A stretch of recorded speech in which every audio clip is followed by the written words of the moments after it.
1, 2, 3. 1, 2, 3. We're ready. We're ready. I see trouble at the top of the waitress. Where's security when you need them in here? Where in here? Where? Oh, Lord. Oh, Lord. 1, 2, 3.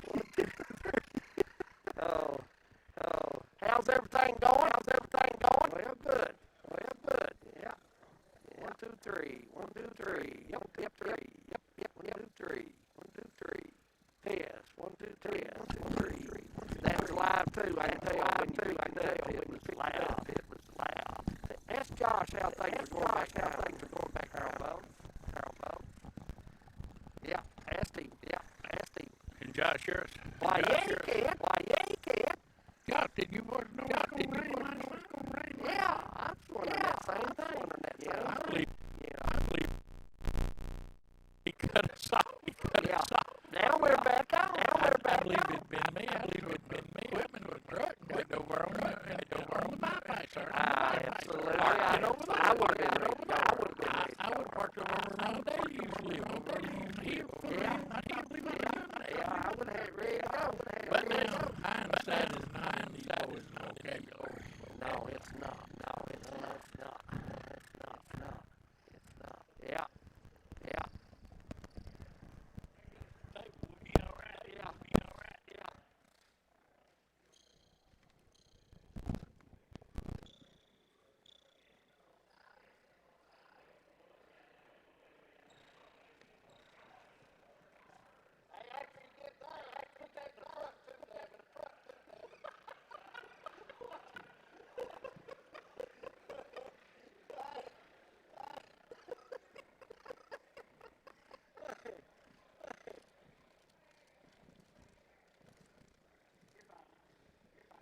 This is your bottle of water. Okay. Did he get us a table?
Yeah. Yeah.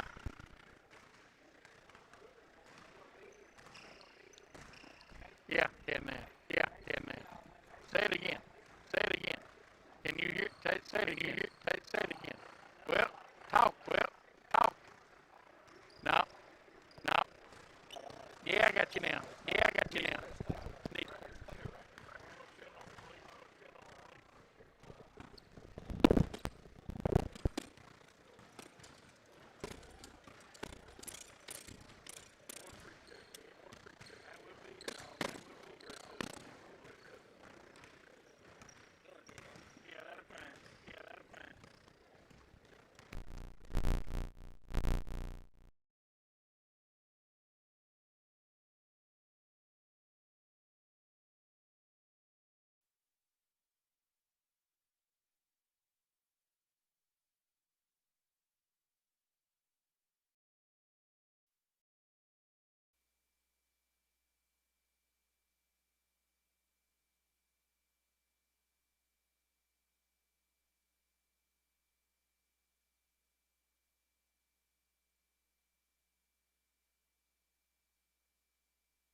There.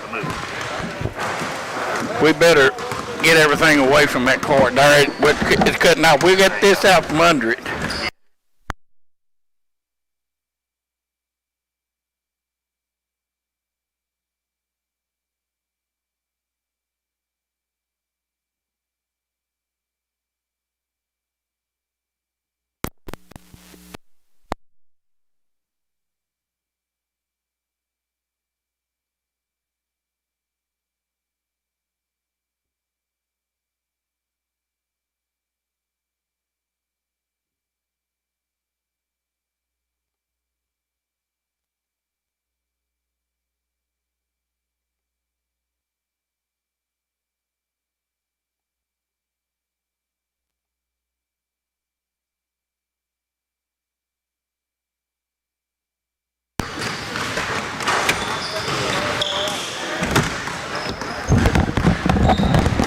Where is those things that you hit? Check.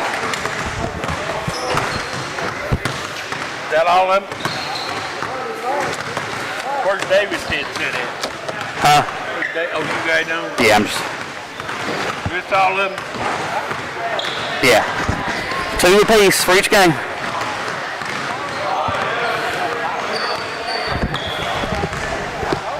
Test. Check. I'm hearing it. Sounds good. Is Josh hearing us? Calling him right now.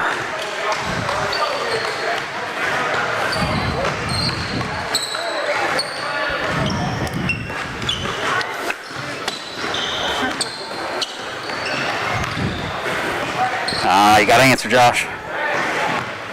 Well, you know what? He can probably hear me on the headset, but I don't know. Hey, David, don't touch this at all if you can help it. All right, I won't. You got short in it? Yeah. Okay.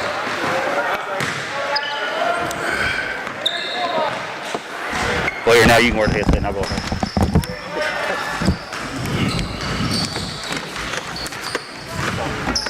You couldn't hear me, Waldo, right? Huh? You can hear me, Waldo? Yeah. Okay. Right here's the first 2 sheets, Earl. You get, okay. Put the rest of them in this. We'll put them over here.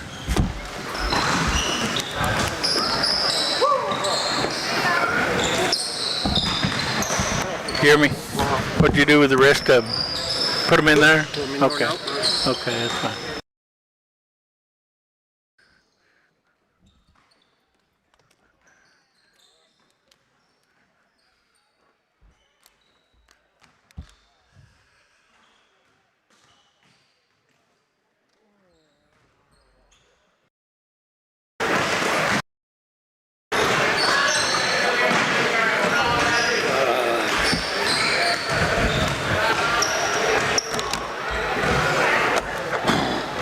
Well, let me go over and check the starter, sir. Okay. Let me do that.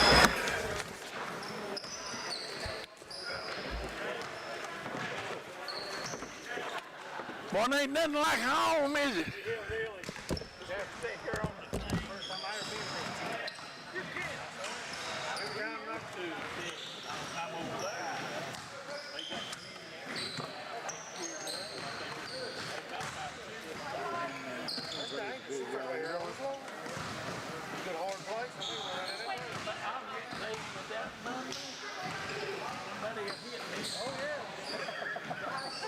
If they do, I'm going away.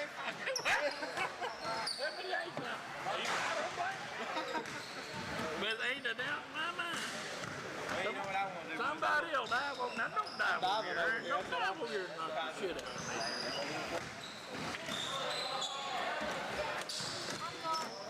You say like. Check 1 2. Check 1 2. Can you hear me? Check 1 2.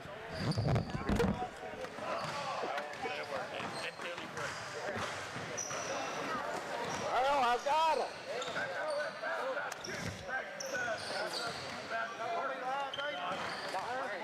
Yeah, we'll be live. Yeah. Damn wheel eating. Every game for 2 hours.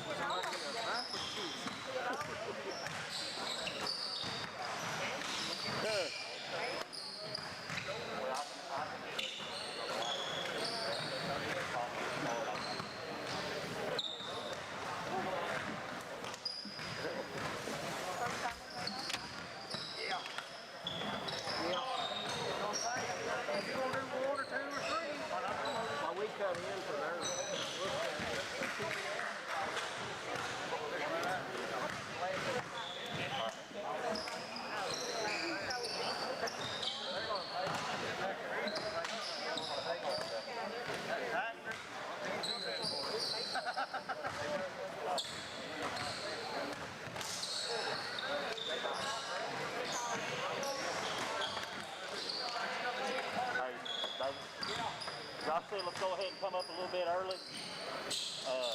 He's going to play commercials for a little while. When do you want to come on? Here in just a few minutes. Well, yeah, we started at 1:20. We worked on it. Where is you all the fans see what we're I followed looking on your bus, so they were. We'll do that. What's that back there? Yeah, man, so I can see good here. I can see right here. Yeah. There's you. Earl's gonna get busted right in the head with last. They have changed balls that have. You've never gone to that one. I wouldn't live over Yeah. there. Oh, yeah. You see all them trees? Get over here. Right in the way. I know. That's for a reason. Eddie Browning told us he wanted us down here in Lower in case one of you all screw up, you will come and let us know that. That way you'll be able to make sure we can hear All right, you now, bad man. about us on the If you radio. make a bad call, I'm just gonna throw a ball at you or something. I'm Well, close. I'm going to tell you something, Al. You better get you about a 24-pack. Because you need more than them two right there. Hey, you start that. Oh! Hey, you start those chips, letting them flop and stuff. I'm gonna throw this right here at it. Have you ever known me to let them flop? Well, you got to. You're the one Still work. I don't bail them out. Don't bail them out for that stuff.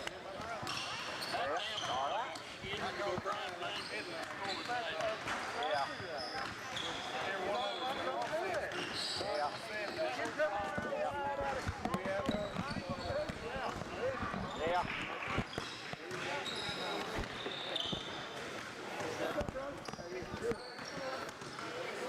What's going on? Well, you had your shot. I've had my shot. Yeah, he took this. They Yeah. told me that if you had your shot, you still have to wear a mask. I said, well, why did they take your shot? I mean, if I wear a mask anyway, when the hell am I going through the trouble to take these shots? I guess all these things.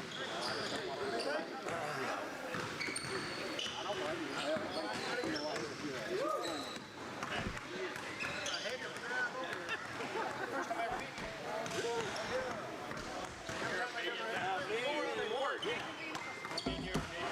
I'll tell you what, this game is sure was and that's the fact. They see Which way they come in? before that, you played in the morning. Oh, yeah, it's tough. Any way you come in, it's tough. you ever in that old barn over across the road? Before they got this in here, they had it in the barn. No, that's for I've ever been on through here, period. It's a different I world. went to Cook Lake one time and you get to the resort. I've never been this way. That was 20 years ago and I ain't been back. The only pretty place down here, coming over, I forget Champions on the back there, big flat place up there. The only pretty place down here. Oh, that's Dave Duff's place. Is that the one that had the 444 on the hillside over there? Did you notice that the airplane runway Yeah, that was the same place. from his building all the way down that bottom? Yeah, he had an airplane. He landed there. That's the only pretty Ryan still does. Yeah. That's the only place I have. The rest of it, somebody else. How much you on? I can't hear you. He said he's getting ready to get us on. Here we go. Yeah. Okay. 5, 4, 3. Now, if I start talking too loud, just throw something at me. We can get excited. I make sure those excited if they can hear you. Yeah. Yeah, somebody got bumble, bro. Talk, Harold. Test 1 2 1 2 1 2. What did he say? It's too hot. Yeah, just getting everybody ready to get it. Test 1 2 3 1 2 3 1 2 3. All right, guys. Communications are on a 30-second delay, so here's what we're going to do. Take your breaks during 1 minute timeouts and during between quarters and halves, or like No 30. don't take 30s, and I ain't gonna be able to cue you because of the delay, so just talk when the ball's in air. So what are you going to do? Point at us? I can't even do that because I don't. There's a 30-second delay for me. So how are we going to know when to come back on? Just talk when they put the ball in play. Okay. All right. Got you. And not say nothing in between. Yeah. Sorry, man. That's all we can do right now. All right.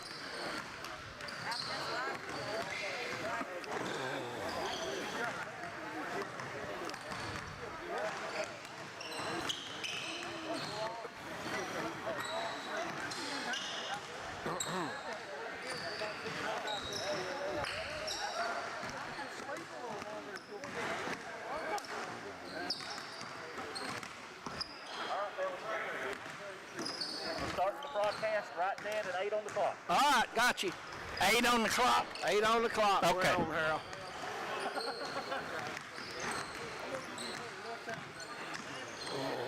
We take it. We We don't like care. a rough time. We don't care. I've been broadcasting 35 years. Very seldom anything bothers me anymore. Now, Eddie Browning will do his best. He will work hard, Eddie Browning will. I know he will. As long as they give a good effort. I feel sorry. Sorry for Johnson. He's by himself out there today. I'm worried. Now, I always better watch.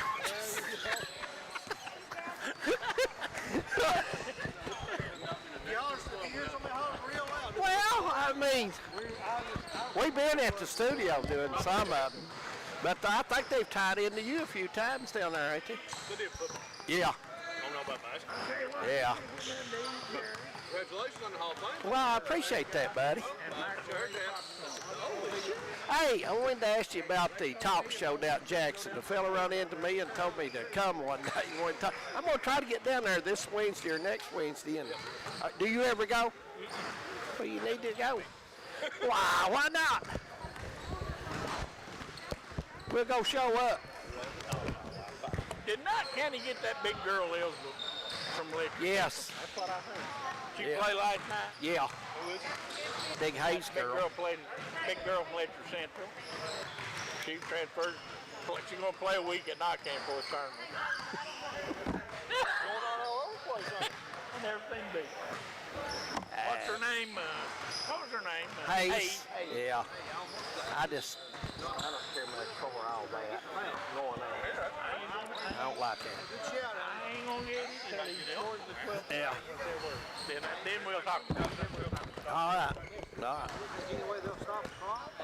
I don't know if they would. Good evening, everyone, and welcome to Buckhorn High School for high school basketball right here on Hometown 24. I'm Dave Adams along with Harold Mullins. We're at Buckhorn High School for Leslie County Eagles comes in and the Knott County Central Patriots. Harold, should be a good match. Both of these teams set the ball up well and try to take good shots, and I'm looking forward to this game, especially the battle in the paint.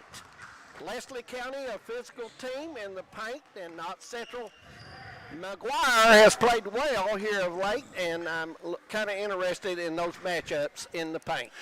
The Big Lou Coaches versus Cancer Classic going on from here in Buckhorn. Good evening, everyone. I'm Harold Mullins along with David Adams, and we welcome you to high school basketball live here on Hometown 24. It has not been a good day For the 14th region to this point. Hazard in the first game this morning lost to South Law by 6 points, and then the game just concluded. It was Harlan County defeating Wolf County by about 6 or 8 points. I didn't get the final score, but at any rate, the 14th region is 0-2 in the Classic. So tonight's third game features two 14th region teams. We're going to get a win. Yeah, we are, and I think we're going to have a battle in the paint. And Leslie County will play physical in that paint, Harold. There's no question about that.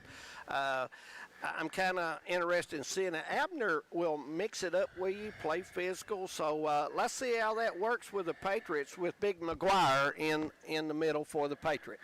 Knott County will start the normal starting five. They'll have Dameron and Napier in the backcourt. Sloan, Shepard, and McGuire will start up front for Knott County Central. For Leslie County, they'll start Day in the backcourt along with Kobe Bowling, John Buckles, Wyatt Hensley, and Trenton Abner will start for Leslie County. These two teams have met once this year. That was in the first week of the season. in the All-A regional tournament. Knox County a winner in that one, but it was a close game, and we expect a good one here this afternoon. This is game 3 of 6 in the Big Blue Coaches Against Cancer Classic at Buckhorn. This is going to be an annual affair. Next year's games will be played at Perry County Central, we understand, and will alternate with Buckhorn, mainly because Big Blue's son coaches here at Buckhorn. His brother is the coach at Perry Central. So Big Blue, I'm decked all out in my Big Blue shirt, and we honor a fine man today, and the man that lost his battle to cancer. I'll never forget, David, the last time that I talked to Big Lou. I was at his house a little bit before he passed, and I asked him, I said, Lou, how you doing, old man? I said, you doing okay? And he said, you know, Harold, he said, this cancer's a tough hombre. He said, just when you think you got it licked, it'll come back and get you again. And he fought all the way up to the day he passed. But, you know, he is right. It's a tough thing. Absolutely. And anytime that we can give money to any kind of organization that helps with the cure of this dreaded disease, we're all for it. And hence the Coaches versus Cancer. Harold, you said it before about Big Lou, and Coach Denny Fugit, his coach in high school, has said it to you and a lot of people that Big Lou was one of his best players at Navajo Country. Yeah, he was. I remember watching him play many, many times, and so we are glad to be here. This was somewhere that I had marked way back in the beginning of the season that I wanted to try and be sure and come and honor his memory and try to raise some money for the fight against cancer and see some good basketball games as well. And if you knew Big Lou, that was the most important things for him. Absolutely. So we're going to take a break and take a 60-second break, and we'll come back. You're watching Hometown 24. We'll be right back.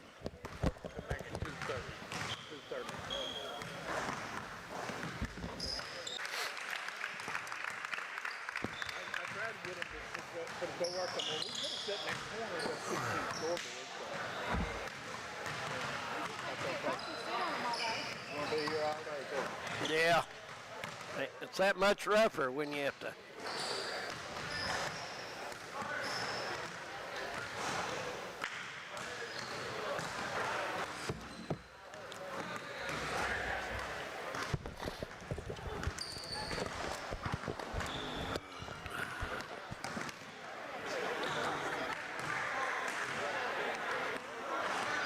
Welcome back to Buckhorn, Kentucky for Game 3 of the Big Blue Coaches Against Cancer Classic here at Buckhorn High School. I'm Harold Mullins along with David Adams, and it is the Patriots and Leslie County getting ready to do battle here in Game 3.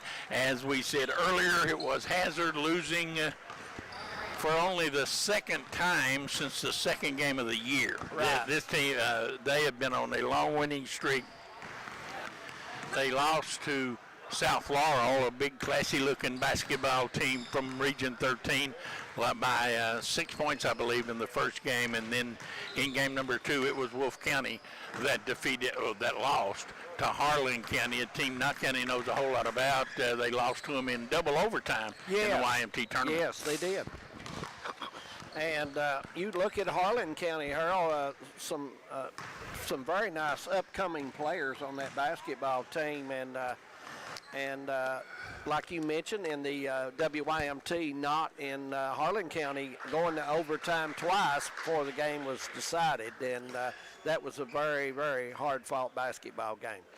Looks like we're about a minute away from getting the lineups here at Buckhorn, and we should get ready to see some exciting Harold 14th Region basketball.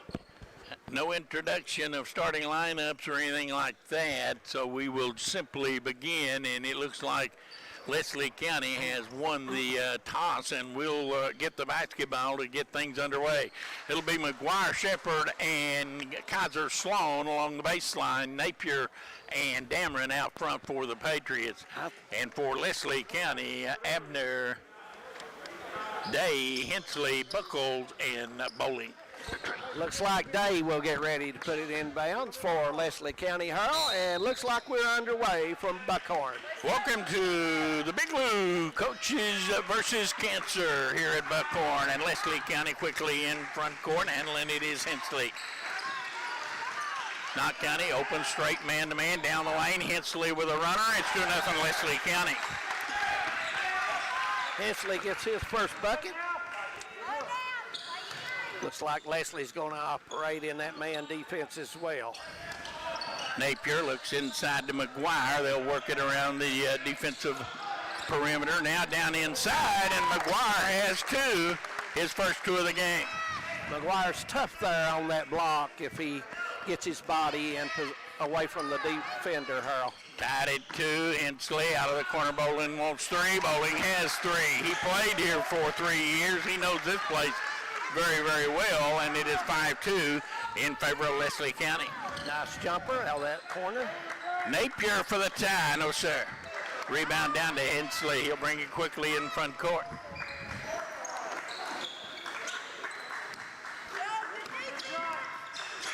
Knott County stays in the man. Leslie moving the ball around well.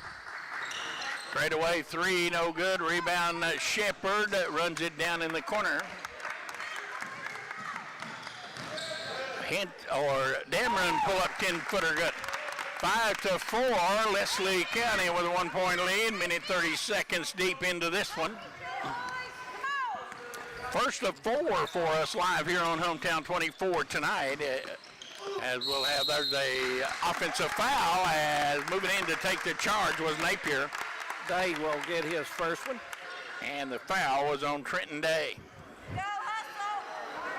Up next, it'll be Breathitt County and Betsy Lane, to be followed by Prairie Central and Eastridge, and then Buckhorn will play Prestonsburg in the nightcap. Knott County moving the ball around, trying to spot McGuire and to get it to him. Inside McGuire, he fouled, and he'll go to the line. Foul's going to be on Trenton Abner, and McGuire will go to the line where he's beginning to hit it a little better from there. He made 4 in a row his last time.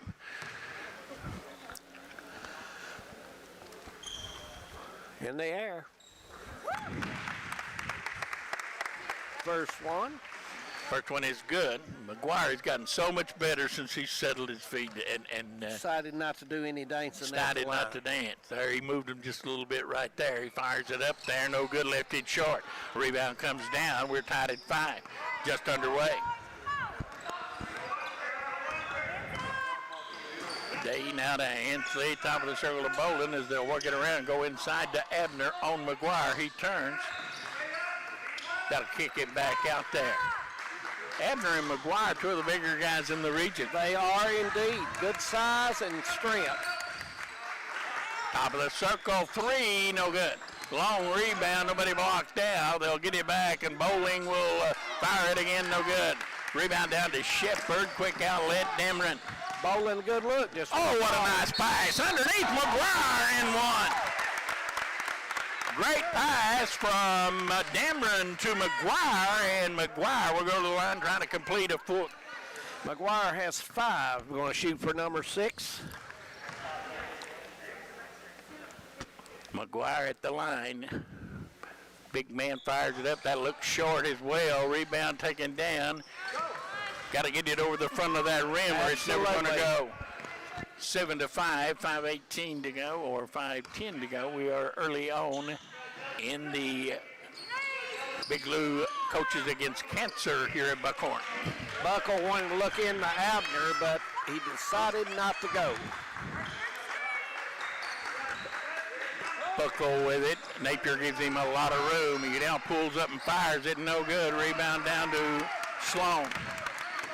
Patriots with the lead in the ball. Shepard brings it back outside, picks the dribble up, now gets it to Dameron. Napier trying to get open on the screen. Napier off the move, popped in and out, and it'll come back the other way. That wasn't a bad shot, I didn't think, Harold. A 16-footer, he went straight up.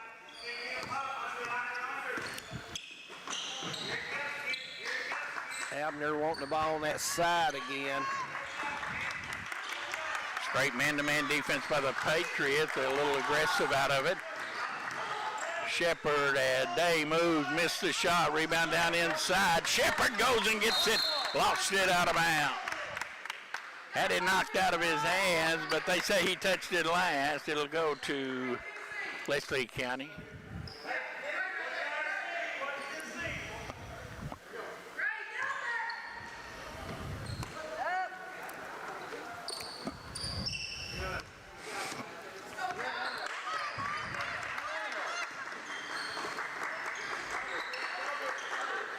They look inside for Abner. Buckles with it, gets it back outside to Hensley.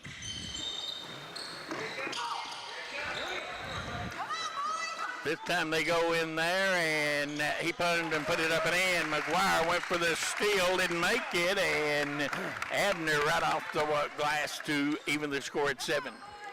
Seemed like we got a good picture back home around Knott and Prairie and Letcher County. Got a text, Harold. Watch it in. Shepard gets it over to Demrin. Day with good pressure on Shepard. Demrin, step back 3, no good. Rebound. Kaiser Sloan put it back in. Sloan's first 2 in the ball game, 9-7, 3 minutes. Knott County by 2. See, Coach Al Holland of Hazard is elected to stick around and take a look at this game. He's got And Leslie. he has Leslie yeah. in the district tournament. You're exactly right. Yeah. Buckle almost walked.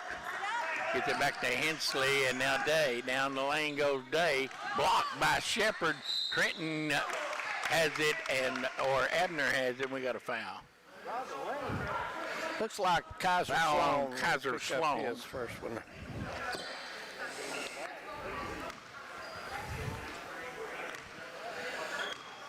Abner, the big guy for the Eagles, first one in the air, and he gets it. He's got 3. He'll shoot for number 4 for the Eagles. Into the lineup comes Huff, and Kaiser Sloan will take a break.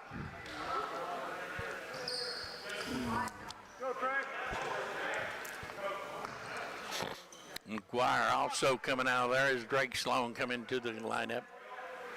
Giving the 2 big guys a rest early, and we're tied at 9. Now Abner will come out of the lineup as Jason Baker comes in to replace him.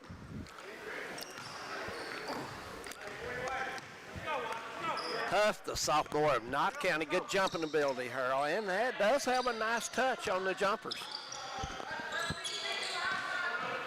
They go down inside. Napier turns, has it blocked.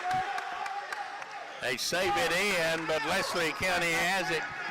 Day on the move. Day all the way. Day lays it in, got fouled by Huff. And one opportunity coming up for Day, and Leslie County leads by 2. Day, a nice drive, gets by his man, uses the board. Well, the old-fashioned 3-point play. And Leslie County with a 3-point lead. 2 minutes, first quarter.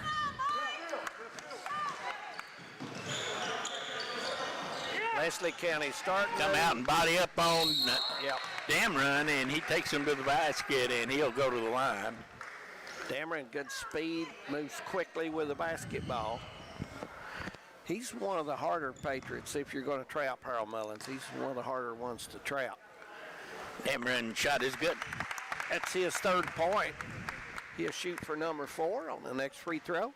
12-10. Damron good again. 12-11. 1-point lead. Leslie County, minute 45 to go, first quarter. Damron with his hands on his hip, he looks a little tired. Here goes Bowling, pull-up jumper, good. 2-point basket by Bowling. Coming off the curl. He's got 5 for Leslie County.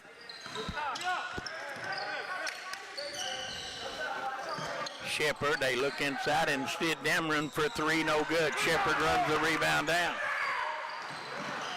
Inside it goes to Napier. He dropped it, got it back, and now Shepard goes up, threw up a wild shot, no good, and then moves into foul. Yeah, Not a good sequence there. two guys was on him, and it was tough to get that one going right there. McGuire comes back, and Shepard will lead. 3-point Leslie County lead.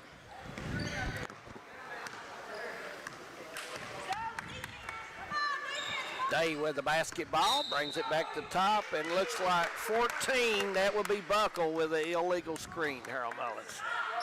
Foul on Buckle. I thought it was a good call, Harold. He really moved a second or two. If Buckle would have stayed a little longer, he would have got by with that. Sloan in front court.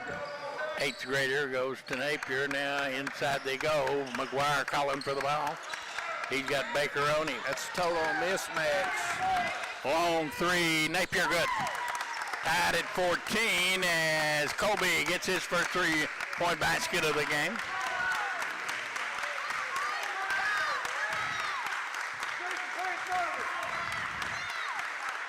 "20 seconds. Looks like Leslie's going to try to go for the last one here, and they've got everybody spread out pretty well. They have Baker under the basket with McGuire, but I see a screen coming here, and here it comes.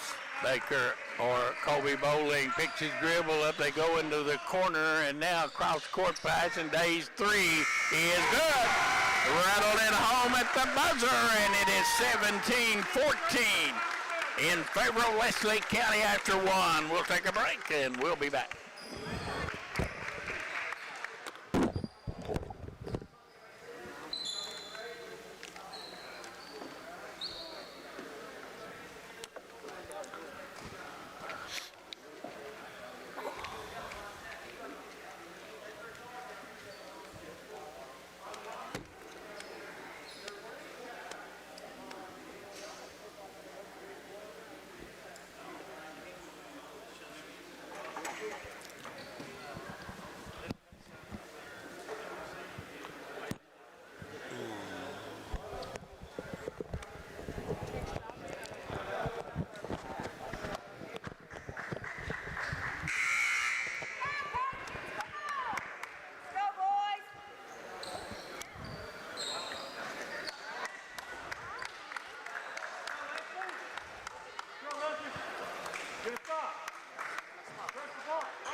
It'll be the Patriots inbounding as we get back to play. Second quarter underway.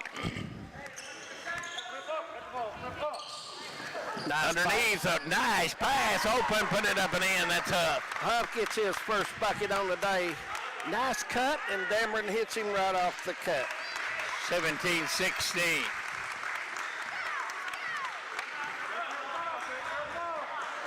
Knott County is going zone. Hoskins into the lineup for Leslie County, number 1. He has it now on range on the right.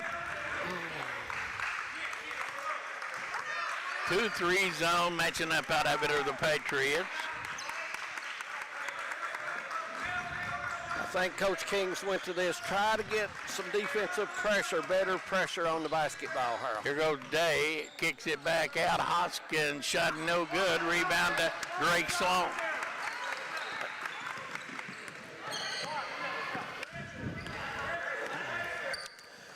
Leslie County still bodying up in man. Day has went down to guard McGuire. Napier from downtown, and Knott County with a lead. Three-pointer, 25. 2 out of 3 from behind the arc is Colby Napier, and Knott County leads by 2 at 19-17.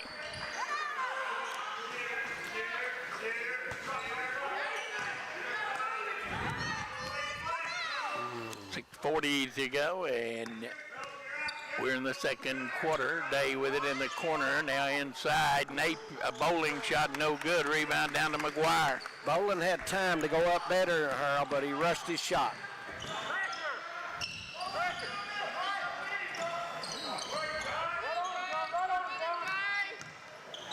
Boy, Baker and McGuire are waging a war and underneath, and the foul's going to be on Baker.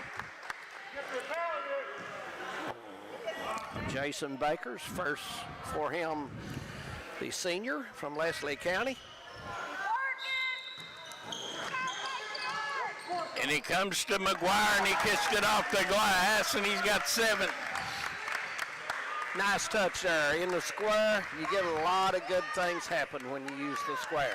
21-17, 4-point Patriot lead.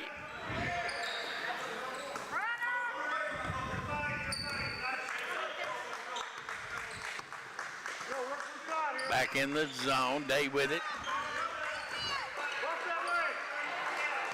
He'll drive, kick it off, and now shot no good, almost an air ball by Hensley Buckles, and now there's a turnover. And walking as Leslie County turns it right back over, and that was Trenton Day. They want him to make his spin move, but foot give out, and he goes down and makes the turnover. 4-point Patriot lead.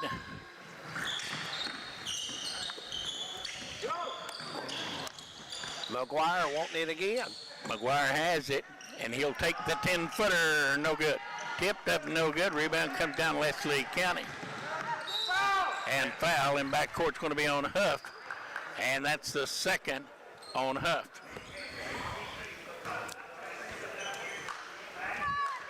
And Kaiser Sloan comes back up off that Patriot bench. He'll be coming in for Huff.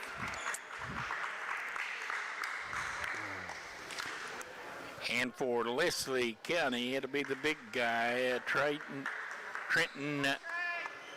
Abner coming back. Earl, he battles. Him and McGuire have some good battles in there when they go at each other. Bowling inside that Abner.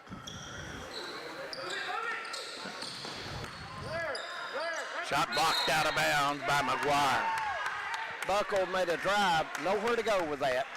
No, he had no chance of getting that over McGuire. McGuire held his ground and just up to block this shot. Of course, some of the Leslie County people wanting a foul, but there was no foul there. And he comes and driving instantly kicked it back out Abner. Abner is fouled by Kaiser Sloan, I believe. And I think that's his second. It is indeed. That's 2 on him. So now kind of getting into a lot of early foul trouble. Looks like Leslie is going to take a 30-second. Have a 30-second timeout. We'll keep it right here. 21-17. Patriots by 4. They've been led by McGuire with 7 and Napier with 6. And the Patriots right now, after trailing in the first quarter, have moved on out to lead by 4. Yeah, and Day's is leading Leslie County with 6, and Bolin has 5 to lead them in scoring.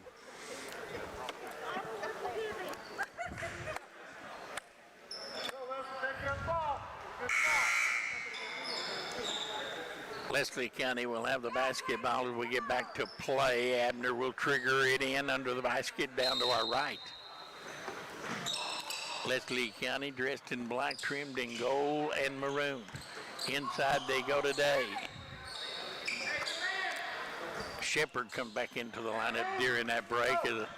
2 fouls on Sloan and going up and putting it up no good. Rebound Abner blocked by McGuire. McGuire up to block another one away. Quickly in front court. It's about 3 blocks for McGuire early.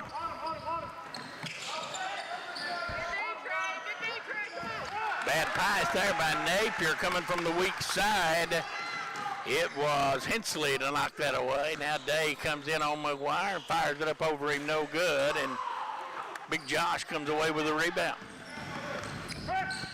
Dameron makes his move on the right side. Threw up a weak shot there, and a foul, a jump ball. It's going to be a jump ball, and Shepard may have got away with one there. Thought he had some arm there, didn't you? Thought he got away with one there, I really do. 21-17, Patriots will get it back.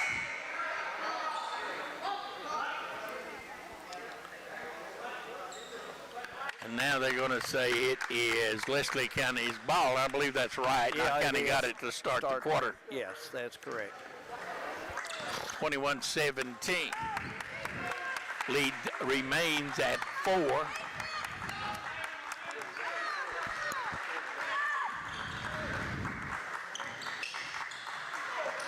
That's a nice driving layup by Hensley. Good. He has Got that ball over the outstretched arms of McGuire. Put it high at the top of the square, soft, and it goes in. Dodd County moving the ball. They've got McGuire now. Nice pass. Wheels it out in the corner with a 3 is an air ball. Ball knocked away, going to the floor. Coming up with it is nobody. It's going to be a jump ball, but the Patriots will have it. It's like And Napier. Kobe Napier got on the floor after it that time. Yeah, and him and Mr. Buckle for Leslie County, both hustling hard there. Good play. He's not going to give his popcorn up there. He will give anything but the popcorn. He's not going to do it. Not County with it. They get it outside the Denver. And young man went by with a bag of popcorn. And I said, Nobody else. No, he's not going to give his popcorn away. McGuire kicks it back out. Dameron open. Foul line jumper. No. And boy, Dunn County not hitting anything right now. Here goes Day. And he'll lay it in and one. Foul's going to be on Drake Sloan.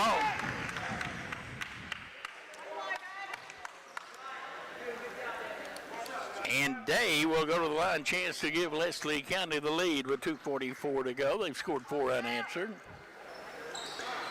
Day's shot is good. Leslie County with a 1-point lead.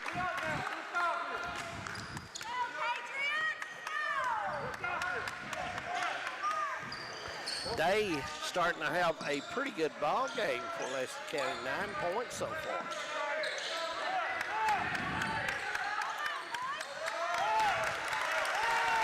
Coach B.B. King up to call out play number 12. And Napier drives and hits. If that's Napier driving, shooting, and score, that's a good play, ain't it? Yes, it is.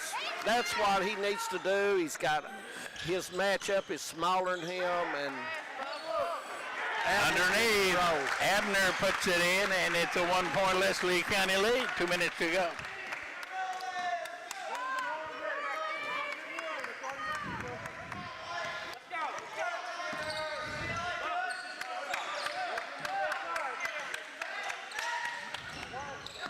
They go inside to McGuire. He turns, kicks it back out to Dameron.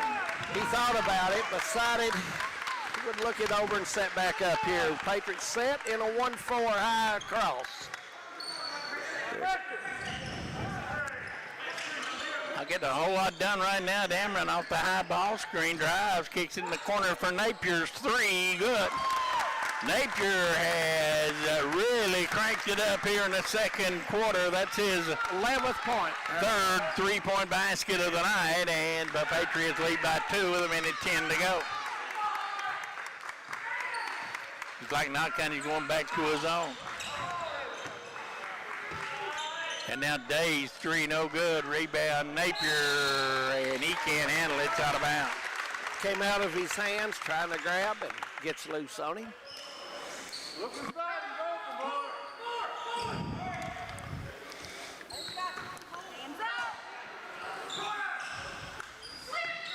Quick 3 out of the corner, no good. Rebound McGuire. McGuire's been tough here in the first half on the board and blocking shots. 3 blocks in the ball game. 40 seconds to go until halftime. Down underneath, McGuire's open 2 more. McGuire, 9th point of the first McGuire half. has 9 and the lead back at 4. This matches the Patriots' biggest lead. 24 seconds to go until halftime. Looks like Hensley is going to dribble it out and take the last shot for Leslie County. Hensley, a sophomore guard for Leslie County.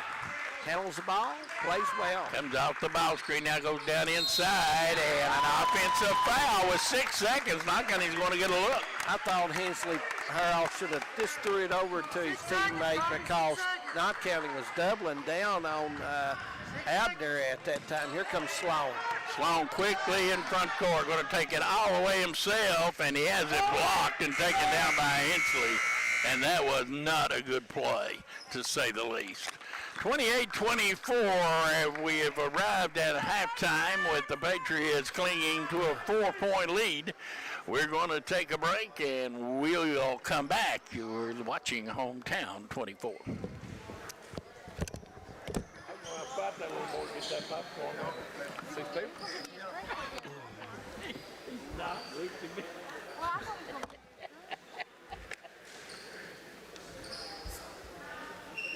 Ask him if he wants us to come back and when's he want us to come back. Oh, I asked him here.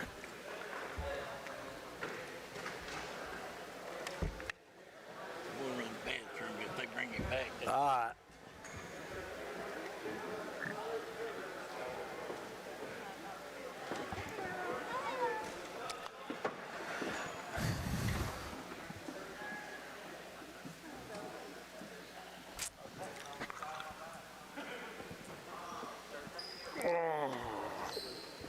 Oh, my. Well, these seats are rough, aren't they? You hear that, Josh? Back there at Herman? Yeah, these seats are rough.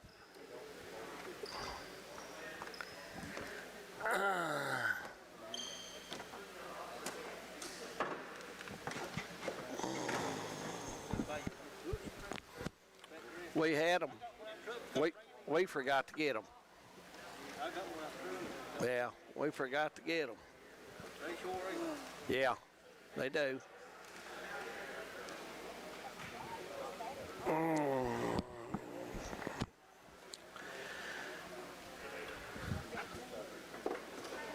Yeah. I can't hear you. I can hear you there talking, not on this. No.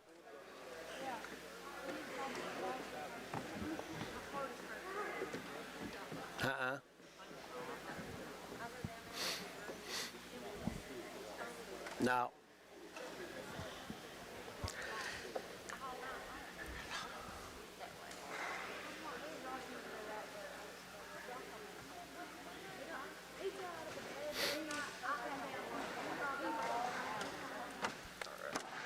So, we're going to be doing a lot between the games, too. We're not going to be just cutting out between the games, but Josh said we don't want to just play 20 minutes of commercial. Yeah. So I guess we'll just treat between the games like a halftime, take And we may talk to some coaches, bring them over, stuff like that.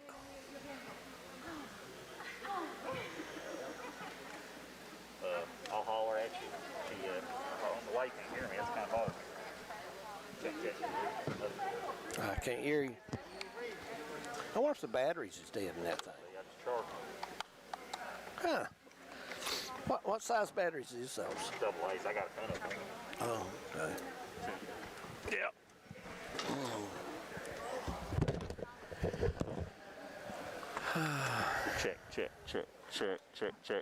Check. What in the world? He could hear me before the game. Check.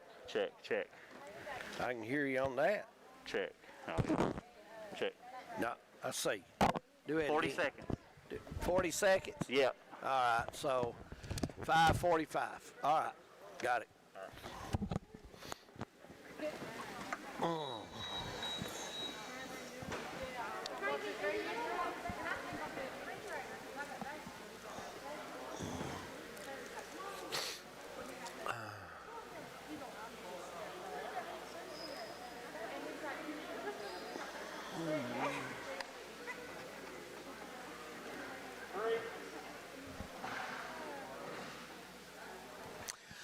Welcome back to Buckhorn High School for the Big Blue Classic here at Buckhorn High School. We're at halftime right now.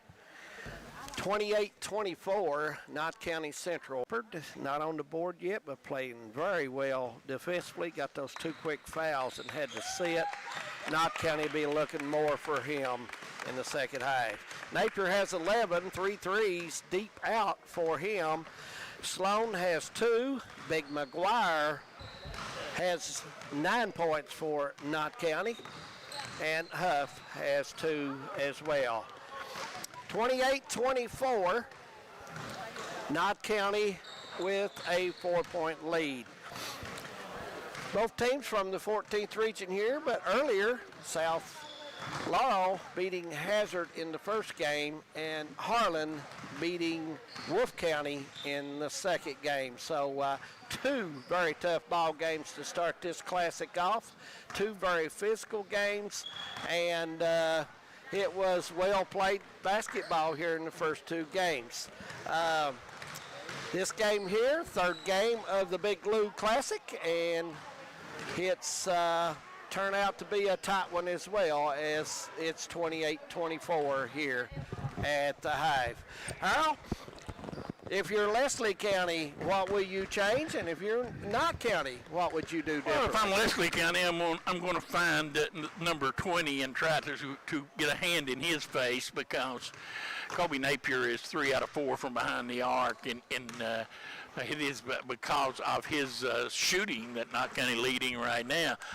Secondly, I think for the most part they've done a pretty good job on McGuire. They've tried to muscle him a little bit. They've doubled him. They brought weak side hip and tried to confuse him. And for the most part, I think even though McGuire has 9 points, for the most part he has not been the prolific force that can go out there and beat somebody.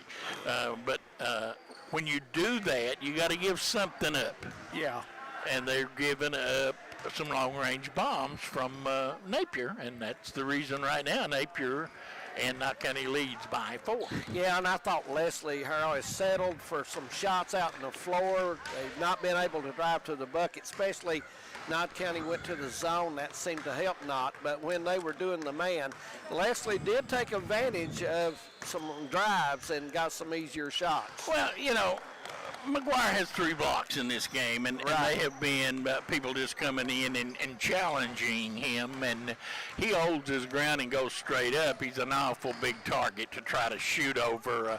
It's when they have went away from him and got off-guard penetration away from him, and have used the basket in the off arm to get layups on that left-hand side that they've been able to score in the paint against Knott County. But for the most part, I think McGuire's done a decent job. He's been a rim protector. Yeah. Absolutely. He's been huge in there. And you mentioned the free throws earlier. Even though, Harold, he is 1 for 3, but he's shooting them much better. He's following through. His feet is staying well, rule number 1 hard on the base from free throw shooting is you got to get it over the rim. Never up, never in, as they say. And hit the 2 shots that he has missed, he simply left short and hit the front of the rim. You'd a whole lot rather see him clank it off the back of the rim than leave it short. At least if he gets over that front rim, you got a shot at going in. But if you don't, it's not. And I think for the most part his fundamentals are improved and he's looking better. He just needs to make it over the front of the rim. And at Leslie County, Trenton Day with 9 here at the half. And Harold, if he plays well, usually the Eagles play well. And he is off to a good start here in the first half. He's come up with 3 or 4 rebounds for him. He's got a couple steals. He's been playing aggressive defense. And he has been a very positive sign for Leslie County. And he's a big old strong kid, too. Yes, he is. And Knott County defensively have just been unable to physically keep him out of the paint. And the shots that he's gotten in deep, McGuire has blocked a couple on him, but for the most part, it's been his physicality that against Knott County's weaker guards that's been able to get him into the paint. Yeah. Got a lot of people at home, Harold, tuning in and watching the game. I've got some text, but I can't read the name. So if anybody wants to holler at us, give us your name on those texts so we can pick you up. And we'll be glad to holler back at you because you're at Hometown 24. Our main job is to serve the kids and all the customers in the area. Oh, absolutely. We'll start the third quarter with... it'll be Leslie County. We got no referee, so we can't play until the striped shirts get here. If they tuck a sandwich back there to Eddie Browning, he will not come out till it's finished. No, Eddie here they likes come. his food. Here we go. We've got him really out there. does. And, Here he could.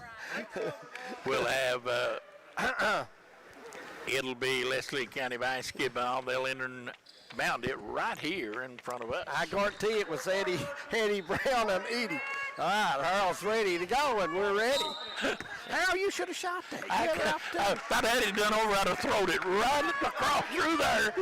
Except I was afraid he'd throw me out. So, but we're underway as Leslie County will have it. Top of the circle, it's Kobe Bowling. He's had a big first time as well.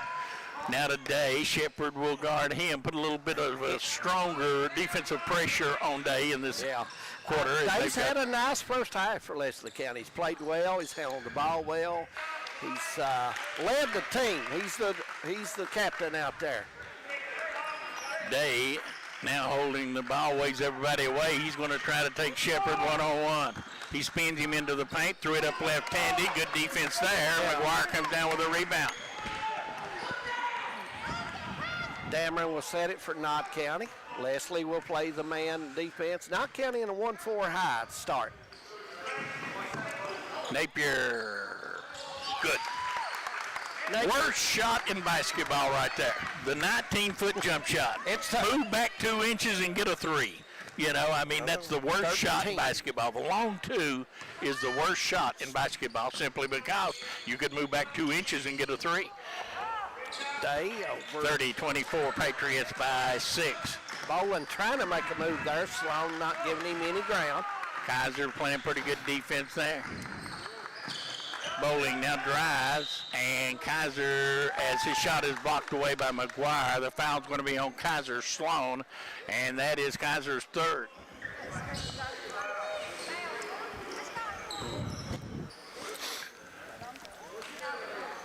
Foul number 3 on Kaiser Sloan. They go inbound, and the shot put up no good. Rebound down to McGuire. Wrong outlet pass to Shepard. Bowling nowhere to go, Harold, once he got it. Two Patriots. You know, you turn around, you got a big man there in McGuire looking you right in the eye. And Dameron underneath McGuire. Missed it, got it back. And coming away with it now is Abner. It looks like he may have gotten shoved just a little bit there. He should have wanted to get that in the square a little more. And we're going to have timeout. 30-second timeout, Harold. Let's see, it is a 30-second timeout. Yeah, I think so. So we'll leave it here. And Mr. Johnson, the referee up here, trying to give you a rough time on your water, Harold. Trying to steal it. He is. I'll give him a drink. He's out there sweating. Give him a drink. Hey, Brian, what's that place Tyler picked up? Not going to happen. Not going to get my water. Fletchum, Browning, and Johnson are 3 referees for this ball game. 30-24, 6-point Patriot lead. Leslie County will inbound as we are 1 tick shy of 6 minutes to go here in the third quarter. Looks like Buckle will come over to inbound the ball for Leslie County. Get it into Hensley, and we're ready to get back. Buckley, Hensley, Day, Abner, and Bowling on the floor for Buckhorn and Knott County. Sloan, Shepard, and McGuire, Napier, and Dameron. 1-3-1 set for Leslie County as they broke from it. Knott County backing up in a little bit of a matchup zone as they've got Napier at the point of that zone. Now to Buckle. Bowling out top. Leslie not doing a whole lot right now. No, they're really at a stand. Not getting a whole lot done. Day with it. Day off the high ball screen. Now goes in the corner. Bowling's open, and his shot is no good. Abner with a rebound. Poked away, stolen. Run out, Napier. Colby lays it in. Napier has 15, Harold. 15 for Colby Napier, and Knott County growing the lead a little bit, up on top by 8. Huff will check in for the Patriots of the first stoppage of play. Huff left in the second quarter. 2 quick fouls on him.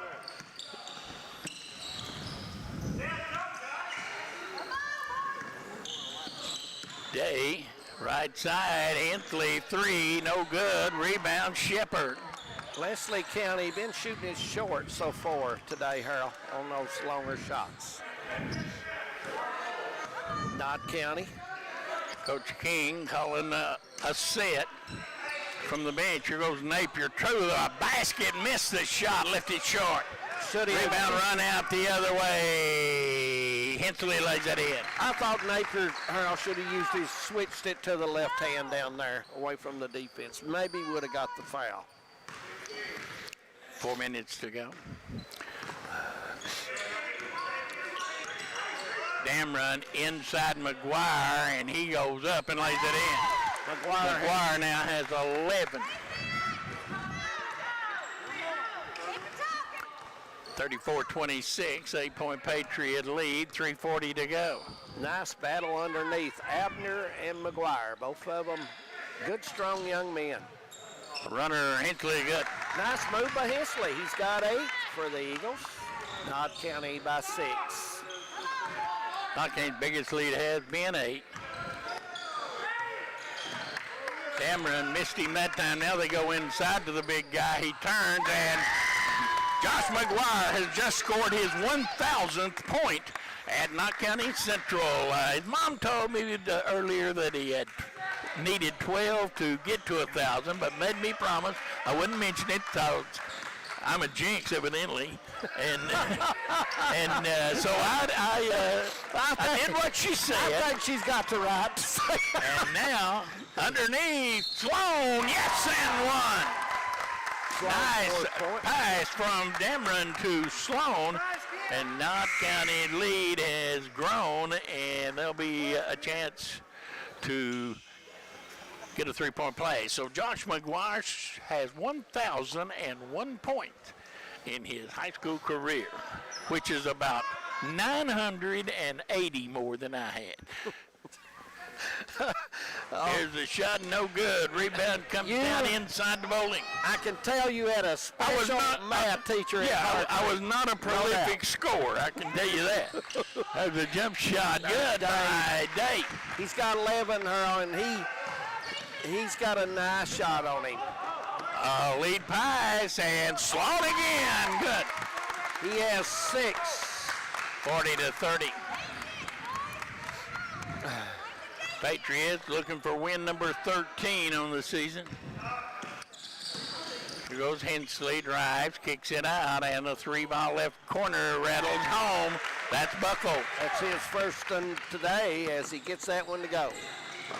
In the corner, Napier trying to answer, and will.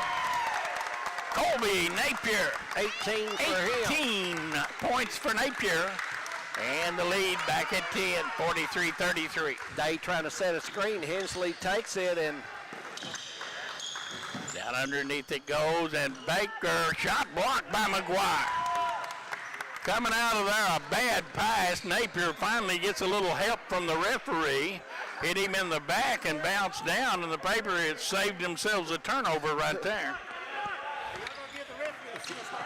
All the way, damn run, no good, but he'll go to the line, and the foul, I think, is going to be on Buckle, or correction, Hensley.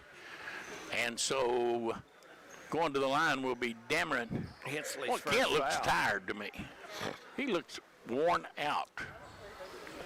Do you think he does? Well, you He's know, bent over. He has a shot on its way good. He has patted his hands on his hip most of the afternoon, and he just looks peaked. He looks tired to me. 44-33. Is this the Patriots' third game of the week? And good again. I believe 12-point Patriot lead. But still, I don't know. Harold, this time of the year, kids, they'll have some tiredness and, you know, just get off the routine a little bit, and they just have to battle through it. Not going with a 1-2-2 trapping zone. There's a 3 good by Buckle. Buckle has 6. Nice jumper by him. And a bad pass by Dameron. He should have went probably 301 the other way. Underneath, Bowling, no good. Rebound down to Shepard. Bowling missed a great opportunity for the Eagles right there. Shot it just a little too hard.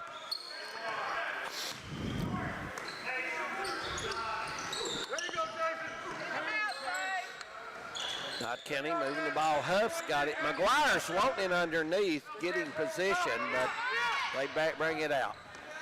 They're going to go for 1 with 30 on the clock, Harold. Half minute to go. They go inside to McGuire. He turns, gets it back outside to Dameron. Nice decision there. Yeah. By the big guy. 20 seconds.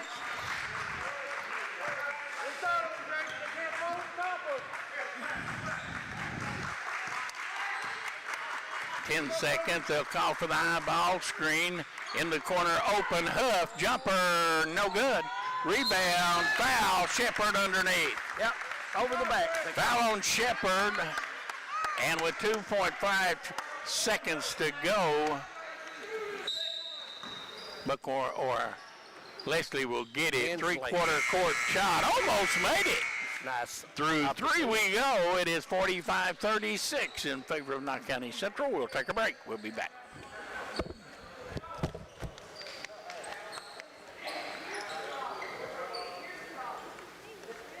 When y'all play again? We're playing number 10 tomorrow. I got that. When did you play again? Tuesday we go to East Ridge. Got East Ridge? That won't be no. We used to play Belfry at home. That'd be a good game. We played there. We had 11 points. We had 11 points at halftime. Somebody beat you guys 22 11. They were good. We played bad. We beat I'm Leslie gonna at home. tell you, I was just saying he's gonna make it all the way. When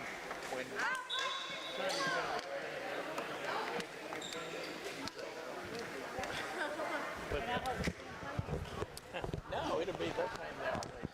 Oh, yeah. Talking about now, they say Welcome back to Buckhorn as Huff will get ready to inbound to Dameron, and Knott County will have the basketball to start the fourth quarter here at Buckhorn. The Big Blue Classic, Harold. Coaches Against Cancer Classic. All the money generated in this one-day classic as, again, Napier hits the jump shot, 47-36. 20 for him. He's all the money generated in this classic Absolutely. will go toward the cure of cancer. Not in a 1-2-2 zone with Napier out at the point of that zone. Go inside to Bowling. He turns on McGuire. Now back days 3 is no good. Rebound underneath. Foul on Shepard. Shepard will pick up his fourth foul on Shepard. Coming up next, don't you dare go away, it'll be Breathitt County taking on Betsy Lane. Betsy Lane. Should be a good one. Yeah. 15 threes. And then later tonight, it'll be Prairie Central, who are playing a little bit better. McGuire's 5th block of the game. Dameron in trouble, finally comes out of trouble, takes it all away, and ran over somebody, offensive foul. Yep. Probably should have given that to Napier over in the corner that time, had that shot. Kent got in there and went up her and had nowhere to go and trying to take it, be aggressive. Well, you know, he's got to stop there at the deadline and get rid of that. Yep. Foul line. You know, you got to stop at the foul line and dish that in, either in the corner to Napier or McGuire was on this side on the block. You can't take it in there and go 1-on-3 and run over somebody. That's just not good basketball, and creates a turnover, and that's what we saw. And he ends up with a foul on him because they're waiting on you most of the time there. And You can't drive the length of the floor without somebody getting in your way. no, it's tough. It's tough. Patriots by 11 as they clean up a little perspiration on the floor. Kobe Napier and Kobe Bowling exchanging pleasantries out there. Those guys have played against each other a long time. Yeah. Bowling with it now. Brings it back outside to Hensley. Hensley's had a pretty decent game. Not a buckle. Go inside today, and now Bowling's three is no good. Rebound tipped away. And Hensley will try three. That's no good. Put back up. That's no good. Shot put back up. No good. Finally, McGuire is going to be given a foul for throwing an elbow. Foul on McGuire will be, what is that, his first? I think so, Harold Boats.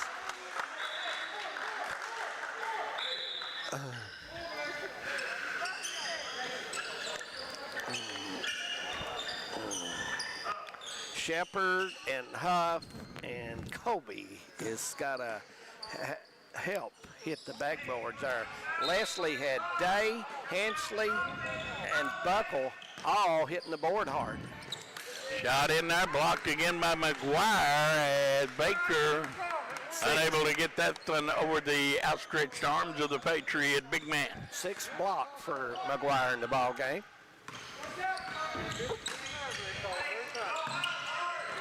Driving, Napier gets it back out to Dameron, and they'll reload the offense.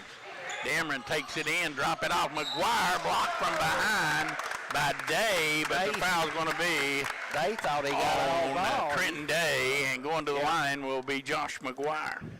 Day was very comfortable, Harold. He thought he got all basketball there. But the official says no. McGuire got called for throwing the elbow down there, and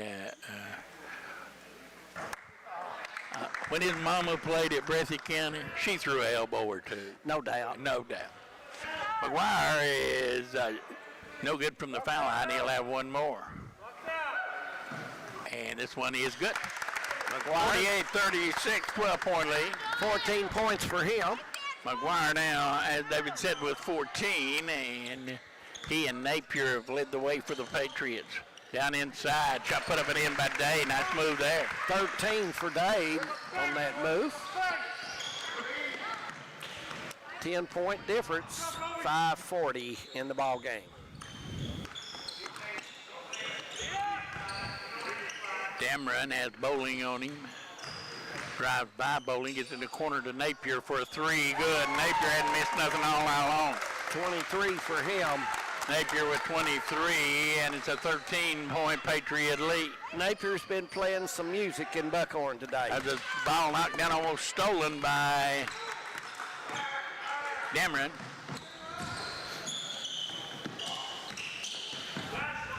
Hensley, There's a long three. five-footer. Hensley, no good.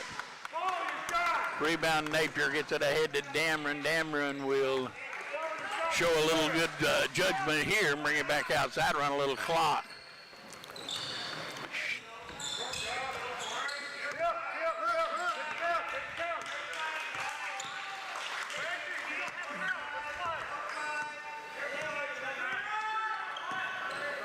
Hensley's on Dameron.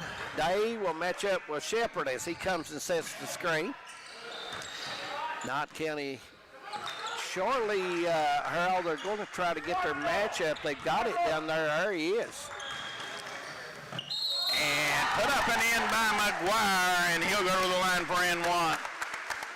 Big guy had him pinned up top and went baseline. Nice move by Josh, and coming back in will be Ebner. Yes. That was the matchup they was looking for. Dameron waiting to get the ball to McGuire just a little too big for Baker. Baker very strong, but McGuire just a little too big. McGuire rolls this one in. And the lead is 16, 54-38. As coming in is Drake Sloan. Another ball handler enters the lineup for the Patriots, and that tells me they're going to start taking a little clock up. working a little clock. And they go zone.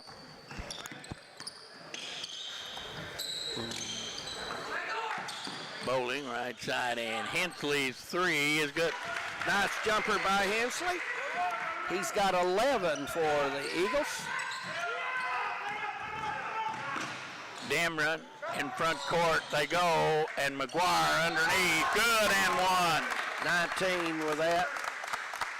Shoot Good for- ball movement there by the Patriots. They found their big guy underneath, and how many's he got now? 19 for McGuire.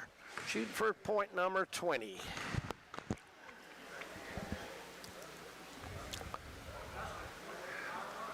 McGuire good, and he now has 20.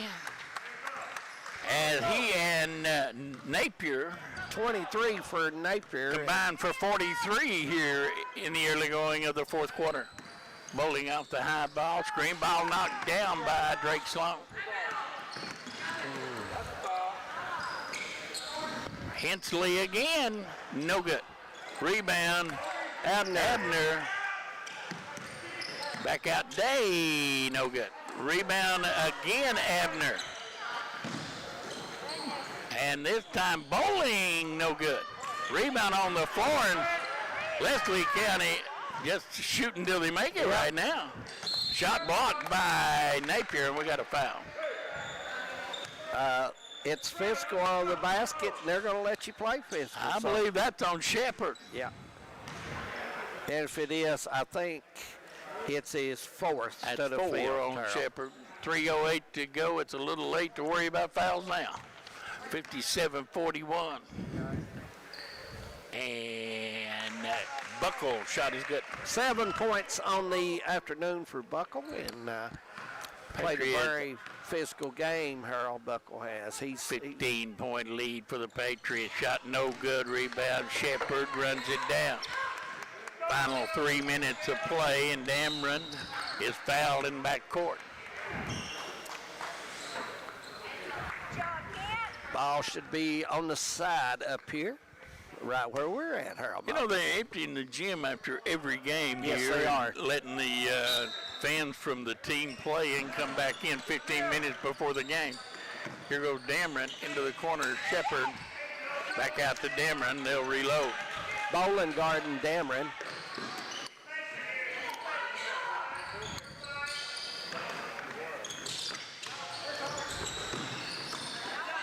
Shepard's going to take 15-footer and hit it. He gets on the board. First point of the night for Shepard, and lead down at 17. Driving into the corner, Day, three, no good. Rebound, long rebound. Abner saves it back in today. Now Bowling will try a three, and he'll hit that. And we'll have a timeout. A full timeout. 2:19 to go. Patriots by 14. We'll be back.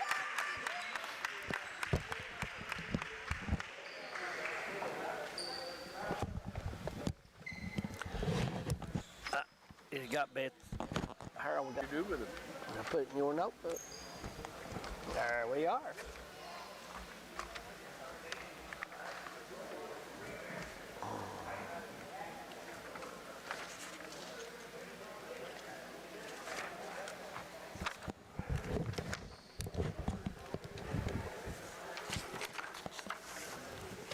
Where's Just check your starters. I got you. Where's Hoskins at? Down here, set Right, the aside big Hall. guy sitting at the end right there. I see. Okay, we play at 3:30, don't we? That's what he told me last night. Okay, y'all the next game. Half hours ain't here yet.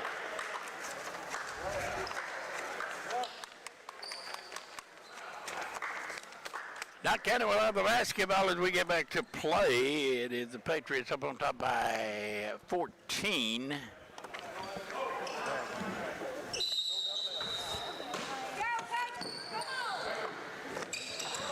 And it comes to Shepard. He almost lost it. Gets it out to Sloan. The ball knocked down and stolen. Day in the corner. Three, Bowling good. And just like that, 11-point lead. 11 points for Bowling. And we got a foul on Bowling in the backcourt with 2 minutes to go. Knott County's going to have to bring some people up, Harold. He's all too deep, and Coach King has already made that move to send Napier up and Shepherd up the next time to help with that.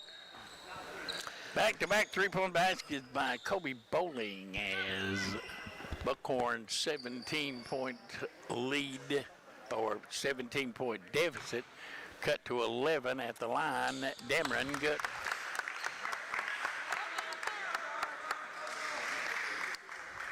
Two minutes straight up to go. Dameron shooting for number 8. Short. Got no good, left it short. Rebound comes down and quickly front court. Inslee down the lane, kicks in the corner. 3-ball left corner, no good. Rebound out of bounds, and it'll go to Leslie County. Boy, Knott County not getting on the board. No, they're getting themselves out of rebounding position too deep under the basket. They're going to have to, when they set their block outs, they're going to have to hold their position. Bowling now, jump shot Buckles, good. Buckles. 3-point shot by Buckles, and just like that, we got a ball game. He's got 10.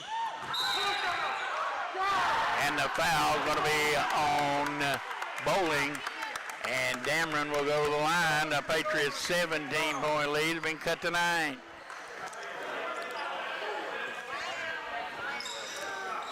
Seems like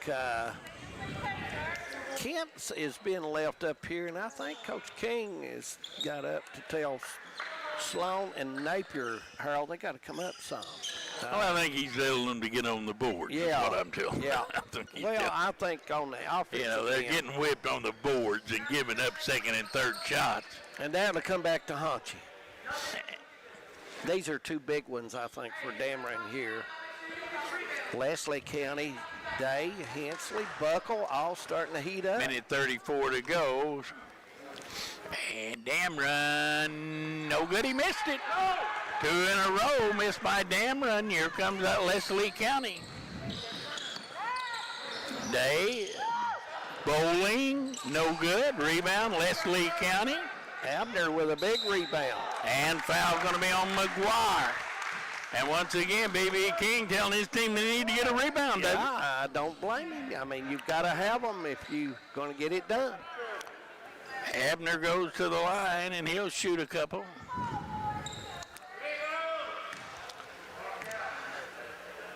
The big guy. 6, shooting for 7, and gets it. Trayton Abner. 8-point Patriot lead. A nice player, Harold. He plays hard. Down from 17. Abner does.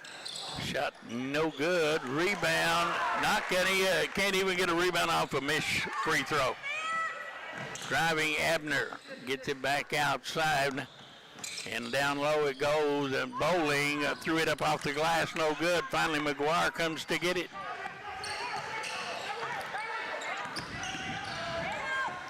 Front court they go. And McGuire will hold it until they foul him with 53 seconds to go. Now, that's what you call a confident free throw shooter.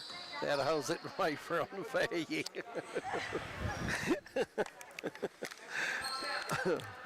McGuire will shoot 1 in bonus, and Knott County has missed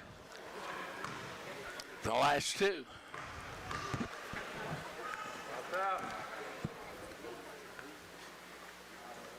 Man, make that last 3. This team has not found a way to win, have they? Well, Day with it. Long 3. Good. We got a 5-point ball game with 42 seconds to go. Can you believe this? And really, that put it that way was going to that old line where nobody's in front of you, Harold Mullins.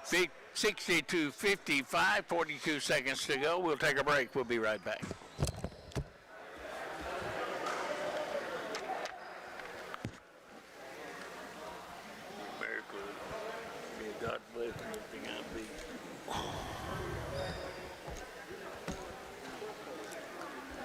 I tell you what, they need to put that Banks girl in that plays up Letcher.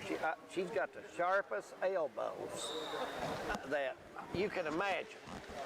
She only makes them buzzer shots.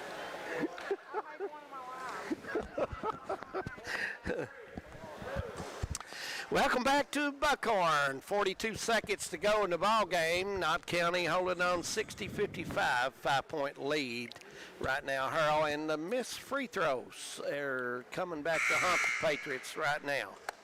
Well, you gotta go to the line. You gotta make your foul shots, and you gotta get rebounds. And the things that Knott County have not done has turned this into what was once a easy win, now into a questionable win. Shepard will get it inbound, and if I'm them, I'm letting McGuire catch it and then foul him. And they do, with 40 seconds to go. Should be double bonus time coming up about now, I would imagine. Yeah, Leslie County. No, still 1-1. Their strategy was to let Josh come and get it. They'd rather see him on there is Kaiser Sloan comes back in for the Patriots. Leaving will be Drake Sloan. And McGuire at the line. 5-point lead for the Patriots. McGuire, no good. It was a two-shot foul instead of 1-1. It was 2 shots instead of 1-1. Double bonus. And the Patriots have missed 4 straight free throws. And right now, Al McGuire says, Al Holland said that we know how to beat this team. At the line, McGuire, good this time.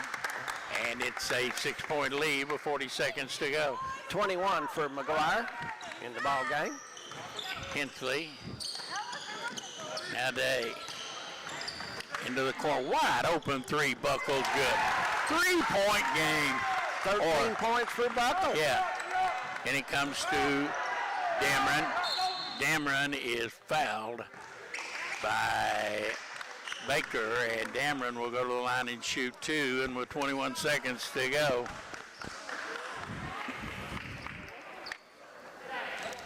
Would be nice if they could make them, wouldn't it? You know, these kids have, both teams have come out and seen some real bright spots out of both teams. Dameron first shot is good. 8 for him. 62-58.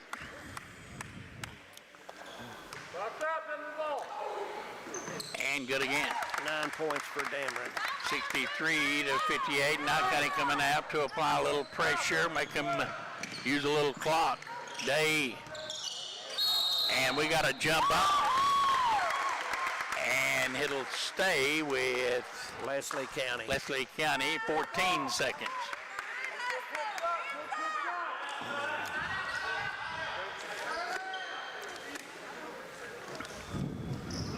If you're the Eagles, you want to make this as quick as possible, Harold. Make them throw it in the back court, and that's what they did there. Buckles now to Hensley, and now Day for 3. No. Rebound on the floor. McGuire goes down to get it, and we got a jump ball, and this one will go to the Knott County Central. And with 4 seconds to go, it looks like the Patriots are going to hang on and win their 13th game of the year. Leslie County making a fight back there, Harold, with about 4 or 5 minutes on the clock. Started hitting some shots, turning the D up. That turned a 17-point lead, mainly because Knott County, and now McGuire will go back to the line again. And McGuire with 21 points on the night, a chance to add to that with 3 seconds to go. I want to remind everybody, Breathitt County Bobcats and the Betsy Lane Bobcats will We'll be play. going back to the station between games because they clear the gym and clean the gym and then let the 2 teams that are getting ready to play, fans come in about 15 minutes before game time. At the line, McGuire.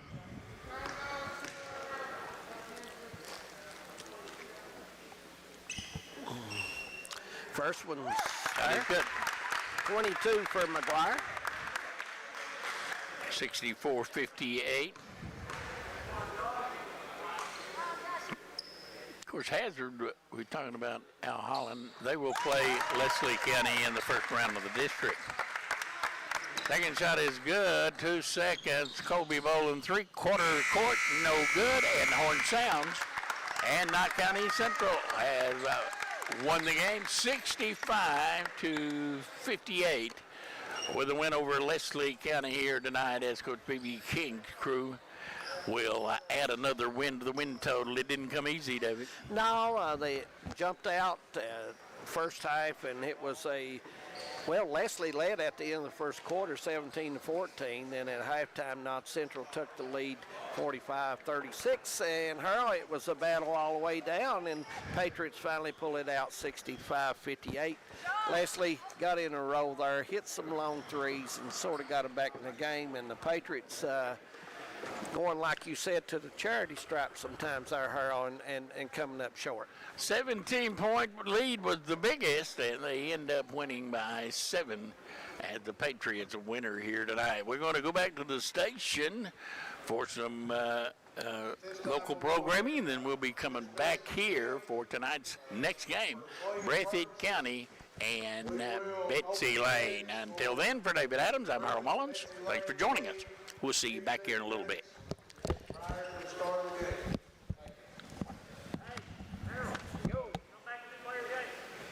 Yeah, we can. Josh!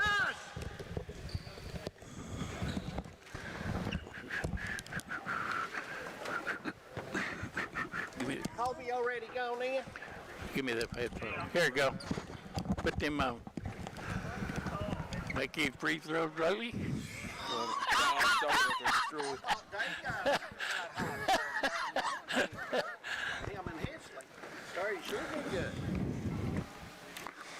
Sit down so they can get you on camera. Oh. Can't get him? It's all right, don't worry about it. We're locked in break. Do what? We're in a break. Let him change when he come back out after we start Okay. back here. He'll take him a while. Did you think you? Just What you come doing? back out, Josh, after you change and get cleaned up. Are you coming back? No. Okay. Hey, come back. Well, he can't. He'll have to leave. Josh, He'll have to leave. see if you have to leave or not. If you don't, we'll get you between the games. Oh, shit, boy. You got the ball on that. Do what? I said, well, shit, you got the ball on that. Now, you know we're dealing with Josh and Evan, so, you know, we do the best we can. Don't run good. You have to entirely line up.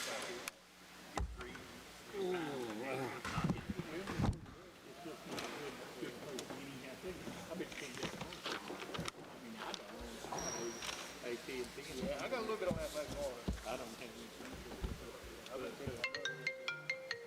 Yeah, but Josh, right here. yeah. Yeah.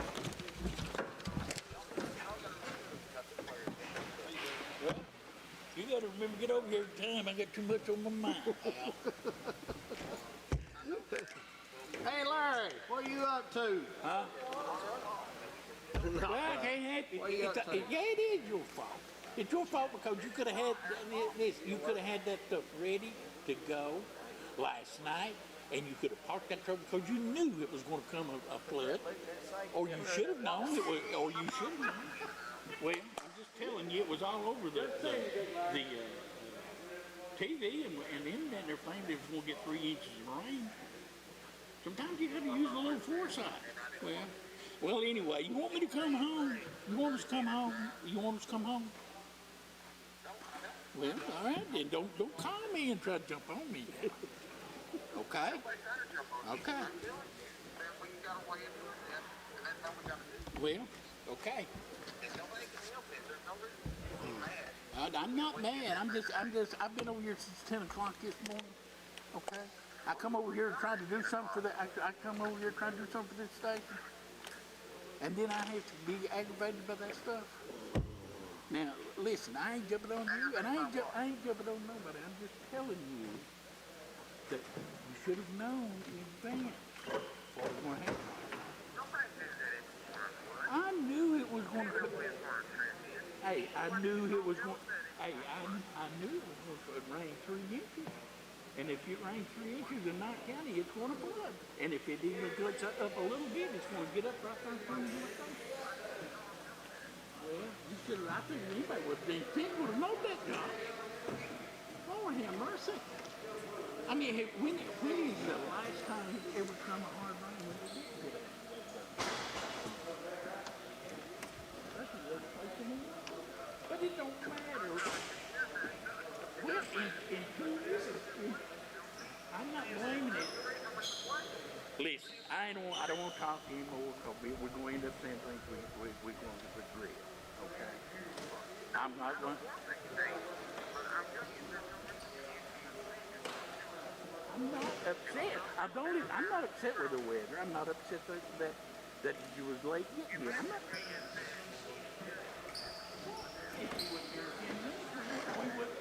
If you hadn't been here in 10 minutes, we wouldn't have had time to get on there. There wouldn't been no need to be here.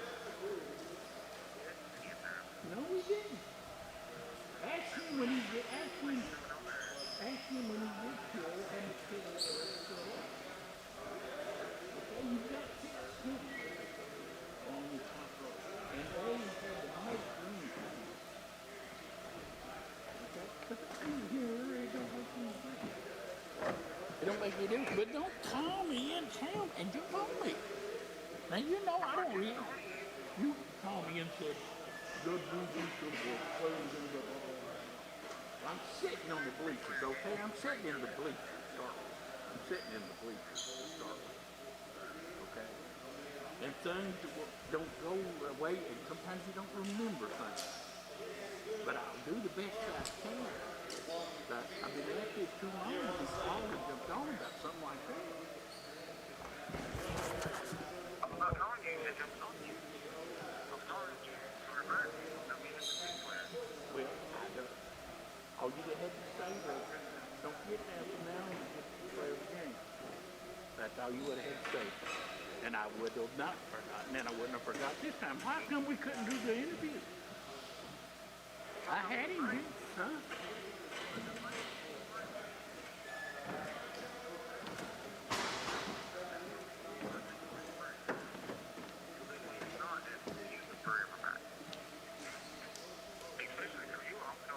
I mean, obviously you all are having a hard time together.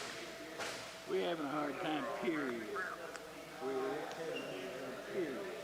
We're sitting in the bleachers. You didn't see us over on the other side, did you? I don't, I see, who's up there? Away. Yes, yeah. We could have set up in the corner down there to the right underneath the scoreboard, but you couldn't see the scoreboard. And since we don't have a monitor, I would not have known what the score was. Oh, yeah, you got the score table. Yes, they do. They have a score table. That's all we do. No, they've always been right there. What they got right there. It's just that we would want to see it. I mean, I could have probably set up down here in the corner on this side, but I couldn't set across the way because I couldn't see it. Couldn't see the scores, the scoreboard. But we're all right. We'll do it. It ain't no big deal. You don't worry about it. It ain't no big deal. It ain't no big deal. It ain't no big deal. You know, we'll.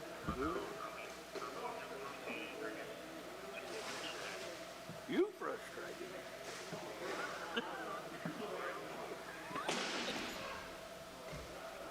I think it. A lot of people are frustrated, but they need to get them. We've been around too long to get them. If that day ever happens, that's the day. You know, when it gets to a point where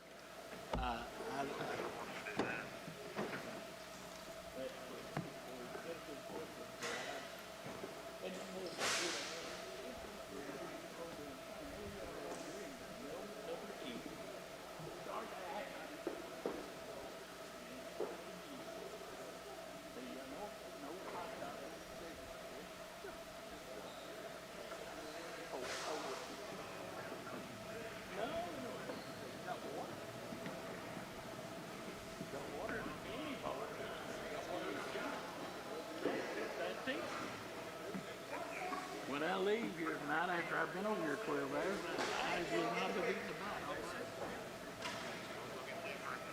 No, no, I ain't gonna do that. Don't worry about that. I'll get somebody in there. I'll start tasting. I'll get somebody, Corey, to get somebody. They might be on today. I don't know. Don't worry about it. All right.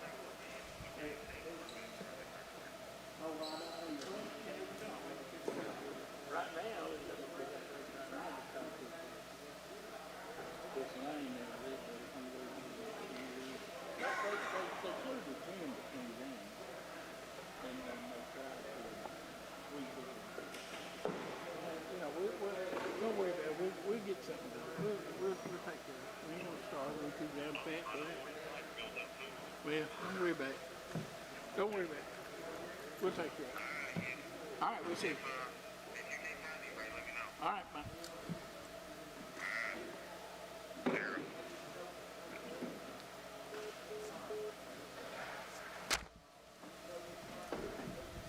You don't talk shit, kid. Have you about figured that out? Have you about figured out I do what I want to do? And that comes with just being at it too long, you know. Just like I said, they come when I think that I can't, I'll walk out and then find somebody else. Yeah. That just rubbed me the wrong way when he calls us something about that do this, that do that, that rubbed me the wrong way. Are you about to figure out I don't take no shit? Are you about to figure it out I don't take no shit?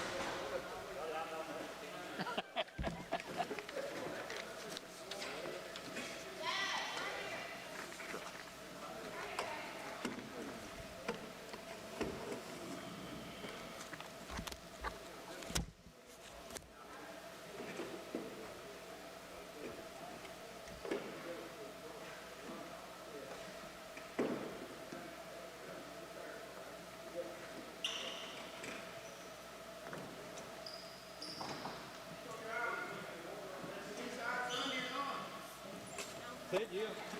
Wow. She say it's only for me? See me?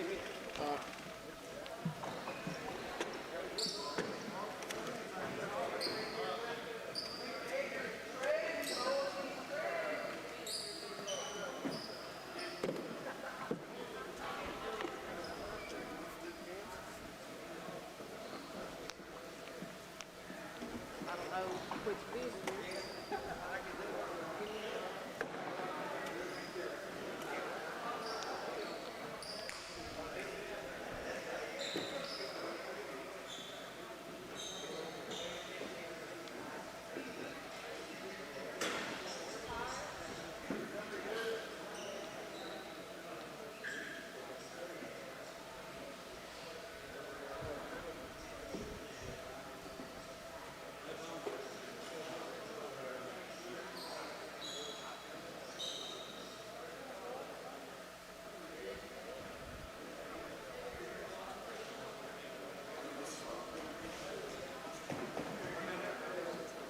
They're going to snap.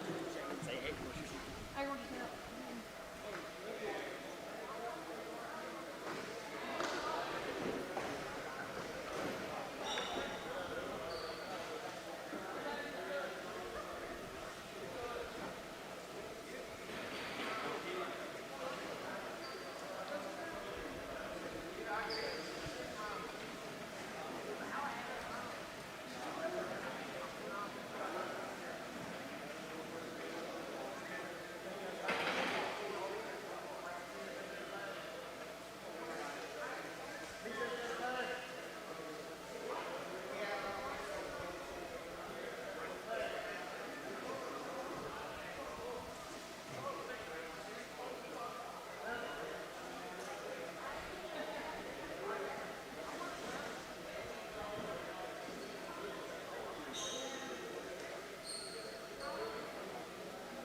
David. I said, what's he got against sitting here? It's a good place I to like it's not bad.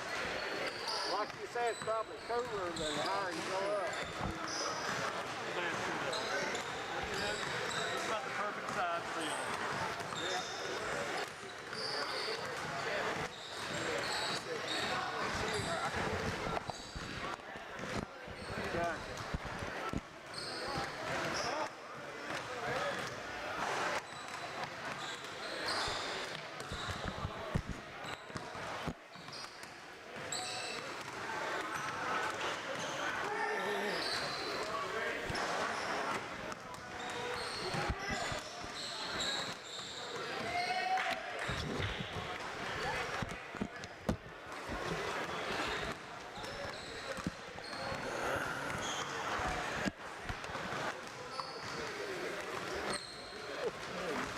Somebody get us to the store, down Dairy Bar somewhere, and get us something fucking neat. Sure.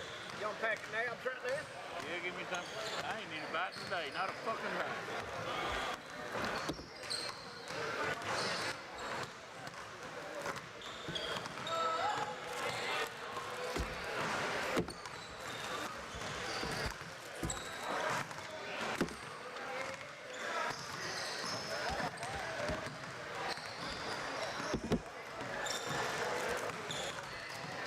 Now, which one you want to choose from, folks?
You know Harold Mullins. He's a fiery old cuz.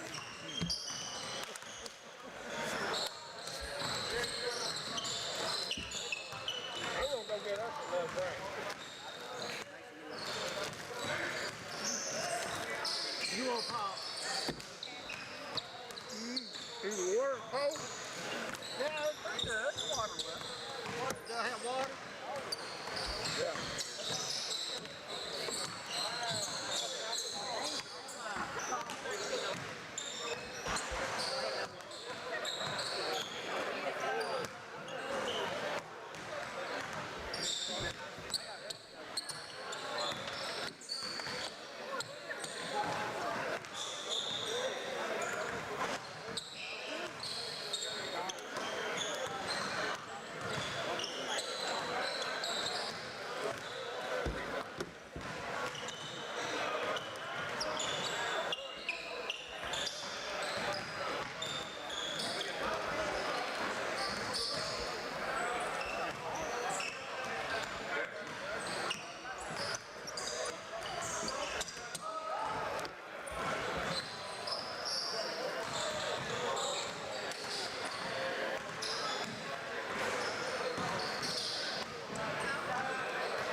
Why in the hell don't you get a phone that you can You know, I got one at home. Well, you can.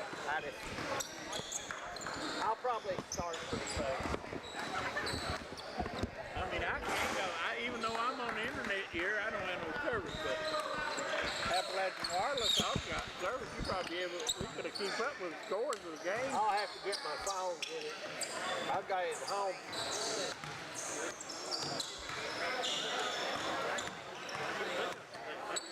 Huh? Yeah. This will be up to anybody.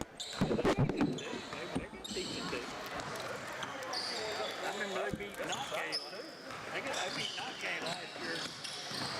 Toward the end of the year, over there, about three or four overtimes. They can win over that thing forever. It'll be mine.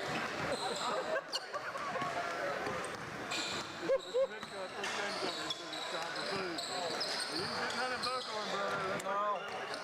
That dairy bar right down here and that little store right down here, that's it. I had Josh talking in tongues. He said, you want me to send somebody over there to go get you something to eat? I said, yeah, I want you to drive all the way from fucking Handle over here and get me something to eat. I said, no, I don't want you to send somebody over here to get me something to eat.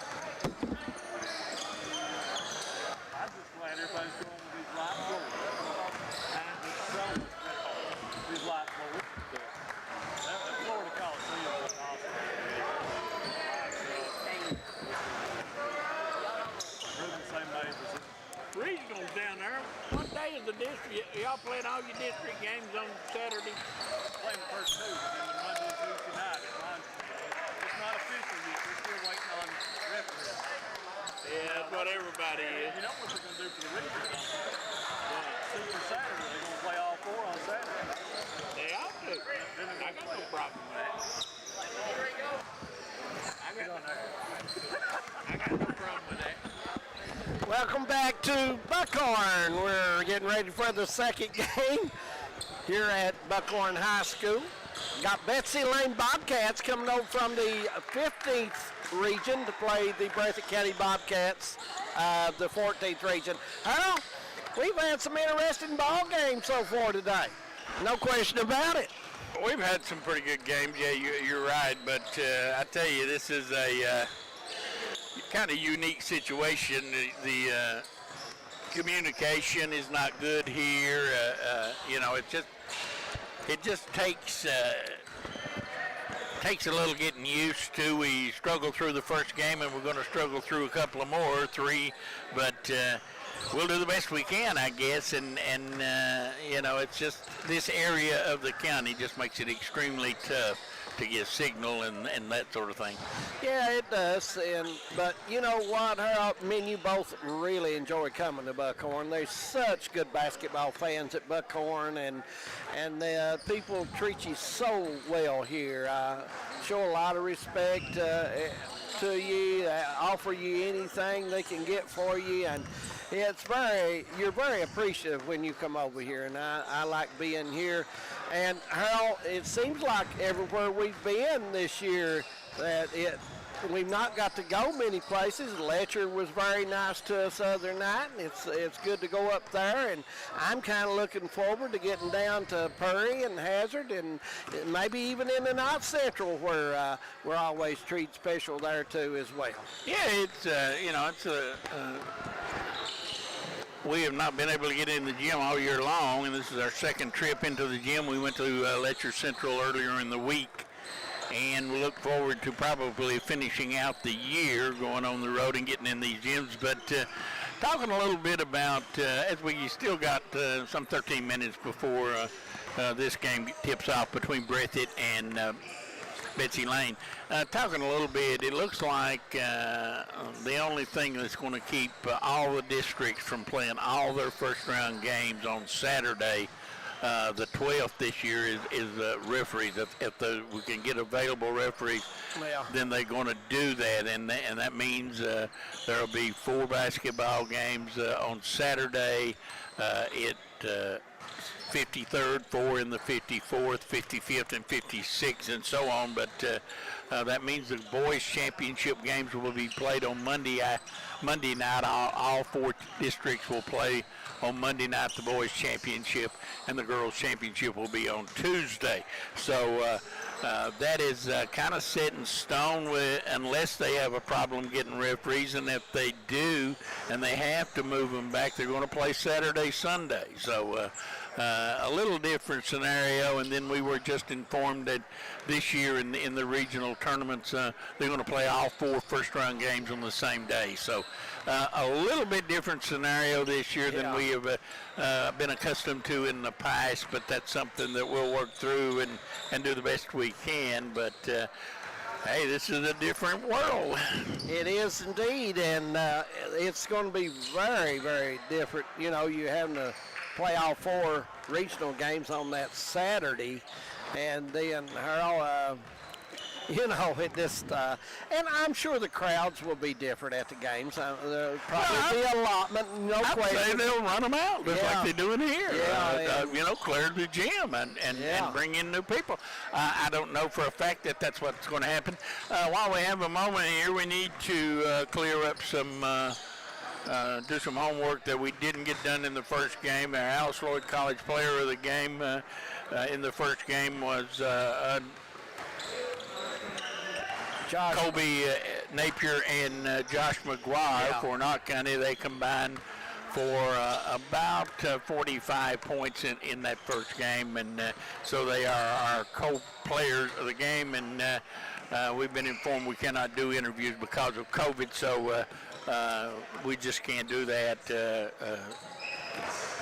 You know, I mean, we can have no problem with staying 6 feet apart. That's no problem, but I guess having to use a headset, we don't have a microphone, so I guess that is frowned upon, and we can't do that. Maybe in the tournament, they could hook us a mic that's staying way away, and we might could get them. Oh, who knows? Oh, that's too far in the future to even worry about. It is indeed, but something to look at.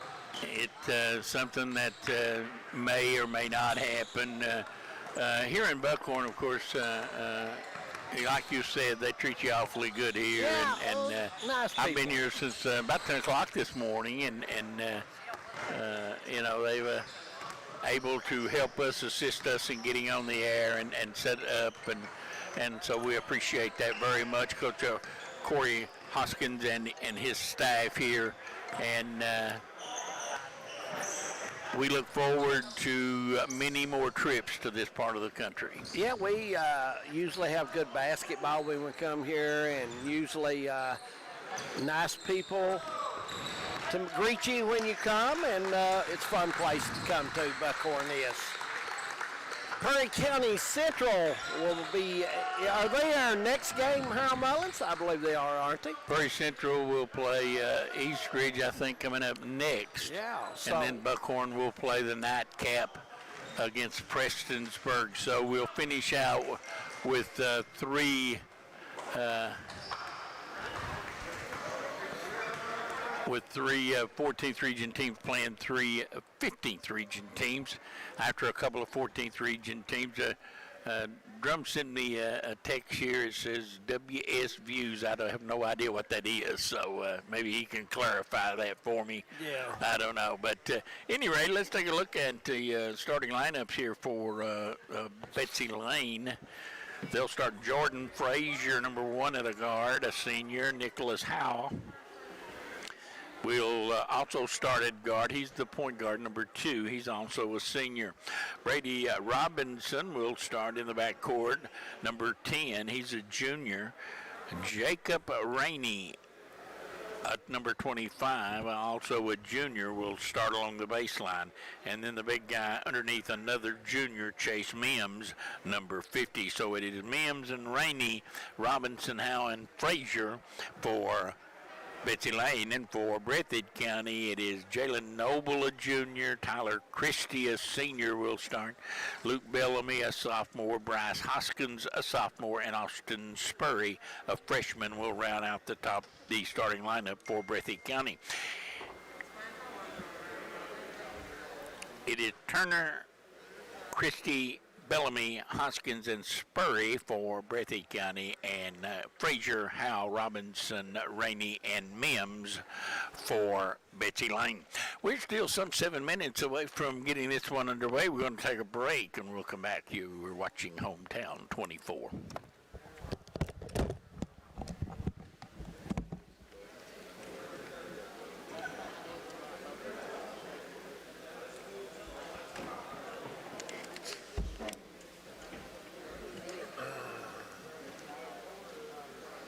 And back to be broke here 3 more games. Oh, yeah. I agree. He works from Breathitt County. Yep.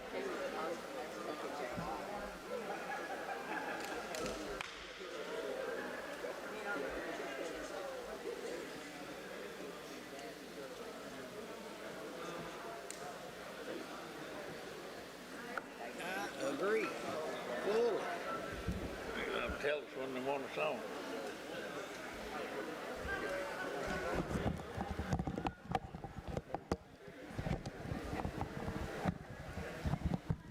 .130 on the clock.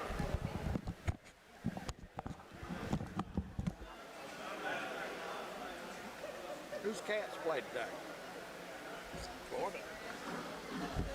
Where at? Lexington.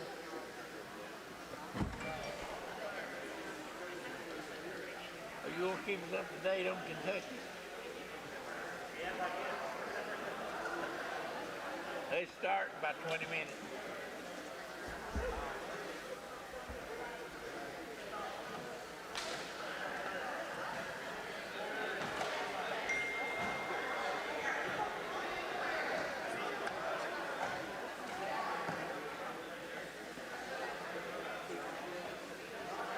He done.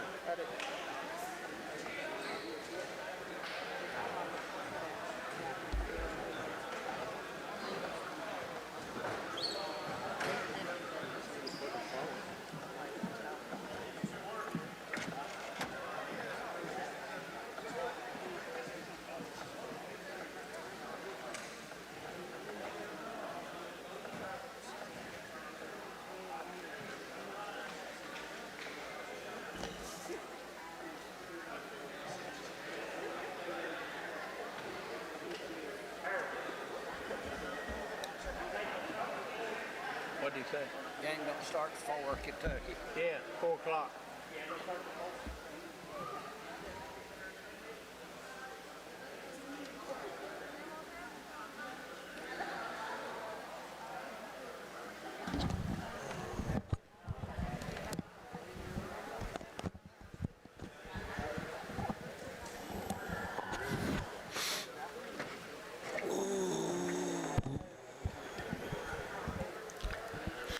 Henry B. up there.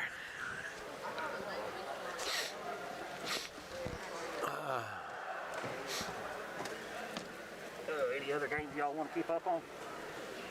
Is Moorhead playing today? It plays it. I don't play. I think it'll be fine. They play Belmont. Oh yeah, that'd be a good. If we didn't have Yeah, that'd be a ball He game. said he texted you that update. Who? Josh, because for some reason I've been struggling with this all day. It ain't working right. So he said he'll text the UK updates and stuff. Trying to be nice to us, ain't he? Who, Josh? There is no way he'd be nice to you. It ain't in his vocabulary. He gonna text but Oh.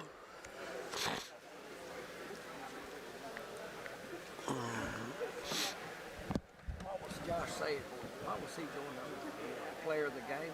He didn't supposed to be player of the game? no, he was supposed to do it, but we can't interview him. Oh. Well, how can you do it if you don't interview? Well, just say it so we can put it on the screen. Oh. Well, we did that, did we? No. No, it didn't. And it don't matter. I didn't give a shit.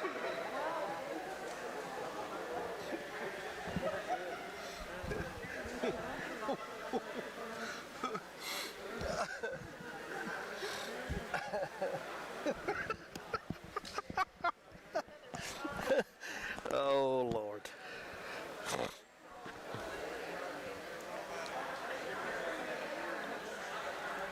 Water run right down through the middle of Hyman. Are they? They would. Surely it's went down now. Oh, I'm sure they have. Well, it must have. These boys got shirts. Yeah.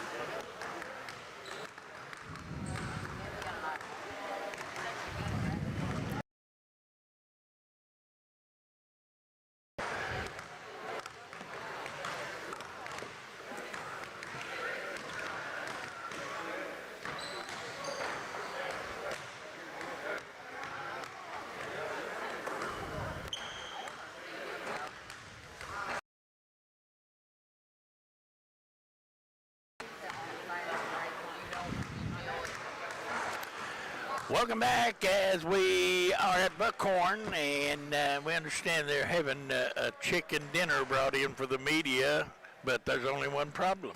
We're on the air. I'm Mullins along with David Adams as we're about ready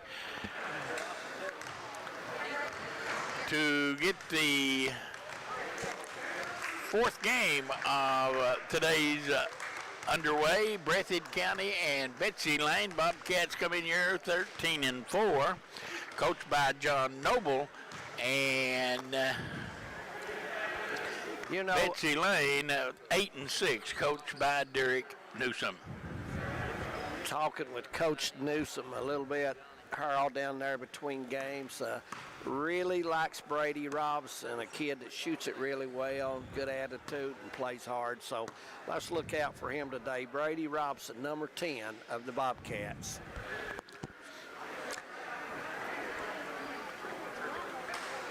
Looks like we're getting close to getting underway here as Betsy Lane will have the basketball first. They're over there waiting for the introduction of players, and that's not going to happen, so we're going to have to get them over here and play ball. Yep. As it'll be Breathitt County dressed in white, and Betsy Lane dressed in blue. Breathitt County trimmed in white, and Betsy Lane trimmed in blue. Betsy Lane, a long time steep in basketball tradition over there in the 15th region. Junior Newsom coached there for years and was very successful. He was indeed. Had some good basketball teams over there. It is Frazier, Howell, Robinson, Rainey, and Mims for Betsy Lane, and for Breathitt County, Turner, Christie, Bellamy, Hoskins, and Spurry. And right here in front of us, Frazier will inbound, and we are underway in Game 4 of the Big Blue Coaches versus Cancer Classic. Bobcats, Harold, start out in that tight man defense.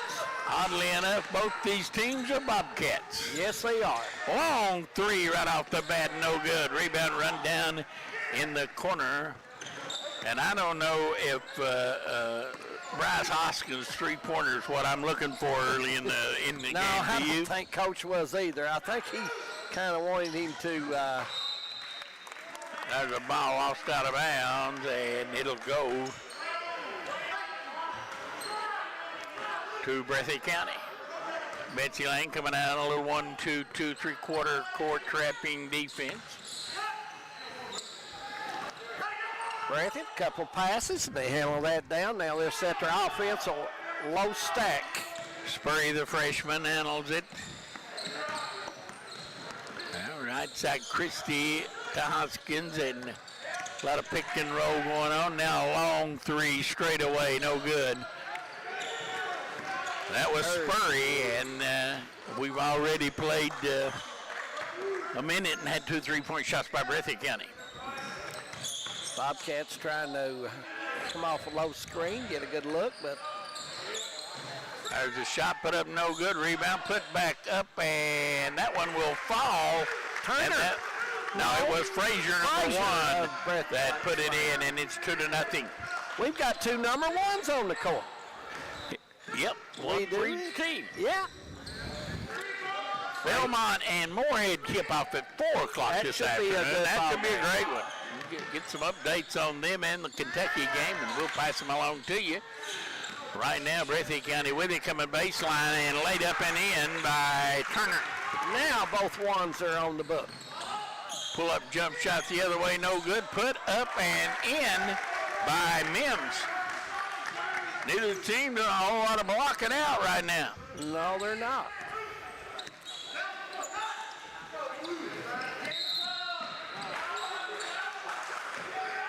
And we got a foul. 4-2 Bobcats. 2-point lead. You can say Bobcats will lead in this one and never be wrong. Hey, you can't beat this. Betsy Lane and Breathitt County, they looking, trying to get into Hoskins, the big guy. Hoskins and Rainey exchange blows underneath. Driving spur, he drops it off underneath, shot no good, put back up, no good, coming away with it, and we got a foul. That's going to be, I believe, on Hoskins. Physical game, Harold Mullins, starting out. Very physical in the paint. Coming off screens, they're getting bumped, and this is going to be a very physical ball game the way it started. Front court, Bobcats with it. Betsy Lane underneath Mims, and that's too easy. 6-2 in favor of Betsy Lane. Mims has 4 for Betsy Lane.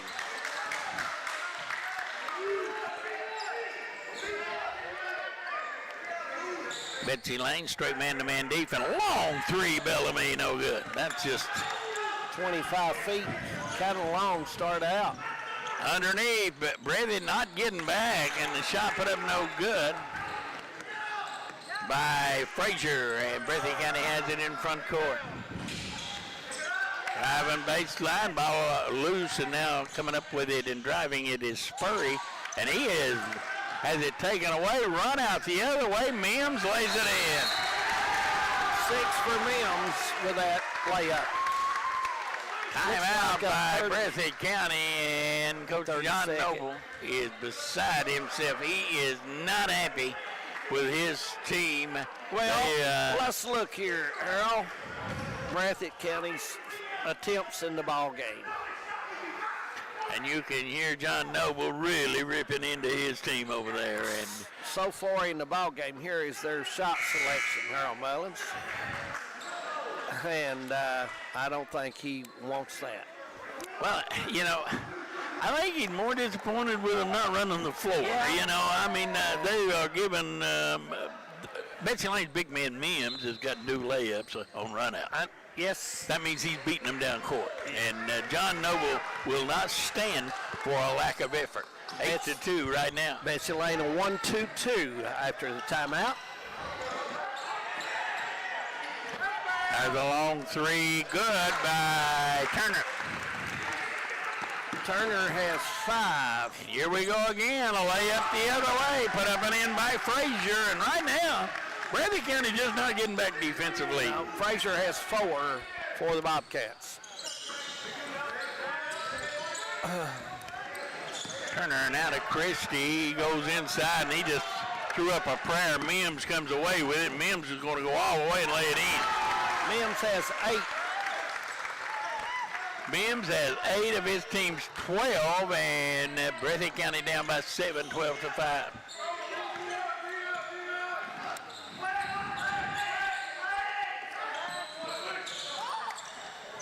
Backing up behind the arc. There's a 3, no good.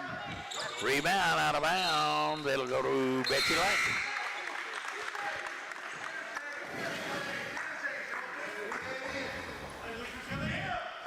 Breathitt County shot selection right now, Harold, is they're taking difficult shots so far in the ball game. Christie is out and Andrew Combs is in.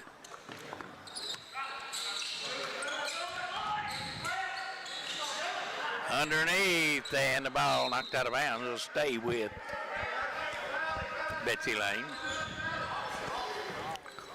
Looks like Hoskins got a hand on that and knocked it on out. Robson thought about it, but didn't take it for the Bobcats. There's a three, no good. Rebound. Betsy Lane has it and put it in. That is Ramey. Rainey comes up big, Harold Mullins. Nice rebound. 14-5, 2:56 to go here in the first quarter at Buckhorn. There's a move and a jumper by Bellamy is no good.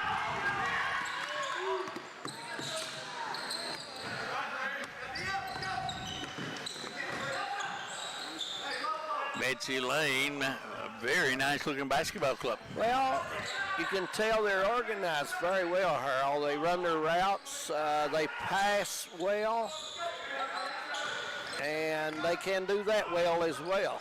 Mims drives, missed the layup. 14-5, leads at 9. And Breathitt continues just to circle the arc and fire up three-point shots. And out of bounds, a bad pass. It's touched by Betsy Lane. Yeah, Combs will put it in play for Breathitt County.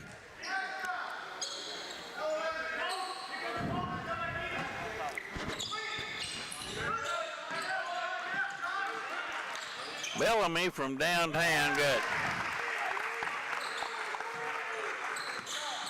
His first three-pointer on the day. Sophomore for Breathitt County. Mims goes on Hoskins, up and under, missed the shot.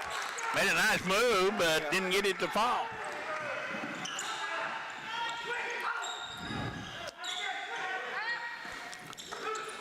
Breathitt moving around the horn. There's another long three, good by Combs.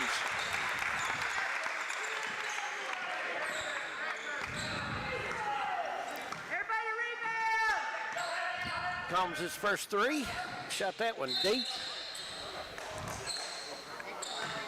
Ball was kicked, and it'll be inbounded again. Minute 17 to go, first quarter.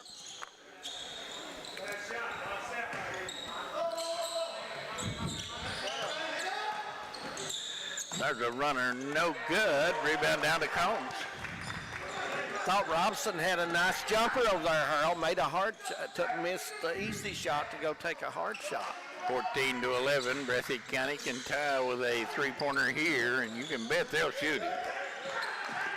Bellamy, as Betsy Lane extends the defense off. And now there's a three-pointer straight away. Good by Turner. Nice shot by Turner. 20-footer goes for him. And we're tied at 14. He's got 8. That's a nice long shot.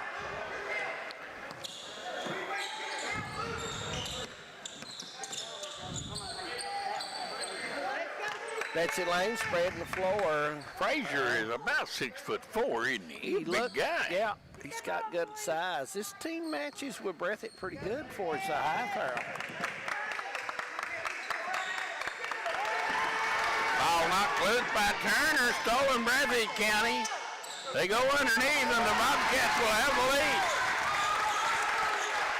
Send it out there, dribbling it between your legs, and somebody will take it away from you. Mims, no good. Foul on Hoskins will be his second, and going to the line will be Mims. Chance to tie this thing with 9/10 of a second remaining. Turner already has 10 points for Breathitt County in the ball game. First quarter.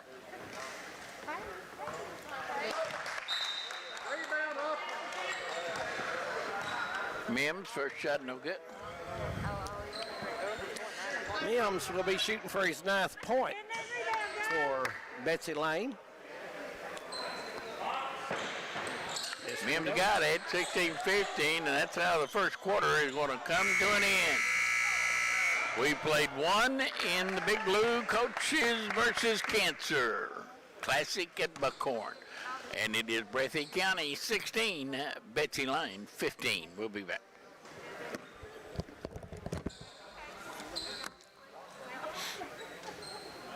Ring the circle and shoot a three. That's all we do. I never think beat my damn. I hate basketball anymore. That's what same as it used to be. I can't stand to watch games like this. This is not how you play basketball. When what's her now, Breathitt in the Fire Creek, Morton was over the Fire Creek. If you cut shots like that, you'd be over on the bench. Breathitt County is not winning inside one single time they shot it. They just poke it around the net. If you make it good, if you make it bad, good. I've never seen it.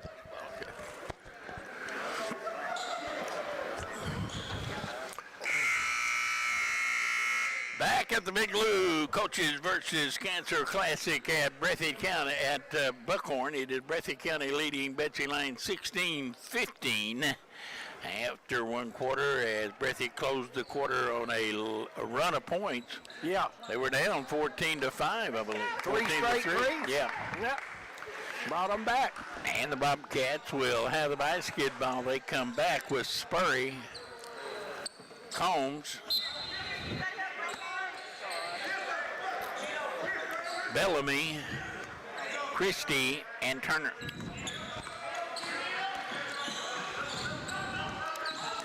Betsy Lane using the There's crowd. a bad pass picked off by Mims. You cannot go diagonally that far with a pass. No, 2-4 cross court. Robson.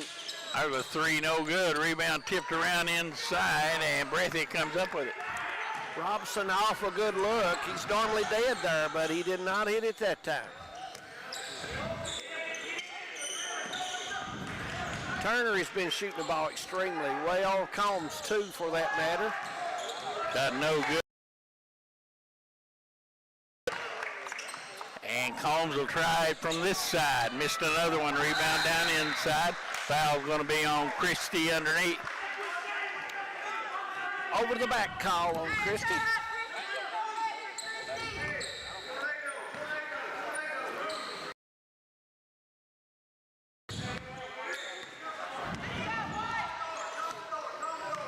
Breathitt County lines up in a 2-3. Not really chasing the ball and not really matching up. Straight 2-3, Harold. I tell you, Betsy Lane has got a nice-looking basketball team. That new man in there, Andrew Kidd, hit a three-pointer, and it's 18-16. And Harold, another fact about Betsy Lane is that Presley Simon, coaches at Moorhead, played at Betsy Lane. Yes, he did.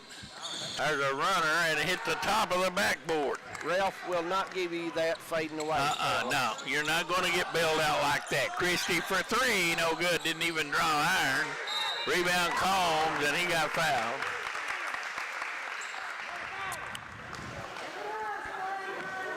Foul was on number 1, Jordan Frazier.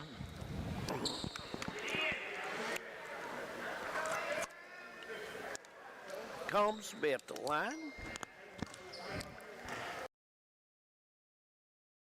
Has made a three-pointer off the bench, and now at the foul line, gets that one to drop. Nice touch for him. 16. He's got 4, going to shoot for number 5. 18-17.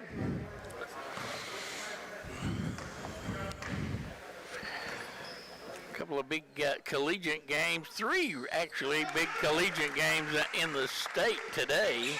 Alice Lloyd playing against West Virginia Tech, and a win would send them to the championship game and also would send them to the national tournament. Mims with it. Out for a three, no good. That was Robinson. Yep, he's struggled shooting. Normally a good shooter for Betsy Lane. Shot no good, tipped in by Christie. You got Kentucky and Florida. Moorhead playing Bellamy in the OVC. Run out at. Headed, threw it up and in, and that was Spurry. And Betsy Lane wants a timeout. 22-18, Bobcats by 4. Betsy Lane not taking care of the basketball, my friend. No, and I thought Breathitt has turned the heat up a little physical on them too, Harold. Last few trips down, anybody makes a cut or whatever, they're getting bumped pretty good going through there. So they've turned the heat up a little bit on Betsy Lane. Blake Ritchie will check in for Breathitt County during the stoppage in play. We'll wait and see who comes out. It is Ritchie and Bellamy, Christie, Combs, and Turner.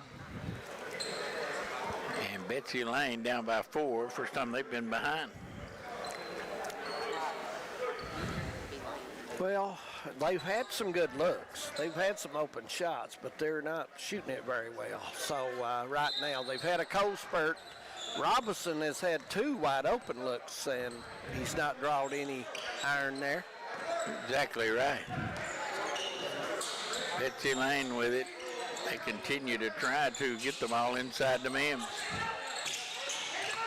New man in there for Betsy Lane is Howell. He has it now. And now Robinson again. This time he finally gets one to drop.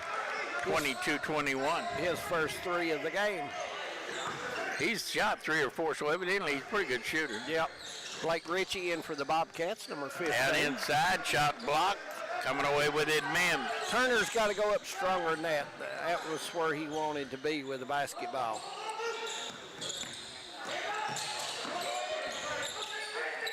Robinson open again. No good.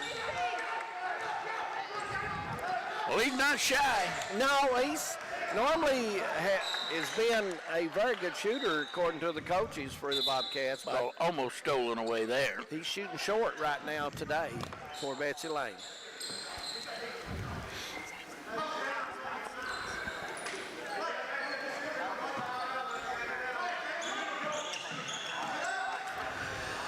Ball will come in. Spurrier will bring it up for Breathitt County. Bellamy's the other guard. He's there. Turner looks at it in the corner. There's another pass. You just cannot make that Now, pass. Scort is very tough. Robinson with a layup. Robinson has 5 for Betsy Lane. And it is 23-22 in favor of Betsy Lane. Out of the corner, turn, rebound, Betsy Lane. Here's Mims again on a run out. And he is fouled, and he'll go to the line. Foul's going to be on Turner, number 1. But how does Mims continue to beat Breathitt County down the floor? And he plays the 5 spot for the Bobcats of Betsy Lane. At the line, Mims. And no good. He's 1 out of 3 from there. It helps when you go to the line if you can make them, doesn't it? You know, we've seen free throw shooting all season, Harold. Not real impressive for anybody. Mims missed a pair. He's 1 out of 4. Neither does these teams know when that regional tournament comes, you must make them. Bellamy, left side now driving and almost losing it, but Bellamy will try 3, no good. Robinson will let that one go out of bounds, and it'll be turned back over to Betsy Lane, and we got a full timeout. 3:29 to go, and we'll be back.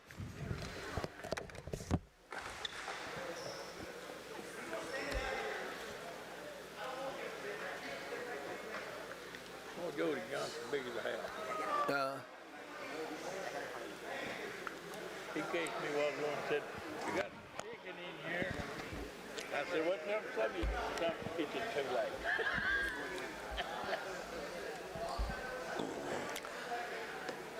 And he can drink that. If you wouldn't drink beer, you know, he got that big belly. He can flat drink some Budweiser. Huh? Oh, been in watching a few ball games down at the bar.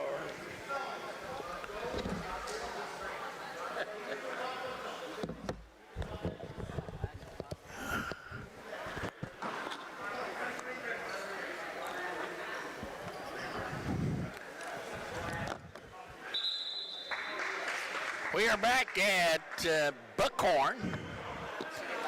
23-22, the Betsy Lane Bobcats with a 1-point lead over Breathitt County.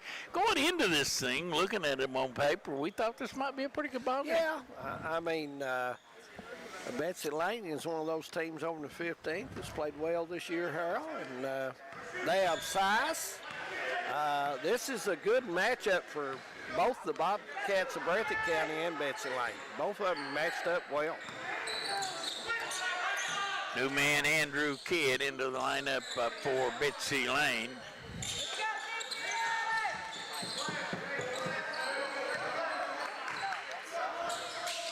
You got Frazier trying to post up down on the block. He has it now and stepped on the out-of-bounds line. Looked like he may have got away with a hook anyway. Yeah, he was way below the block catching the ball, Harold. Really know where to go, period. Fire over the press, and Breathitt County in front court.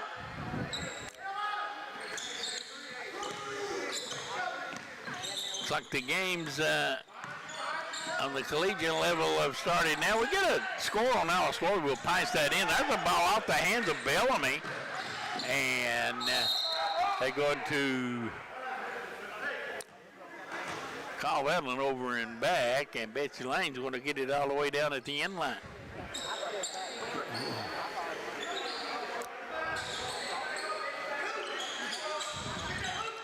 Bellamy almost picked that one off. Robinson drives baseline, gets through, and got fouled. That should have been on a pass. Shouldn't be any shots coming up here, but they're going to give him two. Maybe he was going up a little more than we thought. At the line, Robinson good. Robinson has 6 points in the ball game. Shooting for number 7.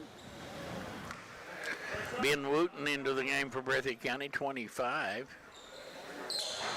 And Robinson correction, number 20, Caden Turner is into the lineup for Breathitt County.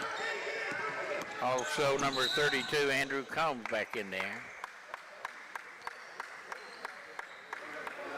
Foul was on Frazier.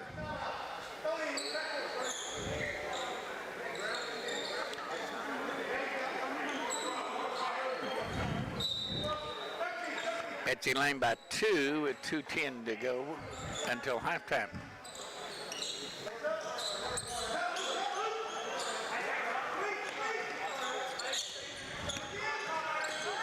Betsy Lane in the zone, they cross court and a bad pass picked off. Robinson goes in and dunked it with both hands.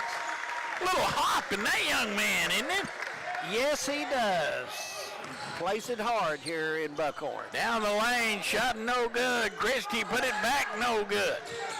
Coming away with it, Breathitt County's got it again. Spurry, no good. Rebound down, Betsy Lane.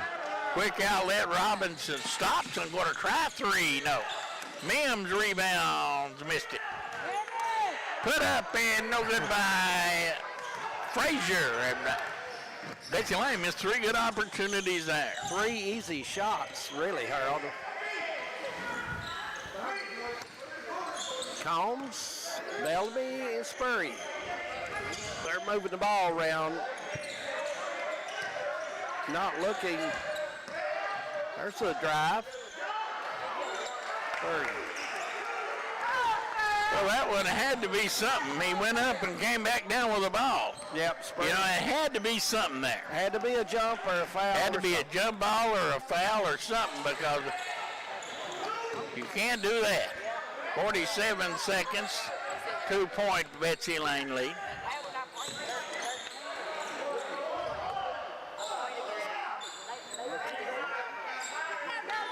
.35 on the clock. 26-24. Betsy Lane by 2.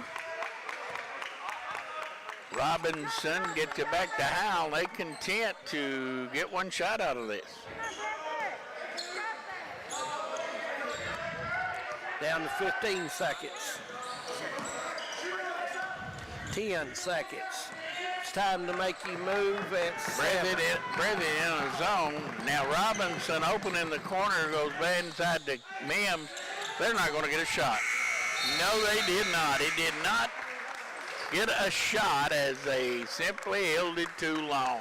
Halftime in the Big Blue Coaches Against Cancer Classic at Buckhorn. Score 26-24. Betsy Lane with a 2-point lead. We'll take a break.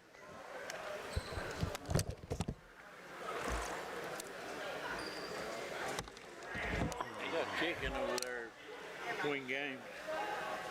Yeah, it sounds good.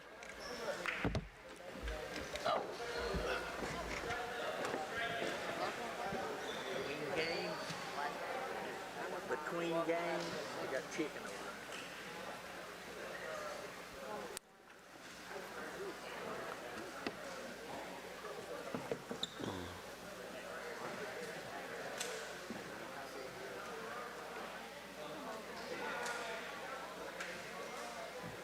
Play a whole lot better than Bridget going to play a whole lot better ball on this if they go get out of here. Huh? I said Bridget's going to play a little bit of ball on this if they going to get out.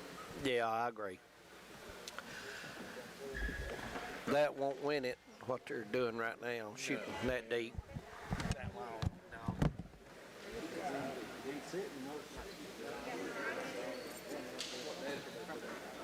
You agree? I just don't think they'll win the race.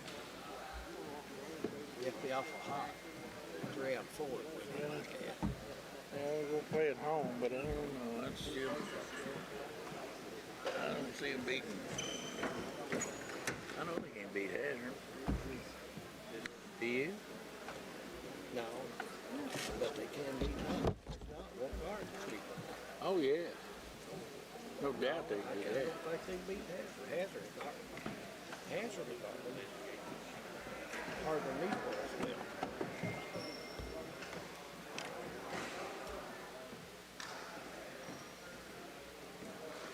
Still, Belmont 7-0. Huh? Belmont 7-0. Oh, gosh. Son that much, I always can shoot. Lights out. They got the shit kicked out of them Thursday night. Did it? Eastern beat them. I'll tell you what. At When Eastern. they come and play, usually they got 4 or 5 kids that can shoot that darn 3 ball. Eastern. Eat them on naps, folks. Open up, huh? Right now, we eat that chicken there after. And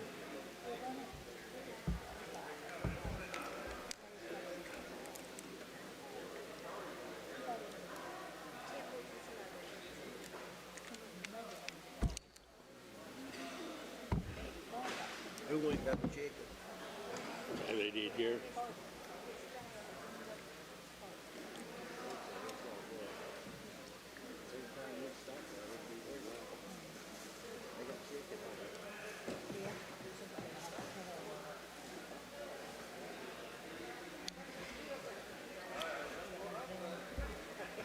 They ain't got no concessions.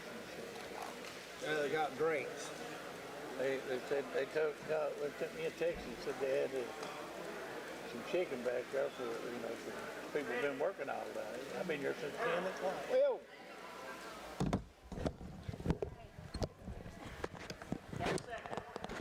What?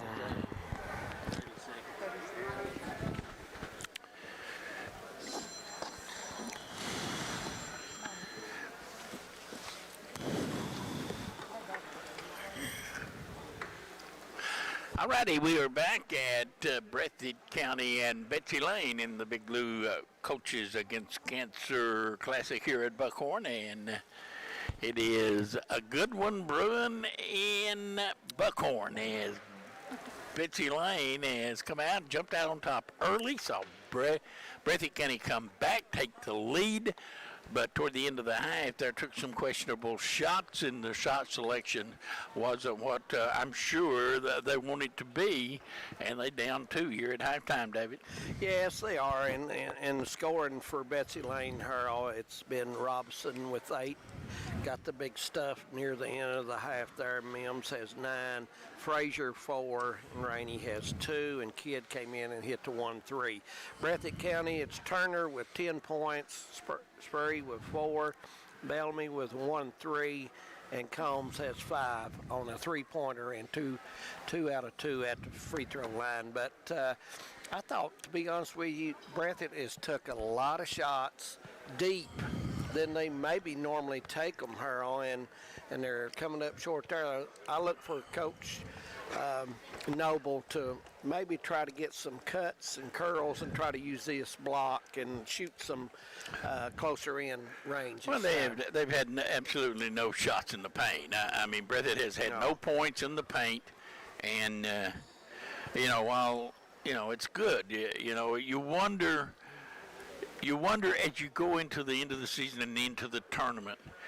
And Breathitt, if they continue to run the offense that we have seen, 5 people circled out behind the arc and they shoot the ball, you wonder if they, in tournament time, when that goal seems to shrink a little bit sometimes, you wonder if they, without an inside game, will be able to handle the likes of a Knott County or a Breathitt or a Hazard or somebody like that's got some people that can play in the paint and that can really hurt you in the paint, and you just wonder about that. Of course, you never know, and John Noble has always been a coach that has give his players the freedom to shoot that ball. Yeah, he has. Going back in the early years, like we were talking a little bit, Pharisee Woods, the old coach at Breathitt County, and Morton Combs, old coach at Clark Creek, and Pearl Combs, who coached at Hyman, just didn't allow the freedom for their players to shoot that ball like that. They kept it and turned it over and took good shots. But now this is basketball in the year 2021. This is not something that Breathitt only does, because all of Wolf County, another prime example, team that shoots 65-70% of their shots from behind the arc, and that's just the game we play today. But is it a winning game? And that would be the question.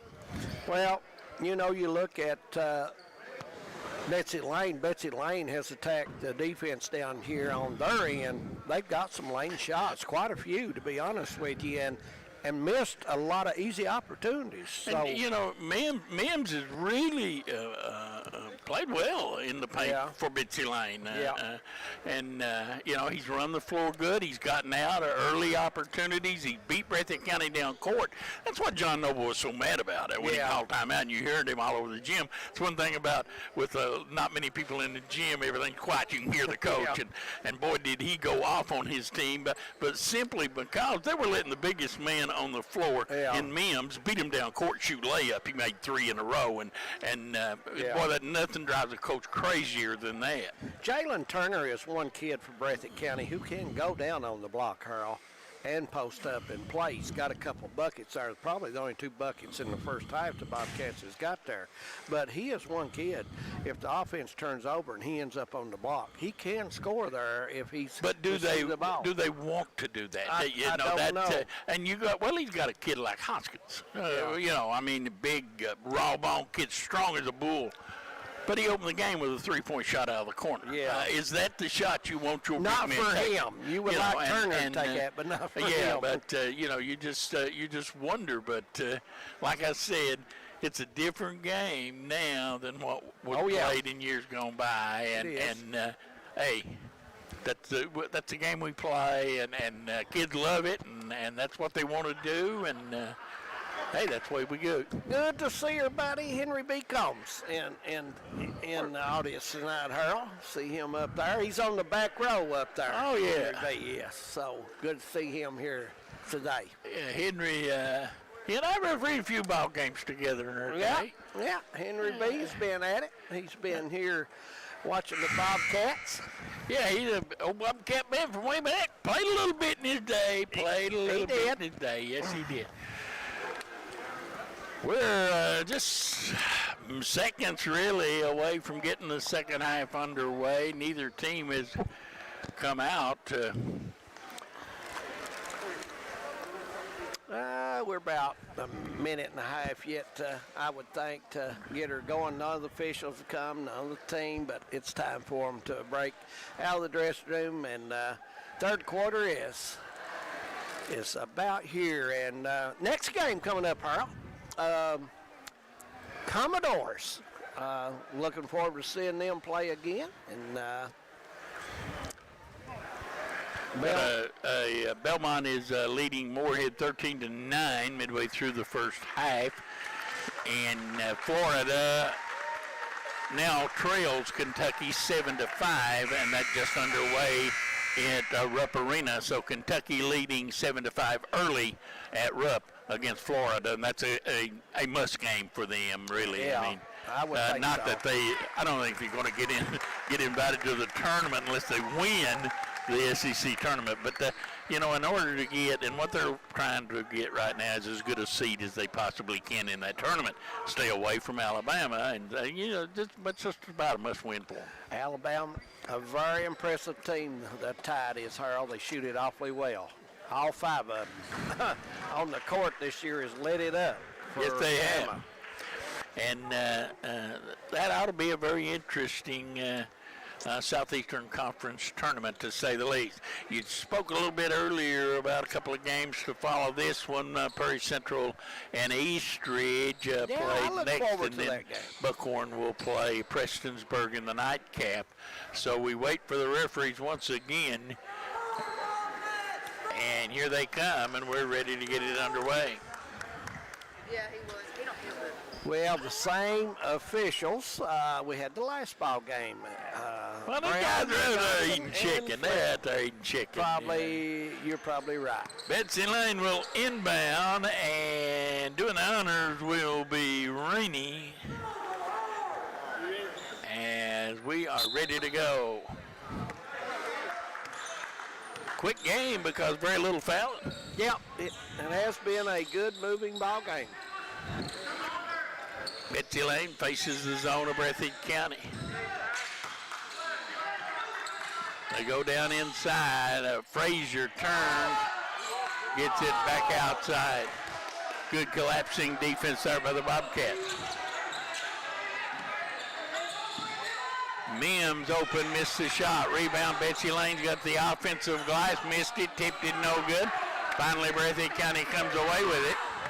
That's why we was talking earlier in their halftime, Harold. Bobcats have give up some opportunities there that should have made, I thought. But Christie in the corner, Hoskins posting up on the block, and they didn't throw it to him. He had good position in there. Hoskins, he's not been getting it, but now Turner is there, a good post player as well, but he's wanting it, but they're not looking there. Turner has it now, elbow jumper. That looks hard. It is hard, and coming away with it is Frazier.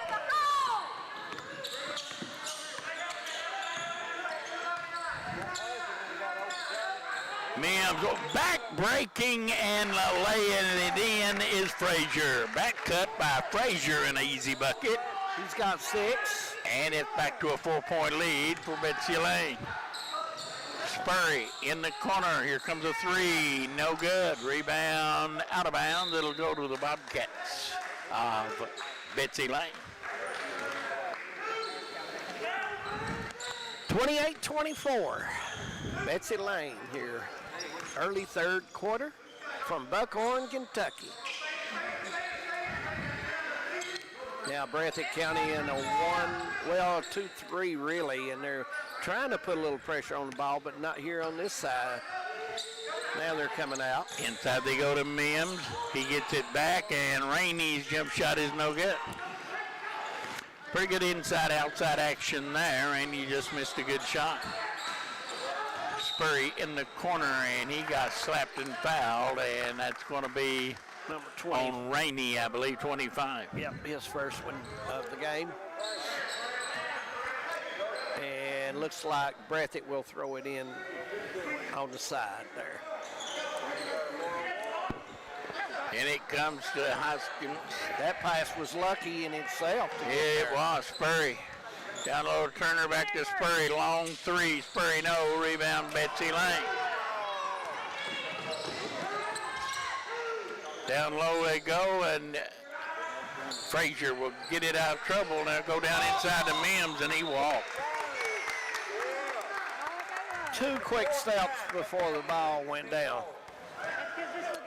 Spurrier's usually under there. 28-24, Spurrier across the timeline. Young freshman. Yep. To Bet you Bellamy, a sophomore. So backcourt looks pretty good for the future. And now Breathitt drops it out of bounds. That's Turner.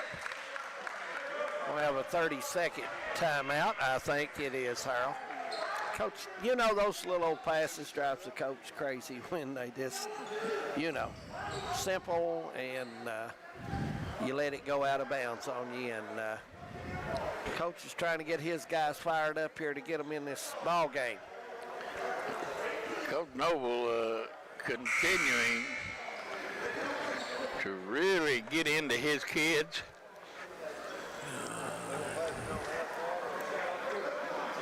They just have not played good, solid, sound basketball to this point, have they? No, I thought their defense was better in the second quarter than the start of the game. But right now they're going to have to pick it up. Offensively, it's just not clicked for them well right now.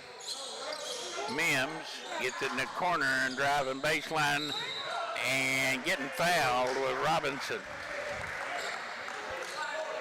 Fouls on Turner, number 1. Nice curl out there in the corner to get him a opportunity to go to the line off that pick. Turner will pick up a couple as coming in for Breathitt County will be Andrew Combs. Turner's going to have to go to the bench with fouls. Here's the shot, and that's an air ball. I think maybe both teams just... How does the best shooter on the team shoot an air ball from the free throw line? Any more the way free throw shooting's going, it's not surprising. Not kind of hard to figure it out, don't it? 8 points, shooting for number 9. And this one is good. 29-24, 5-point lead as Breathitt County hit to score in the quarter. Spurry over to Bell, and look out. Down the lane, Spurry lost it. Run out, Robinson lays it in. Robinson has 11. He's the first player for Betsy Lane in double figures. 31-24. Turner for Breathitt County is 10 double figures for the Bobcats of Breathitt County. Driving Spurry, forced it up and in. They're going to give him a basket and the foul. Spurrier has 6. He'll shoot for number 7. UK out on top of Florida 13-5. And Boarhead and Belmont 17-13 in favor of Belmont.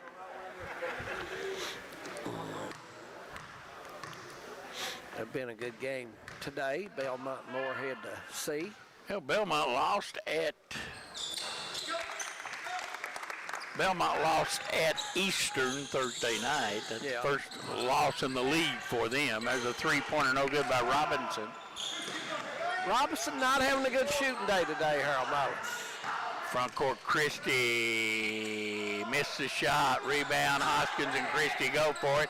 Coming out there with it is Howell, Betsy Lane, and they're going to call an offensive foul. And that is probably... Don't believe I could agree with that. You? No, I thought they were. I thought they were movement there, but anyway. Well, I don't know. 31-27. Yeah. And Breathitt County will get it back. Ball stolen again.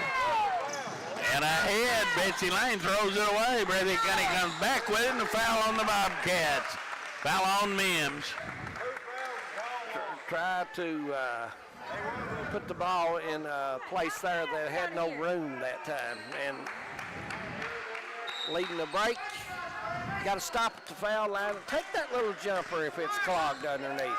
3:44 to go, and Breathitt County in front court. Turned it over the last couple of times. Christie in the corner. Now driving with it is Bellamy. Put it up no good. Rebound Mims. Inline to inline rush. Mims good off the glass and one.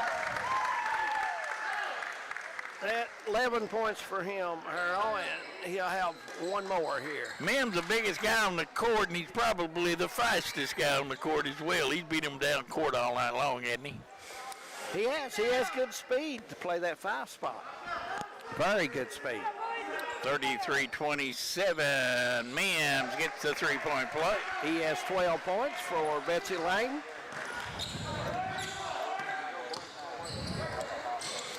Well, Knott County played this Betsy Lane team toward the end of the year at Heinemann. There's a long 3, no good. Bellamy. Rebound, Betsy Lane on the move. Alley-oop and a dunk. As Frazier slams it home off the pass, and we have a timeout. 36-27. We'll take a break. We'll be back. I'm not sure if they do or not. I believe they play until the last week of the game. If they do, they'll get beat too. They'll beat Knott County. If they don't get back on defense, they will. I can't believe that big boy beat Breathitt County down the court. Take a picture of them shoes. Those are the shoes I've ever seen in my life. Right back. Without a doubt. When she comes back, I'm going to say, will you stop right here, David? I want you to take a picture of them shoes. Because they're the ugliest shoes ever. Only I'll tell her we're going to buy us.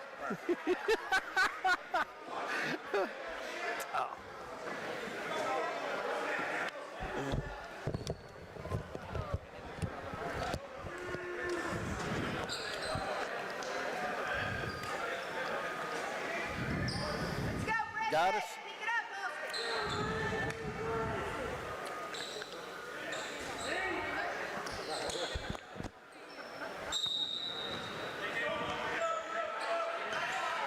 Back at Buckhorn, Breathitt County will bring it down, Harold, 27-36. Betsy Lane on a little bit of a roll here. I was right. Knott County will play Betsy Lane on March the 6th at Heinemann. That's the last week of the season. Look forward to that game. Yep. Should be a nice ball game. Ball blocked out of bounds. Combs will inbound. 2:47 to go in the third, and Betsy Lane with its biggest lead out on top by 9. Hoskins double teamed. That's to kick it back out there. Betsy Lane's defense have picked up. In the corner, open 3. Spurry, air ball out of bounds. And they say Frazier touched it last. Yeah.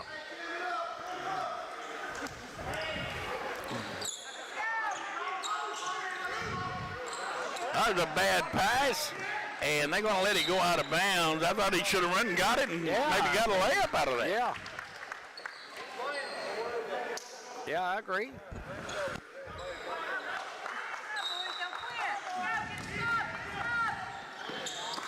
And it comes, Betsy Lane with it, leading by 9.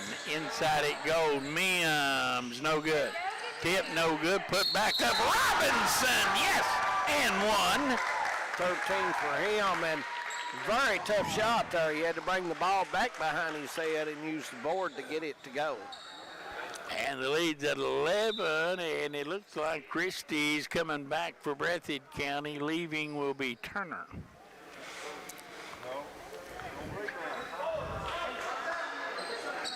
Right now, Betsy Lane, Harold's beating the Bobcats to the loose basketballs right now. At the line, Robinson completes the 3-point play, and they built the lead to 12. Yep, 14 for Robinson.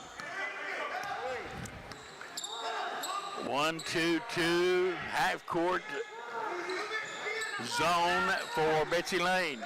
And they take it away. Boy, Breathitt County just not taking care of the basketball. Front court. Betsy Lane, Howell underneath, put up and in by Frazier. And right now, he's got Breathitt County's got everything going their way up on top by 14. Or correction, Betsy Lane has everything going their way up on top by 14.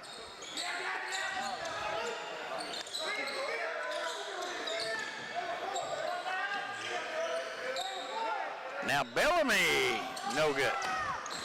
Rebound, Howell lost it.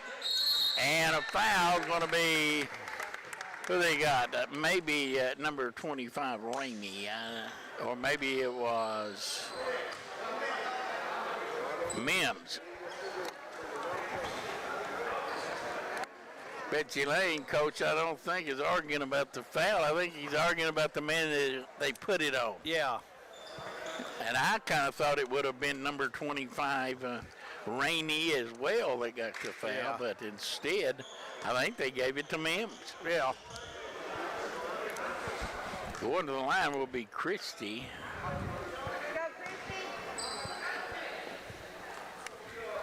Brady coming off of a double overtime win over Prairie Central at Jackson the other night. Christie has his third point. Is that 2 overtimes? I believe it was. I believe it was a double overtime game. Don't quote me on that, but I believe it was a 2 overtime game. Christie back at the stripe. And this one is no good, and the rebound comes down. Betsy Lane driving all the way, putting it up and in was Kidd, Andrew Kidd. Leads at 15. Hoskins in the corner, 3 by Combs.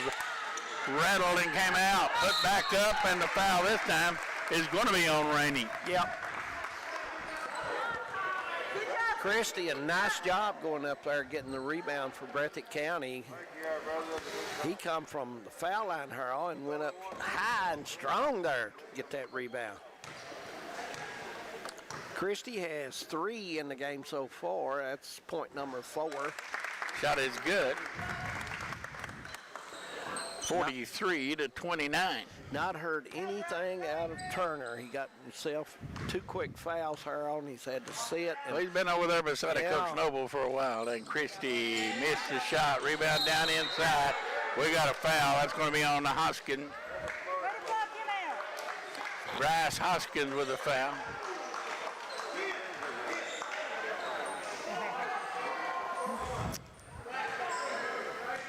A 14-point lead for Betsy Lane. Final minute of the third quarter.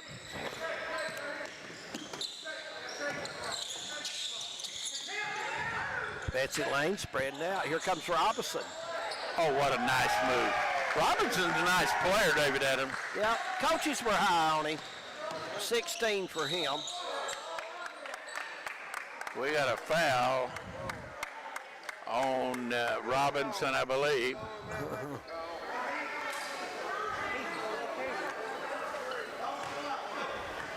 And it's going to be 1 and bonus coming up for Breathitt County. It will be Spurry, number 14, the freshman.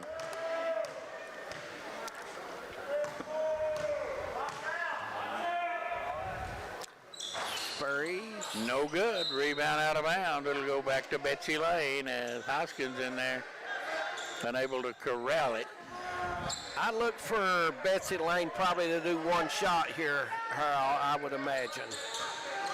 30 seconds to go here in the third. Al drives it all the way and lays it in. They give him the open lane and he takes it. 18-point lead for Betsy Lane, 47-29. In the corner, Spurry, 3, no good. Rebound will stay with Breathitt County with 5 seconds to go.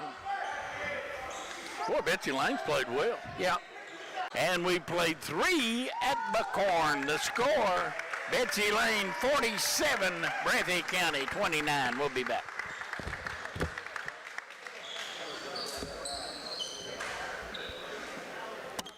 Where are you going tonight? I know you're going somewhere else, ain't you? I'm going home. No, actually, I've got to go to my house at Tennessee after I leave here. Do you? Are you going to see her buddy down there? Got it built. We finished it in December on Cherokee Lake. Bean Station area. Yeah. Yeah, I'm going to go see Jerry. Jerry Bentley and Teresa. Yeah. Yeah. I saw That's good area right there. I'm going down in April. I'm going to see if I can look Jerry up. I got to go get some stuff out of the guys when we come back tomorrow. Yeah, we'll be in a minute. Corey, have them take 3 back there for us. so we don't have to stop and get them. Okay. But that's a good place. This suits, yeah, it's real Nice. Down there, I'll tell you another good place down around that golf course down there on the lake. There's a golf course out there at Bean Station. Yeah, I know it's BB's got a place down there. Yeah, Yeah. 47-29, we'll head to the fourth quarter, and Breathitt County's got some making up to do. Yes, they do. They've got to take care of the ball, hit some shots, and get some steals, Harold, and get some stops. Period. Well, we saw a 17-point lead evaporate in the Knott County game. Let's see if Breathitt can go do something down by 18. Inside he goes to Hoskins. He turns, forces it up, no good. Rebound comes down to Betsy Lane. And a long three, and that's an air ball. And the coach did not want that shot. Looks like Moorhead is edged out in front of Belmont. 22-20. 4 minutes to go in the first half. And Kentucky leading Florida by 9. Going to the line will be Hoskins, and leaving will be Mims. Mims will get a break. Rainey comes back as they get new people in for Betsy Lane. Hoskins at the line. He's looking for his first point. Harold gets it. And he got it. Yep. 47-30. And good again. Breathitt goes into their 2-2-1 full court press. Betsy Lane.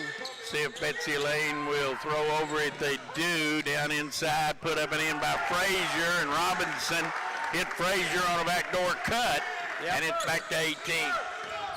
12 for him in the ball game. Frazier. Bellamy. They go cross court to Combs, and now baseline. Hoskins has it poked away, and coming up with it, Breathitt County maintains possession. Bellamy almost lost it, goes back and gets it. Breathitt County has just not looked good handling the basketball, have they? Hoskins muscles it up and in. 4 points for him, and here comes the press. 2-2-1 again. In the middle. Again, give and go, and Robinson lays it in. Robinson has right now, the press is doing nothing but giving up layups for Betsy Lane. They look like they can really handle the basketball well. They do. They pass it well, too. They hit the open man on their team very well. Combs for three, no good. Rebound, back up, Bellamy, good. Bellamy has 5 for Breathitt County.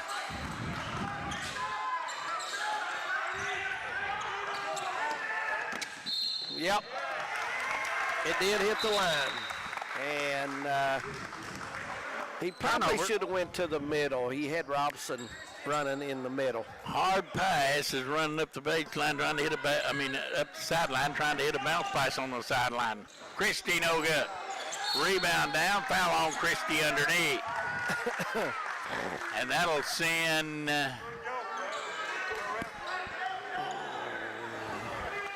Should be the ball out of bounds. No shots, not in the bonus. Howe and Kidd exchange passes in the back court. As Betsy Lane continues, they get it in front court to Frazier. Frazier pulls up at the dotted line and missed it. Had a good look, just shot it short. 5.5 minutes to go in the ball game. Betsy Lane leading by 16. Spurry comes baseline, lays it in. Nice move by Spurry. He has 9 for the Bobcats. 18-point lead down to 14. Betsy Lane driving and spinning, and Rainey threw up an absolute prayer. Yeah, that's not a good shot. Down underneath, open, good, Christie, and it's down to a 12-point game. And And with 5 minutes to go, they've cut 6 points off that lead in about 40 seconds. And hurry shots and not real open shots has caused them to lose into the lead. I'm sure that Coach Newsom right now telling them, when you get the ball in front court, bring it out and let's turn it over and let's see what we can get into our offense. Yeah. But Breathitt County giving them some breathing room here to operate and try to get back in this ball game. East Ridge and Perry County Central will be our next game. I think that'll be a good game as well. I do too. Looking forward to that. And then our nightcap will be Prestonsburg and Buckhorn. And the Wildcats. Absolutely. Full day of action here at the Big Blue Coaches versus Cancer Classic in Buckhorn. This is going to be an annual affair. We look forward to doing it again next year, and I think next year it's going to be at Perry Central. Yeah. I think Eddie Browning has worked himself to death today, Harold. Oh, yeah, he really has. He says he's ready for that chicken dinner. Eddie Browning. 5 minutes remaining. Nice fella, Eddie is. Breathitt County coming up with pressure. They throw it in front court, and it is stolen by Breathitt County. Turner with a big defensive play. Here goes Bellamy, and Christie lost it out of bounds. Coach Noble would like to have a little more air on the ball than that direct pass.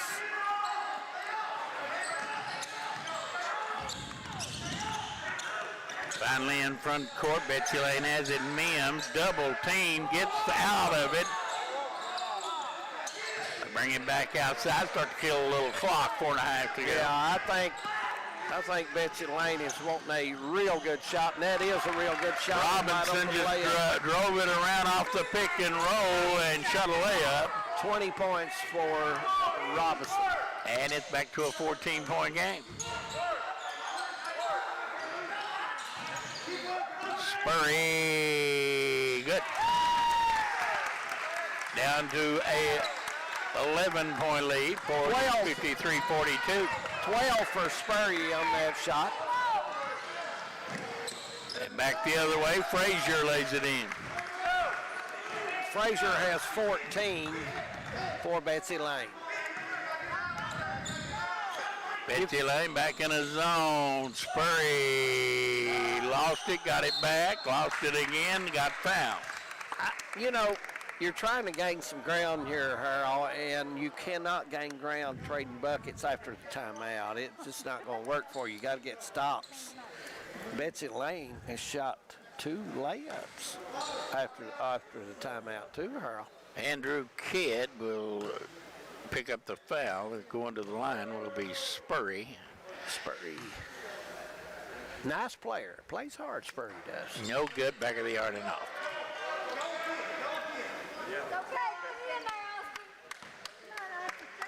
David Ritchie, our old buddy down in Breathitt County, listening in, Harold. He loves to watch Hometown 24 and watch these high school basketball games. And he missed a pair. Rebound down, out of bounds, and they're going to give it to Breathitt County.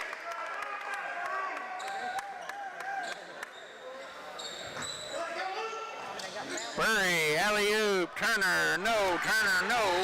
And rebound, Mims, and the foul going to be on Breathitt County. And boy, it has been a very unlike Jalen Turner day, hasn't it? Well, first half, he played well. I thought he got those fouls, the quick fouls, Harold, and it got him out of his routine, and he's not been able to play much in the third quarter at all, and it's been tough. Betsy Lane with it, 3:20 to go.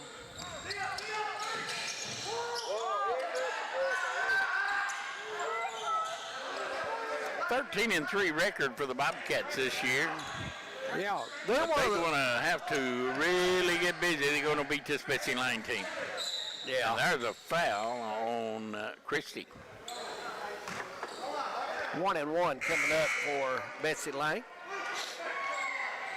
Harold, they're one of the teams over in the 15th who I'm sure can represent their school very well when the tournament comes. I mean, they're playing well right now. You know, you can be that third and fourth place team over there and get right in it if you're playing well. Kid shot is good. Kid has 6. 14-point lead. Shooting for number 7. Kid good again. Moorhead out on top of Belmont, 32-31 at the half. So Belmont trip into Eastern Kentucky to this point has not been good for the Bruins. Not they for lost. Nashville. They lost to. Good hustle. Well, it only was a matter of time before we got it. Yeah. You know it. I'm gonna call offensive foul on Spurry. What do you think? I'm not going to give Spurry that foul. He's playing too hard. In front court, Robinson drives baseline, gets through, lays it in. I don't know how he made that shot, Harold Mullins. 22 for him. That was a tough shot. Off balance going in there. 59-42, and Turner will try a three, no good. Rebound knocked down. Christie saves it, but Betsy Lane has it. Bad pass, but rescued by Mims. And fouls on Hoskins. So it looks like Breathitt County, unless they come up with a miracle in the next 2 minutes and 13 seconds, is going to lose their 5th game of the year, David Adams. Yeah, you know, shooting and turnovers, I think, was a big part of it. Breathitt not shooting very well today.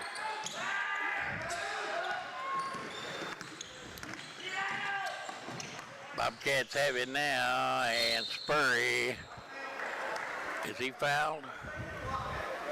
By Kidd, maybe, and they're going to give him 2 shots. Yeah. Spurry at the line. He's played very hard, the freshman has today, Harold. I've liked him. Of course, we've seen him 2 or 3 other games this season. Plays pretty steady basketball for Breathitt County. Spurry gets this one to roll in. 13 for him in the ball game. Isaac Bellamy comes into the lineup replacing Hoskins. A little quickness into the lineup. I would imagine he is Sophomore. Luke Bellamy's brother. The second one is good. And timeout by Breathitt County. 59-44, 2:04 to go. Bobcats with the lead. We'll be back.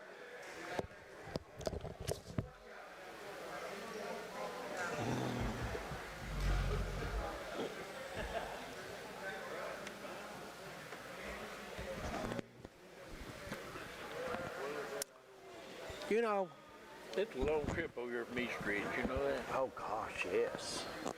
East Ridge all the way down on the West Virginia line. Ain't it? Well, it's hour and a half from North Central, so it's about 2 hours. It's an hour and a half from North Central to East Ridge. Mm-hmm. Right at it. Well, there's another hour and a half here. Yeah. I'd take care of them boys. I'd feed them well. God. Long trip. Yeah. How long does it take you to get home from here? Get home from here? Yeah. About 30 minutes. Yeah.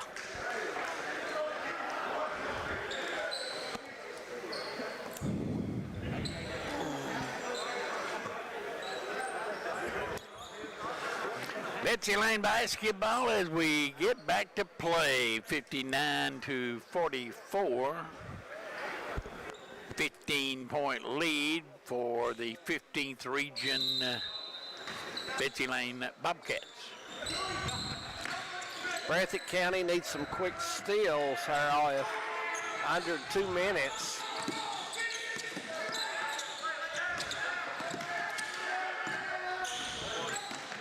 Underneath, they break the press, and Frazier lost it. Ball on the floor, picked up by Robinson, and a foul.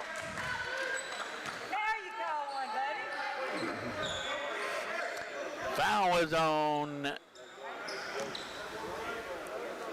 maybe Bellamy.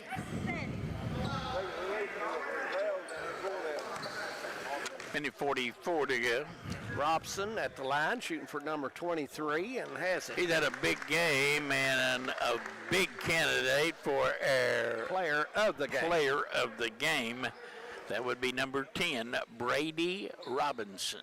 Unless the Bobcats can come back, Carl. And they're down 17 with a minute 44 to go. Bellamy in front court.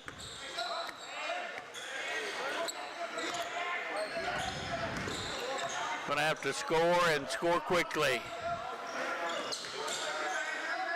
Top of the little circle jumper, good by Turner. 13 for him. His first 3 in the second half, and they needed him to score.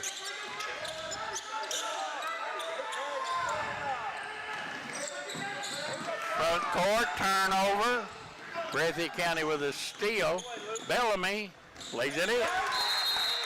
Bellamy has... And timeout this time by Betsy Lane. Minute 6 to go and a 12-point Betsy Lane lead. And Coach Newsom, it's his turn to be a little bit put out. Yeah. And he's having a heart-to-heart with Mr. Kidd, isn't he?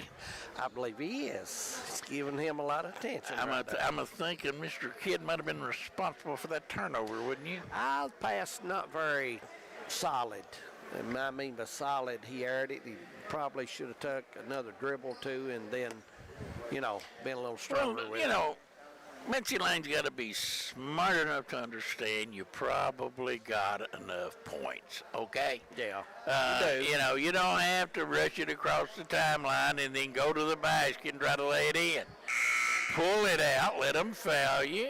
Yeah. You probably got enough points anyway, but I agree. sometimes the game situation and knowledge goes a long way.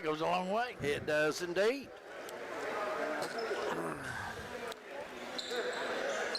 Betsy Lane will have it with 1:06 remaining, up on top by 12.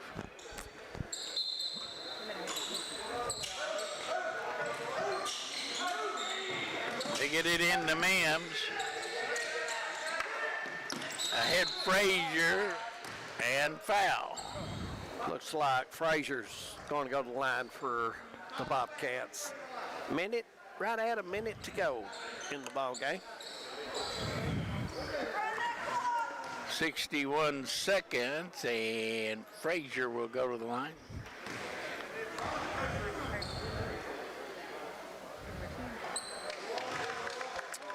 Frazier has 15, Harold Mullins. Pretty nice game for him. He and Robinson, after getting some early runouts from Mims, it's been Frazier and Robinson that have played well for the Betsy Lane Bobcats. Spurry kicks it in the corner. Here's a 3, no good. Put back up, no good. Rebound down inside, and it'll go to Betsy Lane with 47 seconds to go.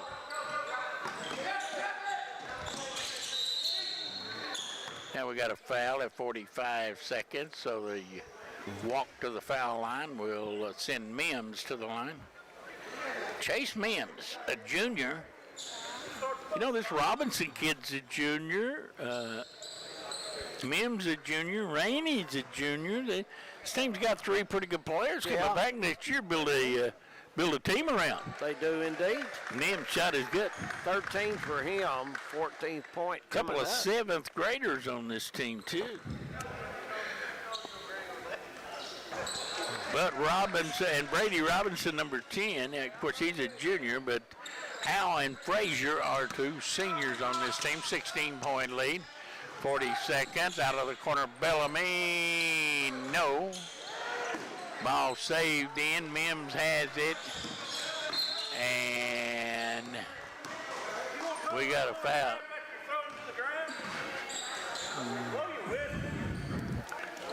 And going to the line will be number 2, Nicholas Howe. And it appears like Coach Noble has run up the white flag as he has 5 people set to come in, and that will happen likewise for Betsy Lane, and here they come. Mass substitution for both teams. And Betsy Lane will leave here with a 9-6 record, David Adams, and pretty good afternoon's work here in Buckhorn. Yeah, they shot it well today, shared the ball well. You know, their defense, I thought, was good on the perimeter, and I thought that was a big plus for them. It has not been a good day for 14th region teams in this tournament, or in this classic, because Hazard and Wolfe County and now Breathitt County shot no good, put back up no good, and we got a foul. Foul's going to be on Bentley, Davey Bentley, number 24. It looks like. But those 3 teams have lost in this, and only Knott County a winner, and they played another 14th region team, and that was Leslie County. Right.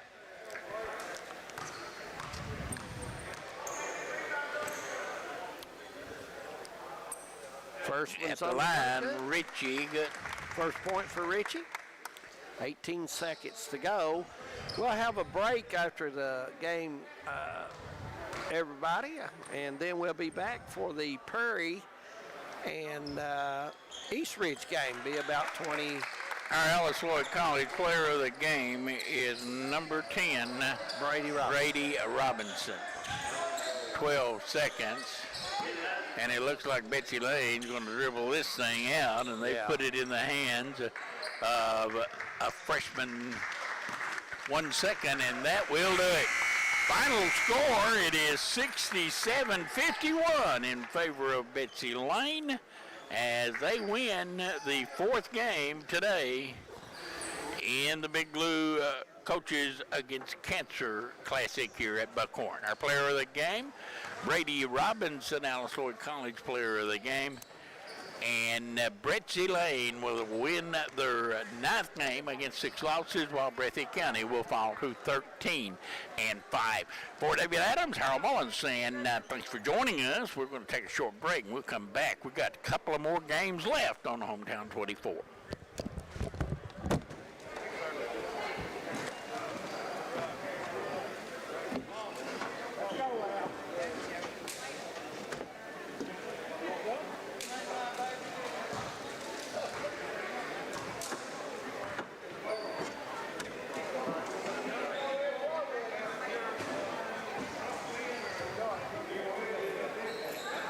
This time we'll go ahead and clear the gym. Everybody will have to go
Welcome back to Buckhorn. Getting ready for the third game here this afternoon. The Perry County Central Commodores has come over to play the East Ridge from over in Pike County. Harold Mullins, a ways traveled for East Ridge to get over here. Yeah, it's more than a $5 cab ride, I can tell you that. Yeah, absolutely. Pretty good jaunt from Pikeville. As we will have to get the starting lineups. There is no introduction here, so we'll have to pick up the starting lineups as we go along. East Ridge and Prairie Central, two teams coming in here. Prairie Central's had a rough year, and East Ridge, they have had a decent year, but, you can always hope for better. Absolutely, and the only way you get better is start at the present time and start playing and get things going, and that's all you can do. And we're about ready to get started here, so horn sounds. Brody Justice, the coach at East Ridge, their record at 9-7 on this season.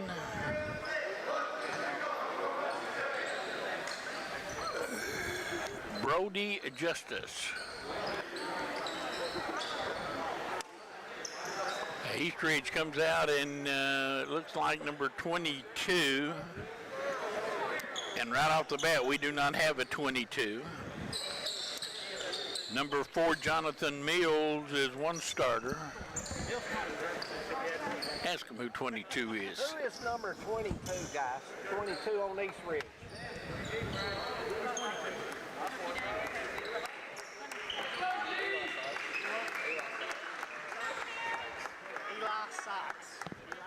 Thank you. Eli Sykes. He's right there at the bottom, Harold. Eli Sykes is number 22. For Commodores, Beverly, Brock, Fannin, Day, and McGinnis. Commodores with it as we get underway in the first quarter. Braxton or Ridge Beverly, the point guard for the Commodores. He has it now, drives it right into the lane, and then kicks it back out. Brock with it, moves. Commodores coming off probably their best effort of the year when they lost at Jackson to Breathitt County. Foul is on number 4, Jonathan Mills. 24 is Braxton Stanley. He'll start for East Ridge. Jonathan Mills, number 4. Eli Sykes, number 22. Number 10 is Isaac Woods. He starts as well. Ridge Beverly, first point of the afternoon.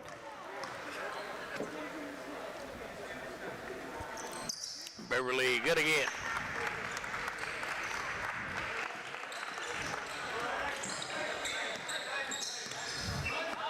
Gets the Commodores on the board first. So it is Mills, Woods, Stanley, Damron, and Sykes for East Ridge. They handle it now down 2-0.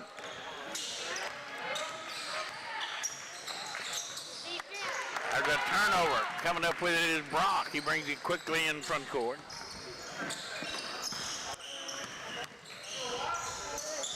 And now a jump shot is good by Brock. 4-0 in favor of the Commodore. Brock's that senior on this ball club. Nice jumper out there, 17-footer. Woods trying to get something, but nothing. Right now, this Commodore defense is pretty good. There's a jump shot, no good. Rebound comes down to Fannin.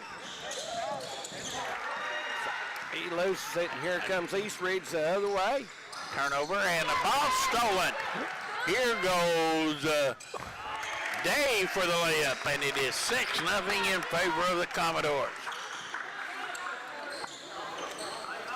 Prairie Central, as we said earlier, coming out probably their most impressive outing of the year. They're only 4-10 on the season. And they are coached by Shannon Hoskins. Nice runner by number 4, Mills, as he gets the bucket to put Eastridge on the board here at Buckhorn. 6-2.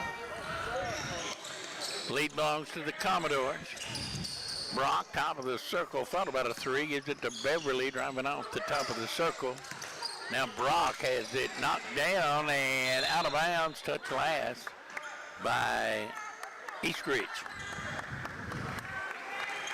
Appreciate Josh trying to keep us up to date on some of the other games in the area, and we'll continue to do that as both Kentucky and Moorhead are heading into the second half, and we may try to see if we can get a Alice Lloyd score today as well. They played earlier this afternoon in the River State Conference semifinal round. Bad pass there. Yeah, nowhere for Mills to go. And a run out and a bucket for Day. Day has 4 for the Commodores. 8-2 lead for Prairie Central. Well, one thing you know about the Commodores, no matter how bad their record is, they will give you everything they got. Shannon Hoskins, that is one of the staples of his coaching. Absolutely. And we've seen that all season, them playing hard, regardless of the score, Harold Mullins. Regardless.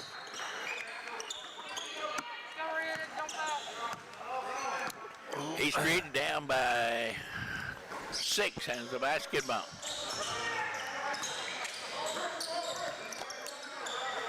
Right now, the Commodores defense has them pushed way out near midcourt. They're bodying up real well with Eastridge at this And let us take this moment to thank the young ladies here at Buckhorn that provided us with some food between games.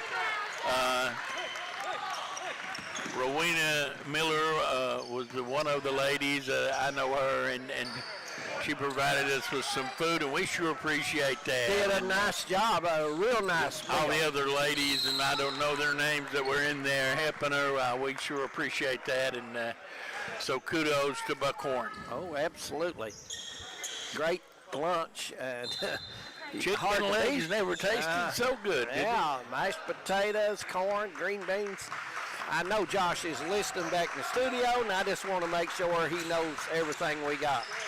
Driving baseline, getting through, now kicking it out. Eastridge right now having a problem trying to penetrate this Commodore defense. Yeah, they're not getting any good looks, and Commodores are really bodying up well at this time. Mills goes inside, puts it in. Nice move there by Jonathan Mills. He has 4, has all of the points for Eastridge up to this point.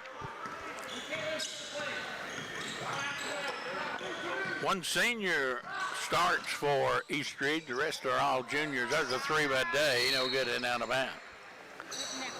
Day a normally better shooter than that.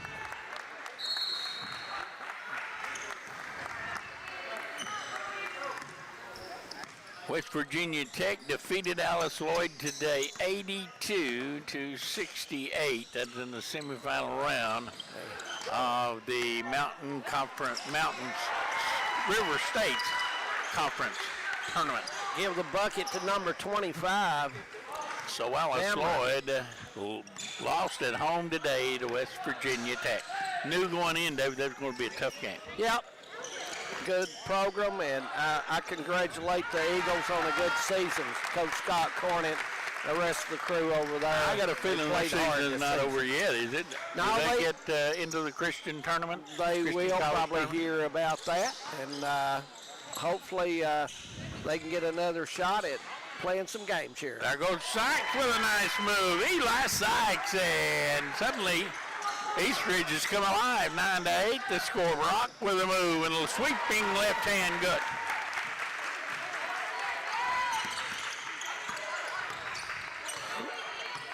Brock has 4 for the Commodores. Nice pass, and out of the corner, a 3 is good by Number 4, that is Jonathan Mills. Mills. And he's got 7. We're tied at 11. Here goes McKenzie. His shot is blocked, but he got fouled.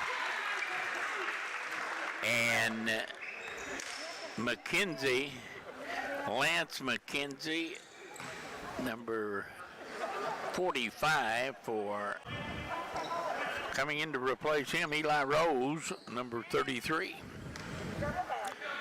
Eastridge, way over there on the eastern end of the state, isn't it? Yes, it is.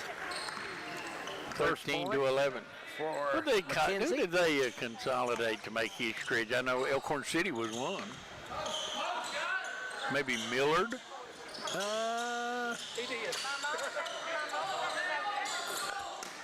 Inside it goes, and the ball poked away and out of bounds, and they're going to give it to... I thought Millard went with Pike Central, Harold. I could be wrong. Pike Central, Mullins went with Pike Central, So and Johns Creek was went with Millard- Pike Central. I know those two schools consolidated into Pike Central, but now I believe, what was some of the other schools over there in that four eastern section of Pike County? Well, Elkhorn City. Elkhorn City was definitely one of them. Yeah. Millard may have been the other, or another one. I'm not sure, but I know there's a couple of three schools went together who to make that. Beverly, a nice drive. And out of the corner, no good. That was Fannin, and 13 to 11. Eastridge looks for the equalizer with 40 seconds to go.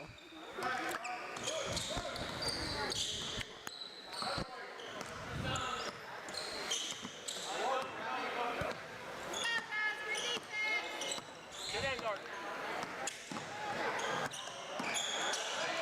26 seconds. Eastridge right now look like they're content to get that last shot. Get up on Gardner. Get up, Gardner.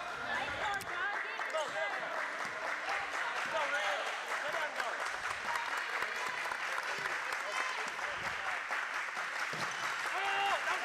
Almost lost it, and getting it back 4 seconds, going to have to put it up as they will not get a shot away.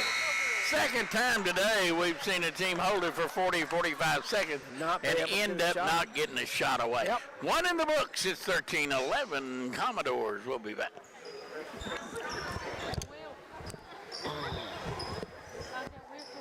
See what? I'm giving that to you after the game.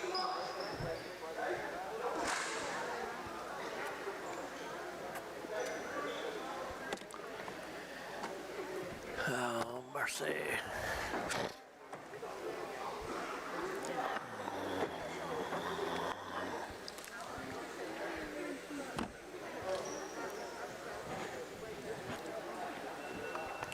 River flood up your way? Rock down there?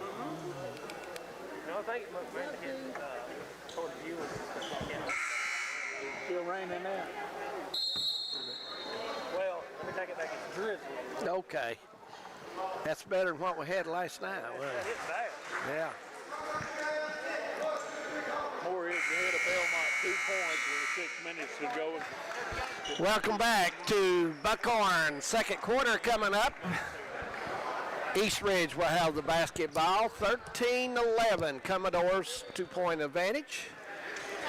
Out to do the honor, Hunter Amron for Eastridge. Maybe we'll find out here in a few minutes just how many schools went into to make an Eastridge. They got some Absolutely. Eastridge people sitting around here. We'll ask them in a minute. Yeah, absolutely. Just underway. Dameron now in the corner. Fire three. Good by Isaac Woods. Nice shot by Woods. 20-footer in that corner and on net.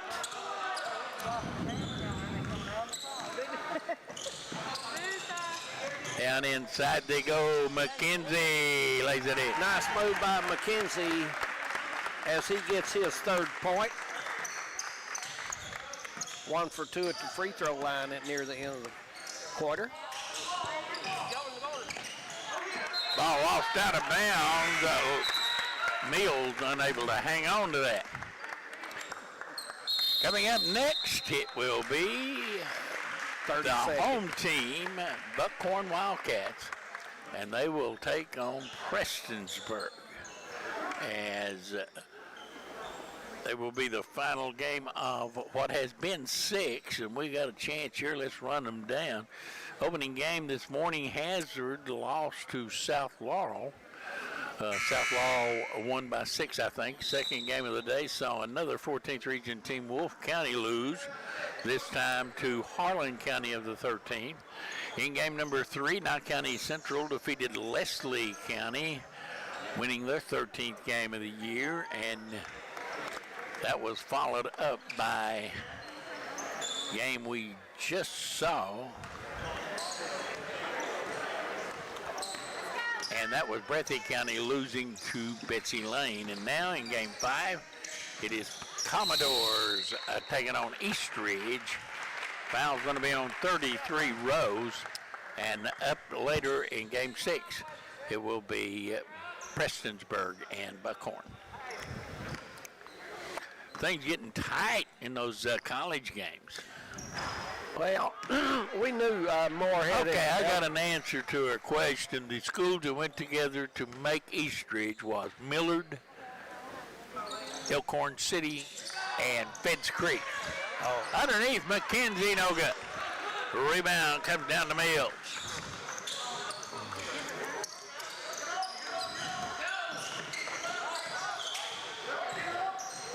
Commodores up on top by 1. Stanley with a quick move. Nice move, missed the shot. McKenzie with a rebound. Ridge, Beverly, no good.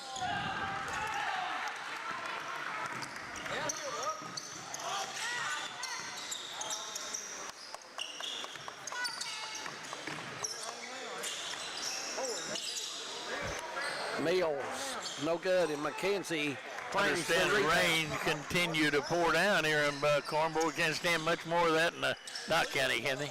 No. There's a ball stripped away, stolen. Eastridge run out. And going up and putting it in is Isaac Woods. 5 for him. So far, McKenzie with a move to the basket.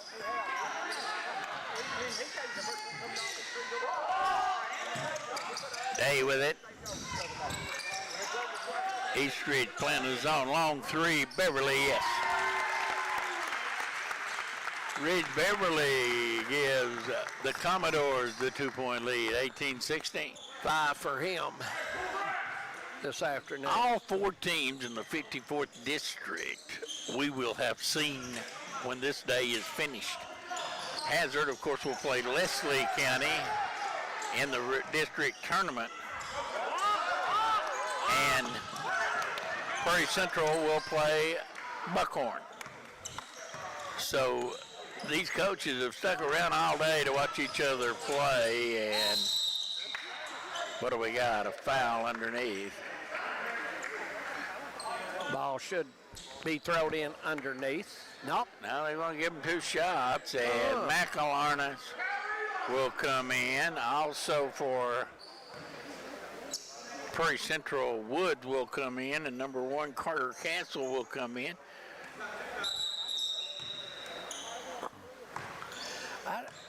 The referee's coming together to ask, they're asking if this was a pass or a shot. And it was a pass. Yeah, I thought so. I mean, it's going to be Eastridge inbounding the basketball. So no free throws coming up. It will be Eastridge, the Warriors basketball. They lob it in backcourt and go right back inside, and the shot put up no good by Mills. Mills made his move, but shot it way too hard as Beverly will hit it. Beverly, 3 buckets in a row for the youngster. Yep, 7 points for him. He's starting to heat up. Beverly only a freshman.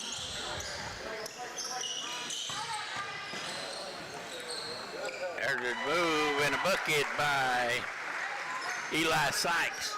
Sykes has 2 more, and that's 4 for him. Back the other way, 3-point shot, no good by Woods. An 8th grader for the Commodore. Well, we know Mr. Woods can shoot it.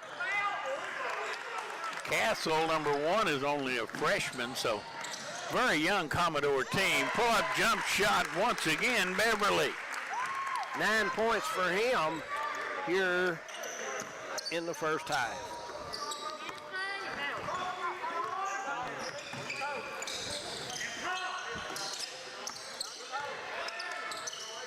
Eastridge down by 4. Driving off the screen, runner in the lane is good by Braxton Stanley. Stanley's first 2. 22-20.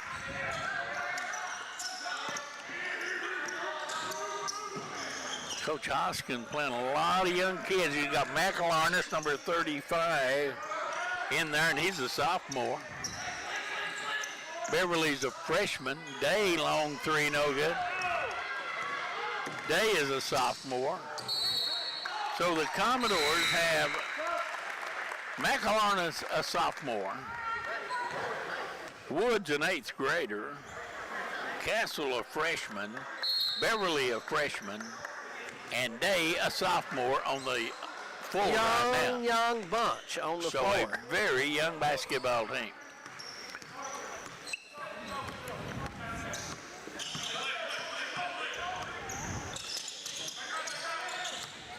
Eastridge, man to man. Down inside they go. Ball spun and the shot put up no good. That was Woods. Eastridge with it, down by 2.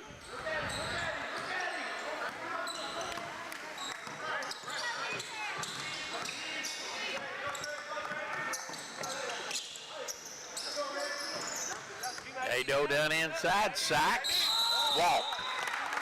Yeah. Didn't hold his balance very well. McElarness, good pressure on him and made him turn it over. Beverly will bring it down for Commodores.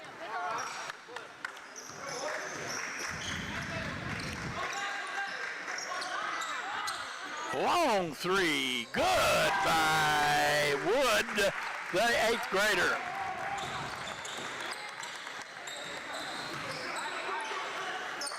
I know Coach why. Hoskin's building for the future, ain't he? Yeah, I know why Woods is in the game, how about it? And we got a foul. That's going to be on Woods.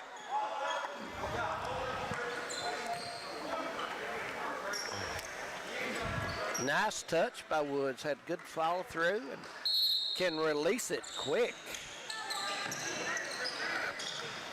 Moorhead up on top of Belmont by 6 with 3 minutes to go. Kentucky and Florida tied at 49.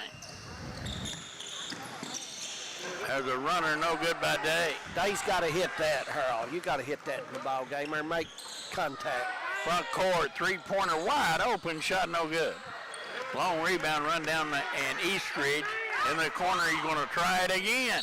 Good. And foul's going to be on number 33, Rose.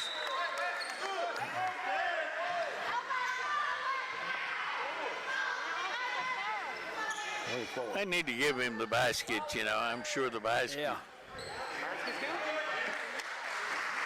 And it is good.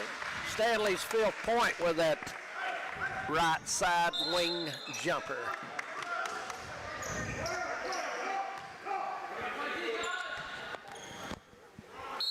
(25-23), 2-point lead for Prairie Central.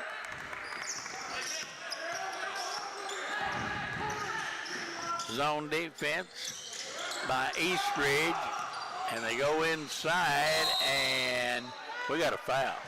Yeah. It's going to be on Eli Sykes. That'd be his 2nd. Brock will come back, and Brock will be the senior on the team right now, as Dave will leave.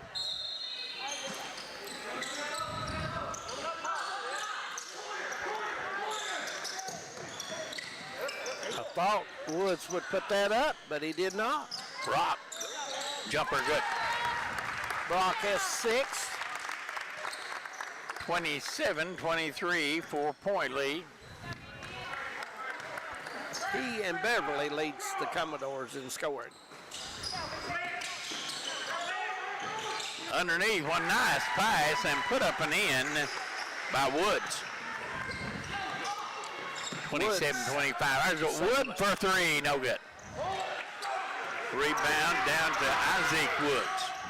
Eastridge in a hurry. Down the lane, underneath, ball knocked away and out of bounds. It'll stay with the Warriors.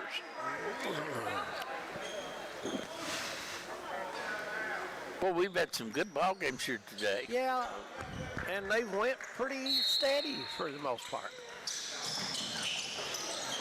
Underneath, Wood missed it, got it back, has it knocked out of bounds. It'll stay right there.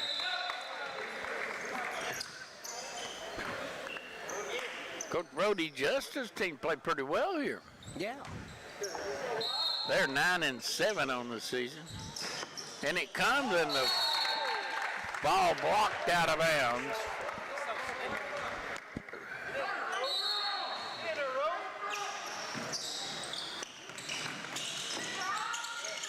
Underneath, and we got a jump ball. The Prairie's ball on the alternate possession. Florida has taken the lead over Kentucky by 2 with about 9 minutes to go. 55-53 Gators. That would be a bad loss for Kentucky.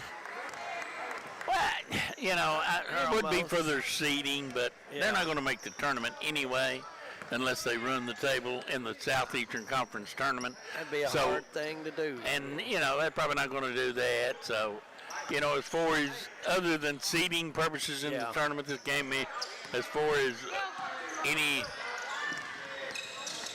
bearing on whether or not and they would make the tournament, it would have none. Going to the line for Prairie will be Fanning, and he will have 2. Mr. Tyler Fannin. Fannin, Harold, he is a junior for the Commodores. Shot no good. He'll have one more. 2.8 seconds remaining until halftime, and right now the Commodores lead by 2 at 27-25.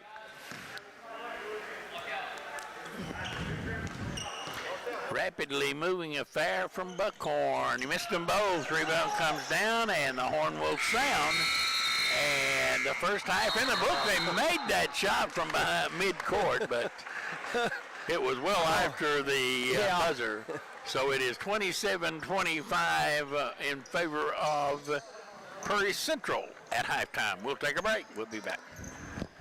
Or if you had another thing. That woman sitting over there got that big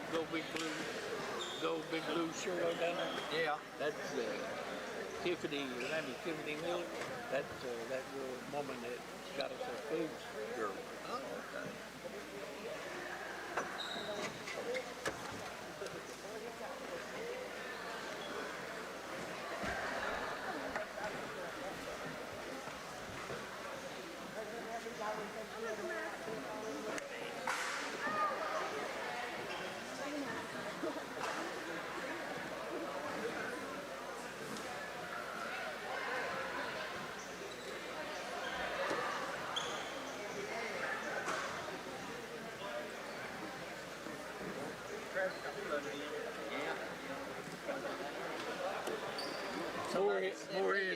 Somebody sent me that text too. What? Miller, Elkhorn City, Moorhead's ahead of Belmont 67-60 with a minute to go. Which that absolutely means nothing because Belmont's going to be the number 1 seed in the tournament, Moorhead's going to be number 2. Well, you know, it might be a little confidence. Well, I mean, yeah, it'd be that. But that's the one that coaches South Laurel. That coach. He got caught fooling with a ball player. Well, evidently he didn't go to jail. No. And that brought him out of it.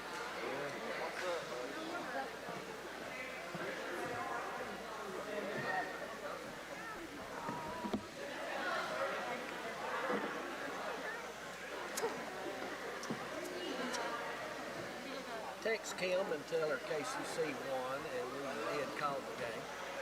What, she just texted you? Yeah. Why didn't you watch it? I don't know. Ask her why she didn't watch it. She didn't text me. You answered. She didn't text me.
Just point at me.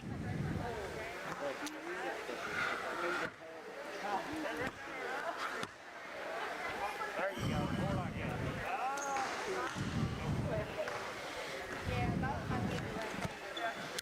Alrighty, back here at halftime of Game 5 in the Big Blue Coaches versus Cancer Challenge.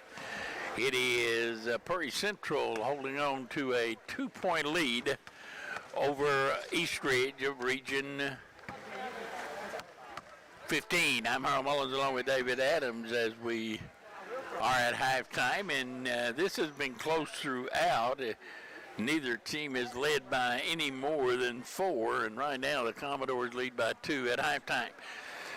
Other games in the area, it was Alice Lloyd College today losing at home in the River State Conference Tournament to West Virginia Tech by 14. And Moorhead right now, a really good shot at knocking off Belmont in the OVC as they lead with about a minute to go. And Kentucky, well, they were in a dogfight with Florida. The last score we had, Florida was up by 2. David Adams, it has been a good first half of basketball, and the youngsters from Prairie Central acquitted themselves very well. They have indeed. Beverly, 9 points here at the half. Her always played well, and Brock, the senior on the team, has 7, and Tyler Day has 4. Woods has 3, and Big McKenzie inside has 3, and that gives the Commodores a 2-point lead. And for Pike Central, it's been mainly Mills has 7 and Woods has 7 leading scorers for them. Stanley kicks in 5, and Dameron 2, and Prairie has got a lead here, Harold, something to build on, and they need to come out. I think the first 3 or 4 minutes will set an important tone for them. Yeah, I think you're right. In this game, a whole lot different than a few games we've seen earlier today, where it is circle the arc and shoot a 3. That's not been the case in this game. No, it has not. A little more conservative basketball, to say the least, but and the score indicates that 27-25 here at halftime. Meanwhile, down in Moorhead, the Eagles leading by 2 with 19 seconds to go. So they're trying to hang on, and we'll get an update on UK score as well. 27-25 here, and up next in the Big Blue Coaches versus Cancer Challenge, it'll be the homestanding Buckhorn Wildcats, and they'll play Prestonsburg from the 15th region coming up immediately following this one. So we've had a lot of basketball up to this point.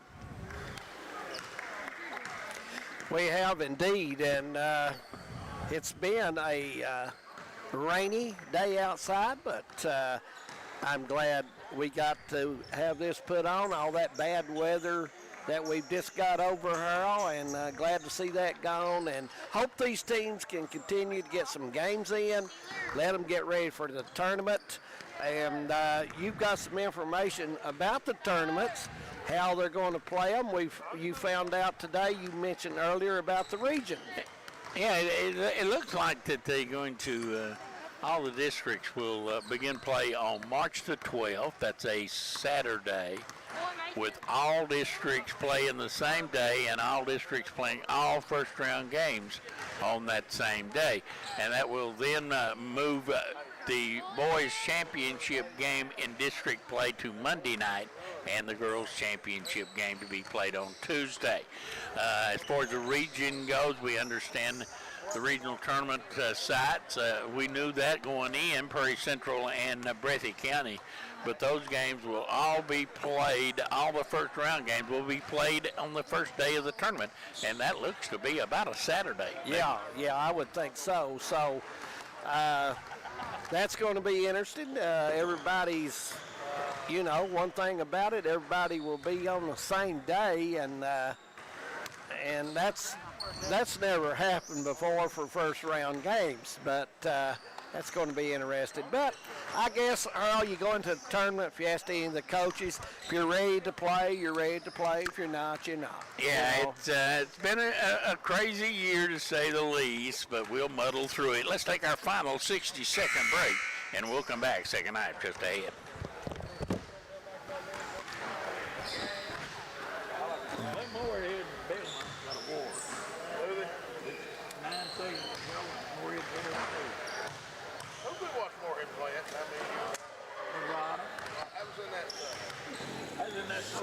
Collegiate tournament.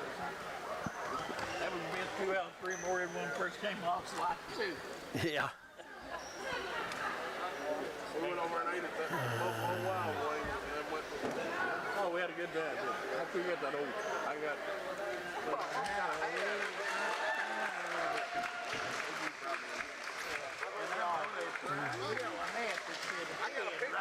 I got a picture of it on my telephone.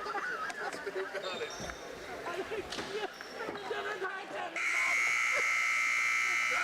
It says, hey, it's right across.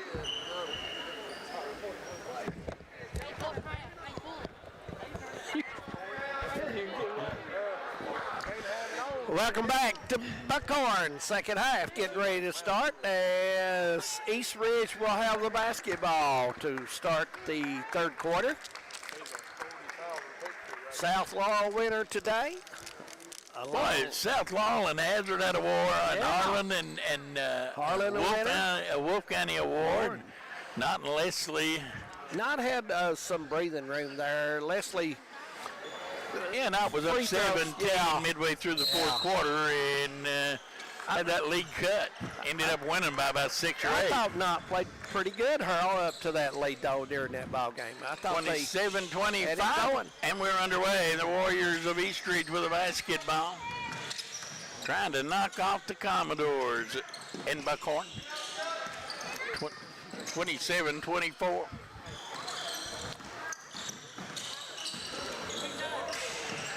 They go down inside and now spinning and putting it up. Sykes, nice move, missed the shot. Not enough backboard use there for him. Not any. Got to use the backboard. There's a drive, and McKenzie unable to corral it.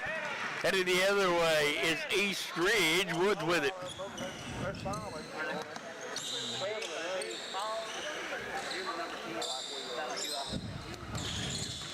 Curry in the man defense.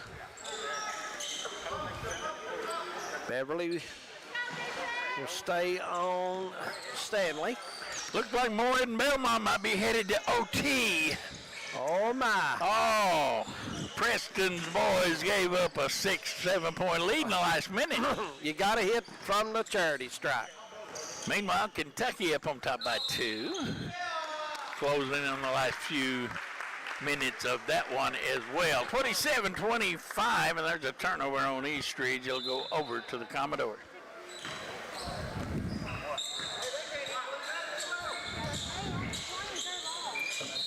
I think that the call was a 5-second call. I don't know if he penetrated the hash line to go down, but I don't really know what that was about. Fannin, 8-footer, a runner, and he gets his first bucket. Yes, it is, 29-25. Meanwhile, Kentucky down one, about 4:25 to go in that one in Rupp. It's 29-25 here. Purry has turned the defense up a notch. Moving Mills, he kicks it back outside, and East Street being very deliberate with the basketball. Dameron, looks like he may have shuffled his feet, turned it over anyway. McKenzie heads the other way. On the run out to Beverly. Beverly drives baseline, runner block from behind, and East Ridge will head the other way.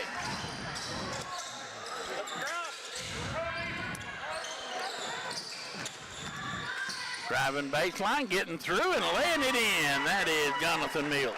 Mills 9 for East Ridge. 29-27, back to a 2-point lead for the Commodores. Fannin gets it over to Brock there at the elbow. Now gets it back outside. Day's been a little shy shooting his jumper. First half, he shot wasn't on, and he's kind of been hesitant. Fannin net a Day. Day is fouled as he makes his move inside. Hunter Dameron will be guilty.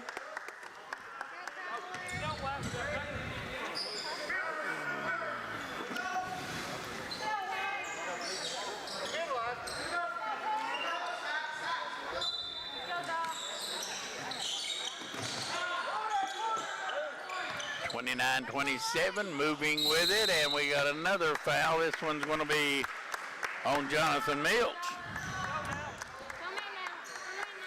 And we will have free throws coming up on this one. Day will get an opportunity. The line and gets it to go. Must be a seesaw affair going on in Lexington, Kentucky. Back out on top by one. Final 3:44 of that one. Day will shoot for his 6th point. Gets it. Day had a big game against Nye County the other night, didn't he? He did indeed. 31-27. They continue to lead by 4. Mills been the leading point getter for the Warriors right now. Commodores playing real tough defense. And we got a jump ball or timeout. We're going to have a timeout. And it'll be a 30-second timeout. I hate that call, though. That just, bails the defense. That bails the defense out, I mean, that bails the offense out. Yeah, it does, after they have lost control. It was obvious that was not going to... Well, he had nowhere to go with it. Nowhere to go. Down, so Moorhead and Belmont in overtime at Moorhead. Yeah. So a good one there, and boy, if Moorhead loses that, you got to believe that they're going to be awfully deflated going into that OVC tournament. That is a game, especially with that lead going down the stretch there, Earl. That will be a very disappointing loss to the Eagles, who could, that's a game they have to have that confidence they can win against Belmont. Is the tournament in Nashville again this year? No, it is in Evansville, Indiana. Oh, my. Evansville. Been there. The seedings are pretty well been set. Belmont will play, I believe,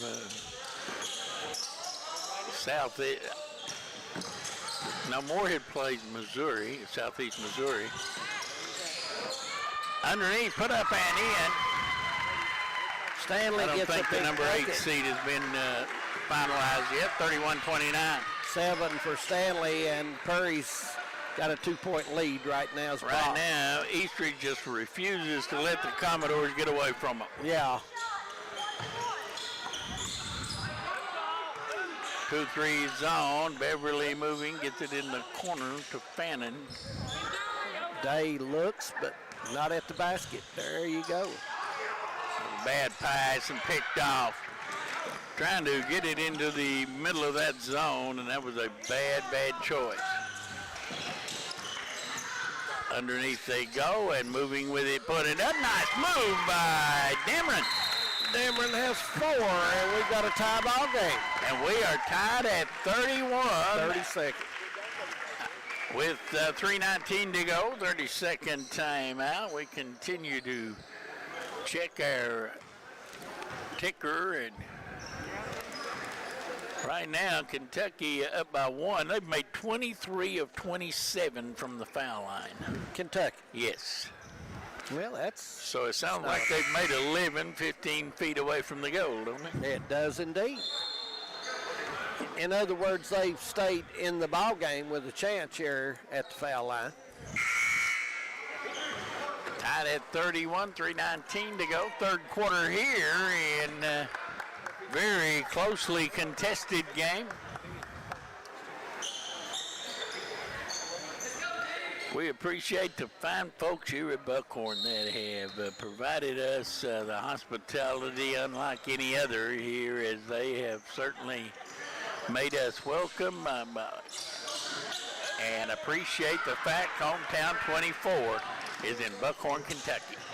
That was a bad pass. Well, really not a bad pass, just a bad catch by Hunter Dameron, and he goes out of bounds, and both teams turned it over.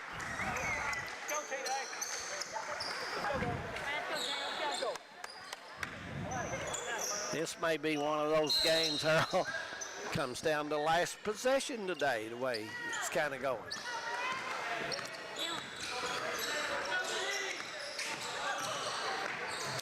Commodores with it, go inside to McKenzie, and his shot is blocked from behind. Looks like by Mills. and Mills picked up the foul. Too much arm there. And Florida back out on top of Kentucky, 65-63.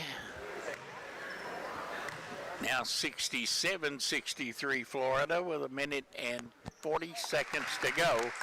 And it looks like the Gators may come into Rupp and beat UK.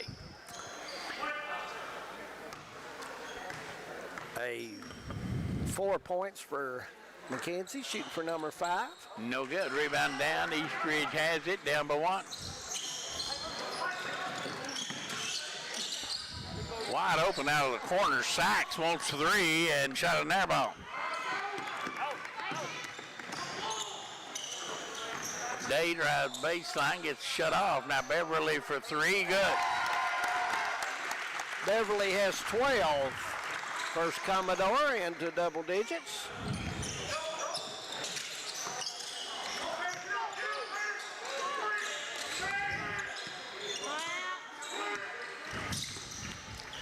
Curry tighten up the man defense. Down the lane, they drop it off, and going up Sykes, putting it in.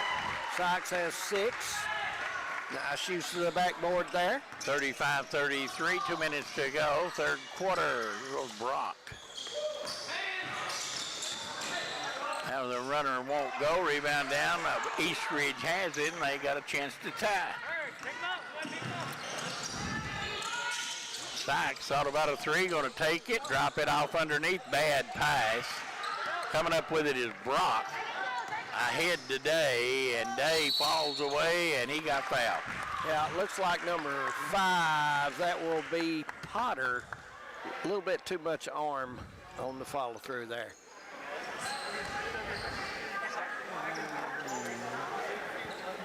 Jackson Potter. Yep. At the line, Day. Good. Good. Tyler Day, 7th point for him. He'll shoot for number 8 here. Back in the game for the Commodores will be Woods, the 8th grader, who will let them go if he gets in distance. Moorhead up on top by 4 with a minute to go in overtime. Maybe they can See if they can hold on this time, huh? West Virginia Tech over Al Sloyd today. Sykes has it inside on the McKenzie, and Sykes put it in. Sykes has 8. Here comes Beverly the other way. 37-35. Sykes has played well. Beverly, no good. Brock put it up, no good. Commodores, another offensive rebound. 3 out of the corner, no good. Brock, no good. And finally, Sykes moves in to get it for East Ridge. Driving and putting it up, no good, but we got a fighting call walking.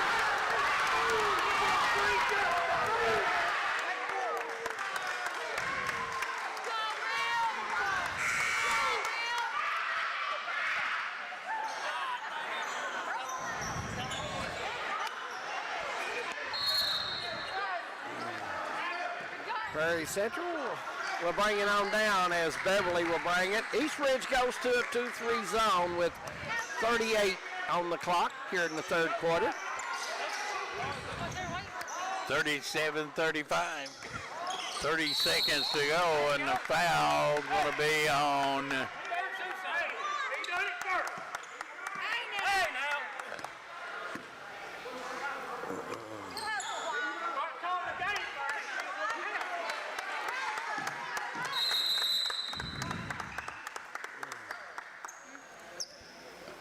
we got timeout, and what are we going to get? 37-35. I have no idea what this delay is, and we're going to get somebody thrown out of this gym, I believe. Yeah. I believe we have had someone asked to leave.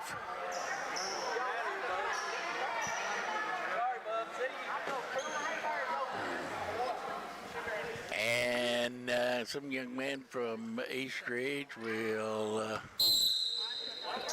be asked to exit stage left, it looks like. Throwing it in for the Commodores will be Tyler Day. He's getting ready to pitch it in, and Beverly.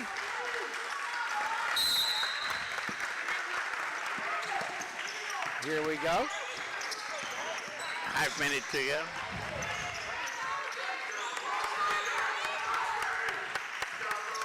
Twenty seconds. Looks like the young man has been allowed to stick around. Decided not to throw him out after all. That's probably a good thing. 10 seconds. There's a steal.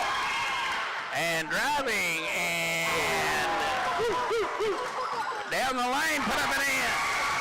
At the buzzer, I can't believe a foul wasn't called on the drive, but it was put up and in by East Ridge, and we got a 37-37 tie at the end of 3 quarters. We'll be right back. That's awful. What's all these people?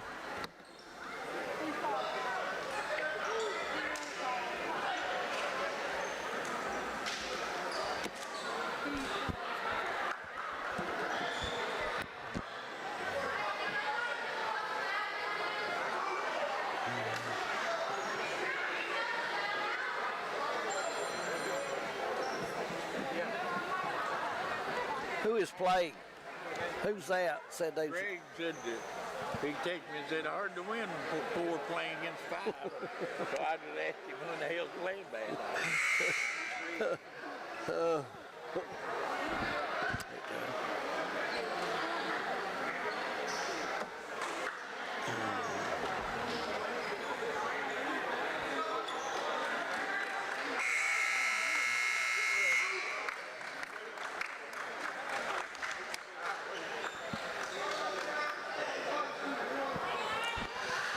Fourth quarter getting ready to start here at Buckhorn.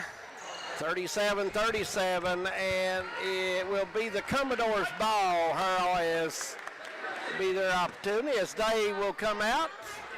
and get ready to throw it in here for the Commodores. Some good basketball all around. Yeah, we've had a lot of action today. Moorhead up by 5 with 23 seconds to go. Eagles may have to win it again.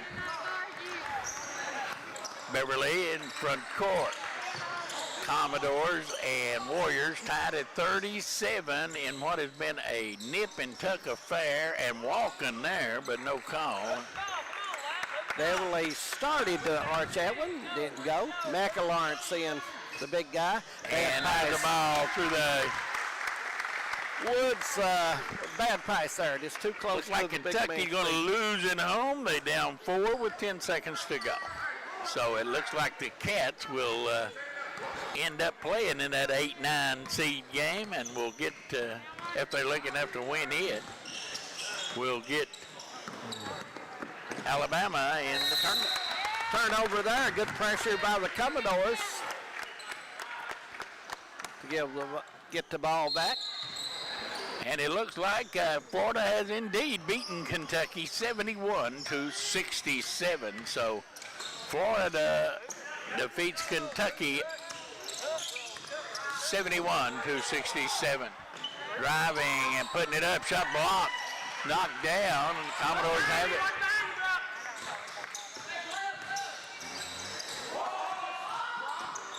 Well, this has been a very physical game, hasn't it? Yes, it has. And Beverly falls away and hits the jump shot, 39-37 Commodore. Beverly has 14 for the Commodores.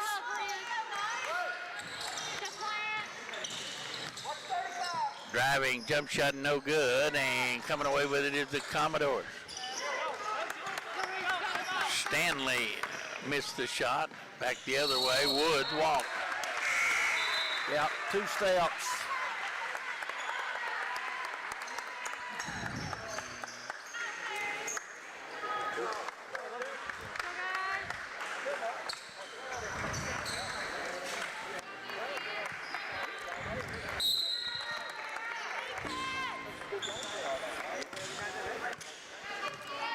Have not got a final on the Moorhead game. That should be going final in just a second. Kentucky has gone final.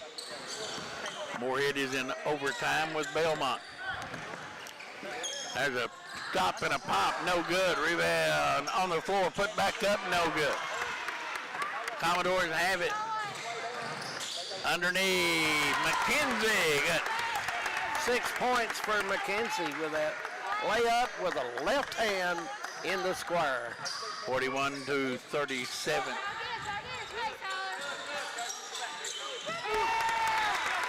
Ball knocked out of bounds. It will stay with Eastridge. Fannin got his hand up on that.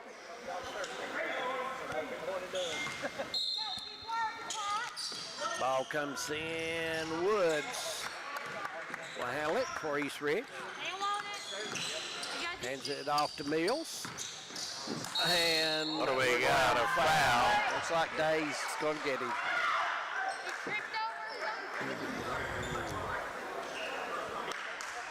Day will get his second. 41-37. Prairie Central by 4. East Ridge will toss it These in. teams have played very physical and have had, and we got a foul on Eastridge at number 4. Mills, offensive foul, pushed somebody down, and so Commodores will get it back. That was kind of obvious. They really don't. Dam run in, wasted one there. and Mills will leave. I thought he wasted one there, Harold Mullins. Well, East Ridge at the 2-3, and Coach Hoskins will draw up the offense here.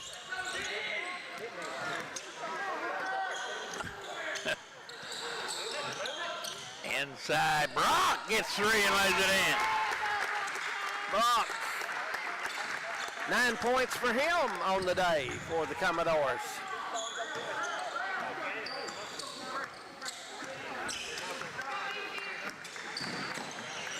And now congratulations to Coach Spradlin and Moorhead. They have won in overtime tonight over Belmont. The old Alliswood College ball player. Layup and in by Beverly, and just like that, the lead has grown to 8. 45-37, 4:44 to go, and we'll be back. You're watching Hometown 24. Greg says ask you, can't score and start following. Yeah. Yeah, he just can't play. Did we? Yeah, I'm glad.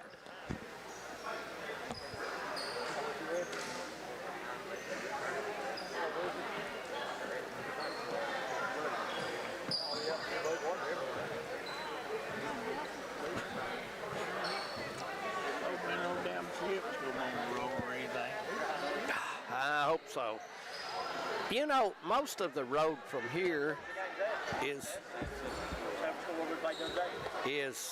up high. A lot of it is. I'd be worried about trees falling across the road. Do you? Yeah. Oh, yeah. Yeah.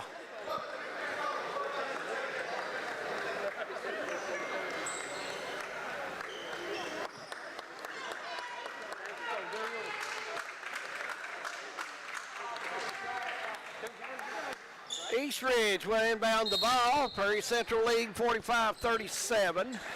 4 minutes, 40 seconds to play. East Ridge got to make a move. Prairie's this is starting to slip away a little bit from them. Commodore's on an 8-0 run, and we got fouls on McKenzie and number 22 for East Ridge, Sykes.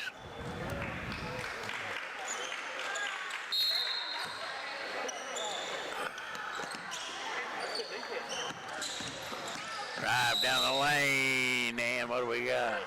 Looks like Beverly's going to get his second foul of the game, Harold.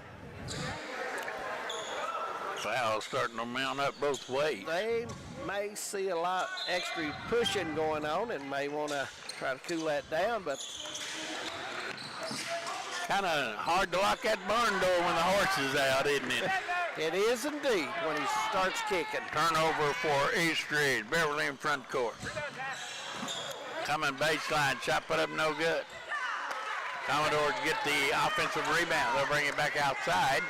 Now McKenzie's open. He missed a shot.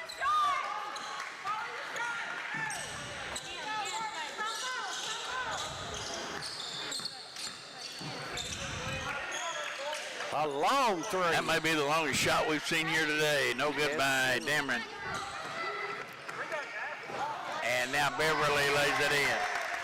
Beverly has And 18. East Ridge has saw this thing get away from them in this quarter. Yep, they have indeed. It was tied at the end of 3, and I don't think East Ridge has scored in the fourth quarter. Not yet. Sachs jump shot, no. Run out the other way, McKenzie. Yeah. 8 points for McKenzie. 12-0 run to start the fourth quarter by the Commodores. And we got a foul as this one is taken and put in the basket, but the foul's going to be on the Commodores. Got a 1-and-1 coming up on that foul. And it looks like Stanley will get an opportunity to go to the line. He has 7. He'll be shooting for his 8th point. Moorhead a winner, UK a loser. Alice Lloyd got beat by West Virginia Tech today, and a lot of Evidently, scores that coming is in. not a 1-and-1. They've changed their mind. I've seen them do this, but evidently they have changed their mind. And it comes in a long 3, good by Woods. Woods has 10. That's one good way to break a long drought, ain't it? Yes, it is, and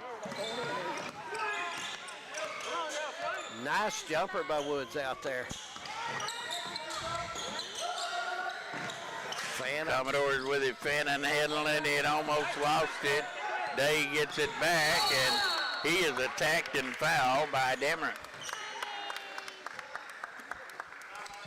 Now they say a 1-and-1, maybe.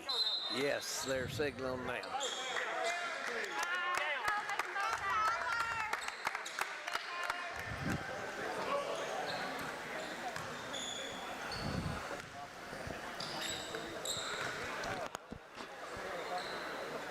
line. Day shot is no good. Came out of there. Rebound down to Eastridge has it.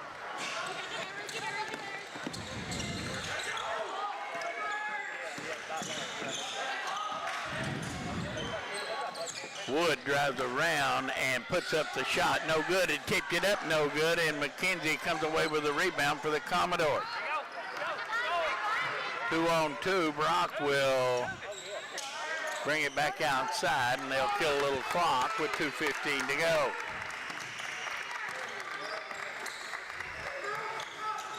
Eastridge has come a long way from home to play in this tournament, and it looks like they're going to go home with an L as the Commodores lead it 51-40. Beverly with 20 for the Commodores, and unless something drastically helped Ridge Beverly has got the player of the game, Harold. He's been everywhere. Good passing today, good ball handling, 20 points is led the Commodores. Ridge Beverly, a freshman. Now 2 free throws coming up. Day. First one is no good. Day, Day's not. The game the other night against. He was lights out. The other night against Breathitt County, Prairie was 6 out of 25 from the foul line, and got beat in double overtime. Oh my! That's a hard swallow when you. Hard pill to take right there. Yeah. Minute 40. There's a pass blocked down and stolen by Brock. Gets it out to Beverly in a minute and a half, and it looks like the Commodores soft this one away.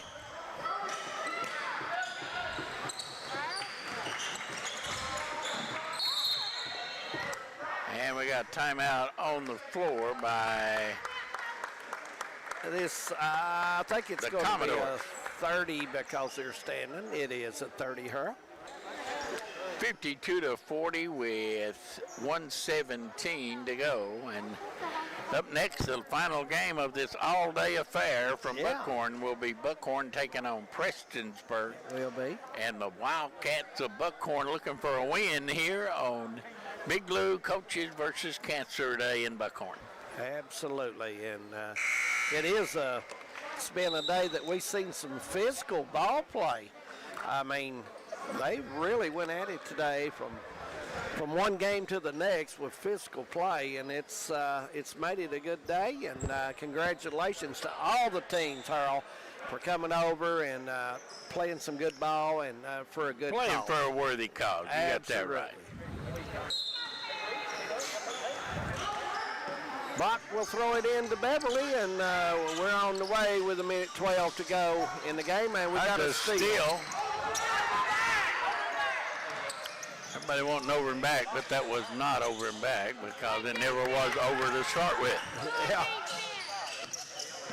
Because Beverly, last minute of play, Day with it, gets it back outside to Beverly, and he is fouled by Matthew Mills.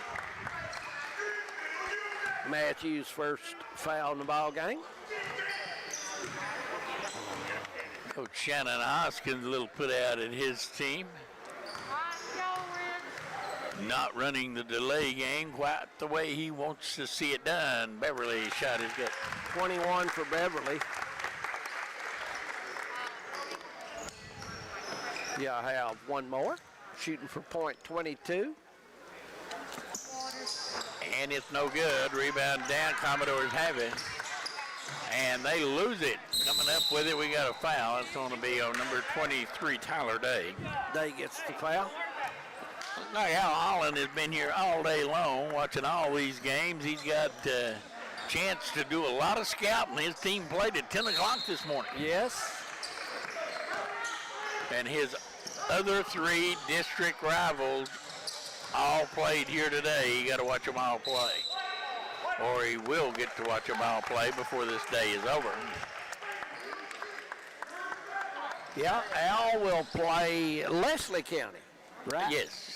Leslie County boys in the district tournament, and Buckhorn will play the Prairie Central Commodores. So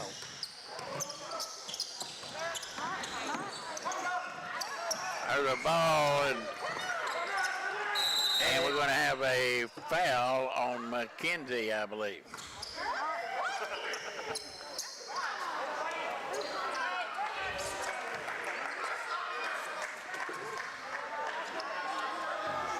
Looks like the Warriors are going to get the ball back with 28 seconds to go, down by 13.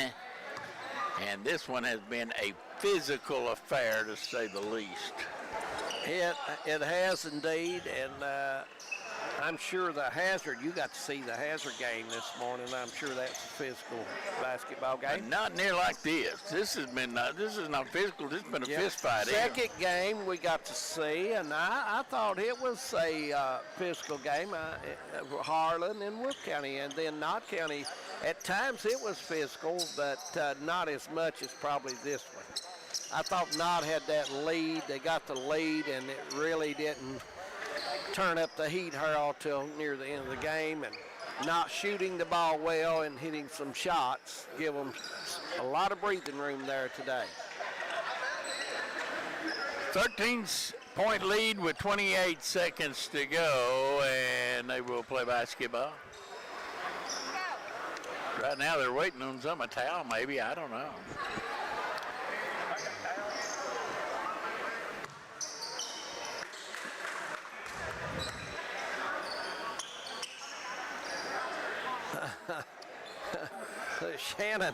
Shannon throws the yellow flag, and the way those guys were going after it may not have been a bad idea. May not have been a bad idea. No. May ought to have thrown a bunch of yellow flags in this one. Yeah, so we're ready to go. 28 seconds, East Ridge will inbound, and here they come. Long three straight away, no good. Got his own rebound, that was Mills. And lost it, and we got a foul. Going to be on Beverly, I believe, with 17 seconds to go. 1-and-1 for Mills going to the line.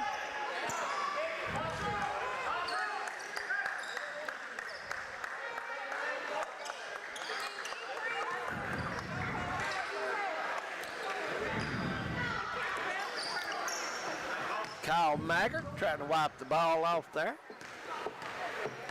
Mills will be ready for his first attempt, and it's there. Mills is not had a bad game. Nope, he's got double digits now, Harold. He has 10.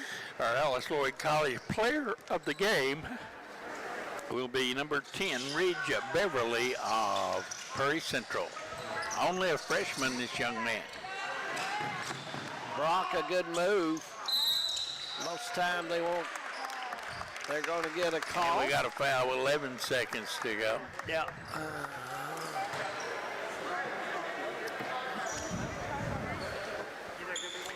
And this game bogged down rather quickly after flying through the first three quarters. It's kind of bogged down here in the Yes, it has. fourth quarter. And going to the line, Brock, and he got it.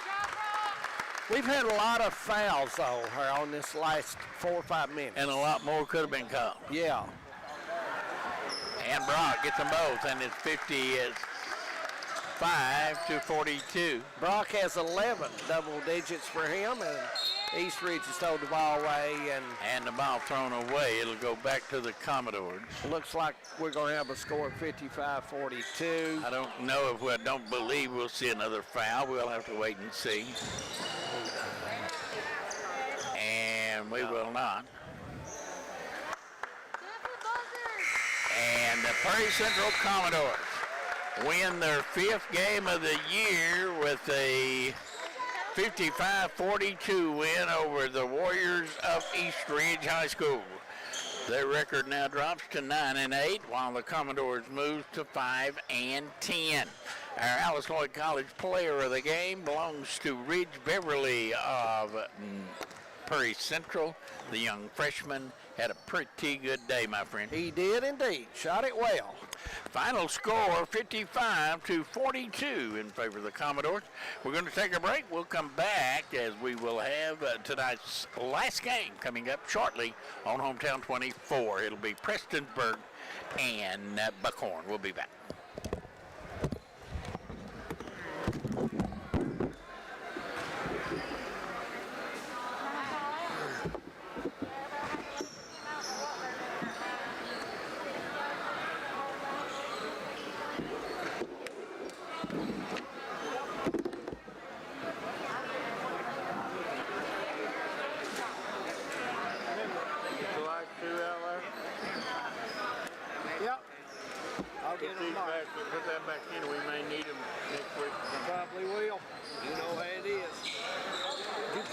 yours. I don't need to keep mine, do I?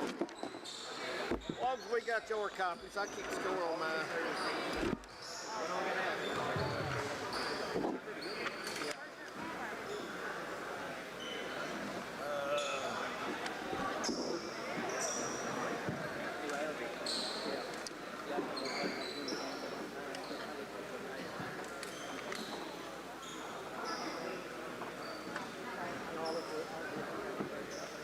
Good evening, everyone. Welcome to the Big Woods Coaches versus Cancer Classic. We'd like to thank first We Elite for organizing and assisting with today's classic. Without them, this event would not have been successful. We'd also like to thank all the schools who have participated. Today's Coaches versus Cancer Classic is a memory of late coach Louis Hoskins, who lost to cancer back in the fall of 2020. Coach Louis Hoskins was a very dedicated man in the basketball program, Buckhorn School, Japanese Elementary, and numerous other programs. He coached many players during his tenure as head coach and as an assistant coach. Big Lou, as he was referred to, made a big impact on the lives of all his players. Our boys basketball team, Buckhorn School, and our community as a whole has felt the absence of Coach Hoskins. He is truly near. Tonight we would like to present Coach Austin's family with this gift in memory of a wonderful man, coach, and friend. Austin's family stepped in.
service announcement, sponsored by Just Blaze and Good Folks and Rockefeller Records.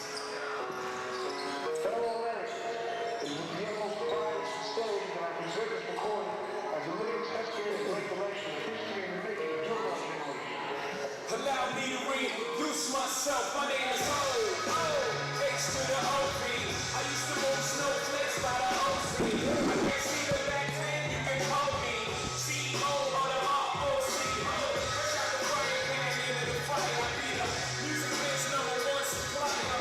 Flyer in a piece of paper, bear my name. Got the hottest chick in the game, wearing my chain. That's right, not DOC. The civil love to the lines, no one can do better. Check cheddar like a food inspector. My homie strict Tony do finish your breakfast. So that's what I'ma do. Take you back to the room with the lights and fat boy, the jewels and the necklace. Let me tell you rules what I do to protect this. Shoot at you actors like movie directors. Stay a movie dog. They're tough, bud. They are.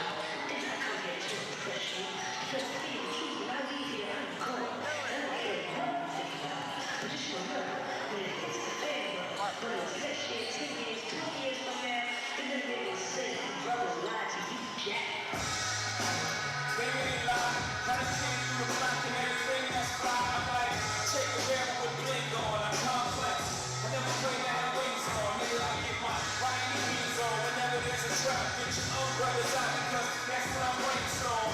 You can blame Sean, but I ain't even break the game. I just roll the dice trying to get some change.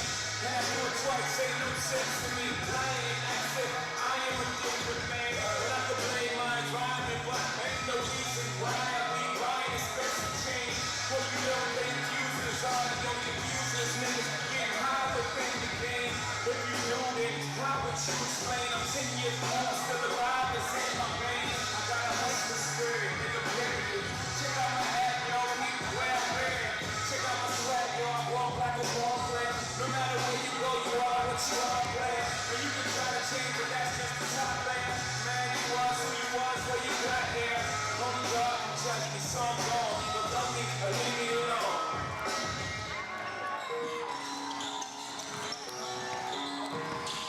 Kyle came out here and turned the volume down. Who? Kyle.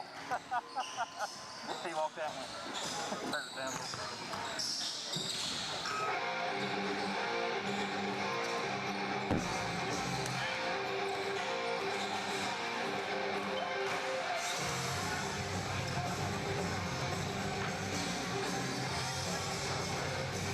Not bad, you want somebody to get one.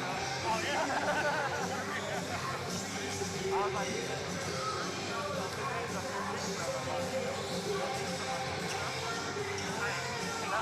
I know. He come out there, whenever me and him was switching up, he come out and put his thing right out. No, I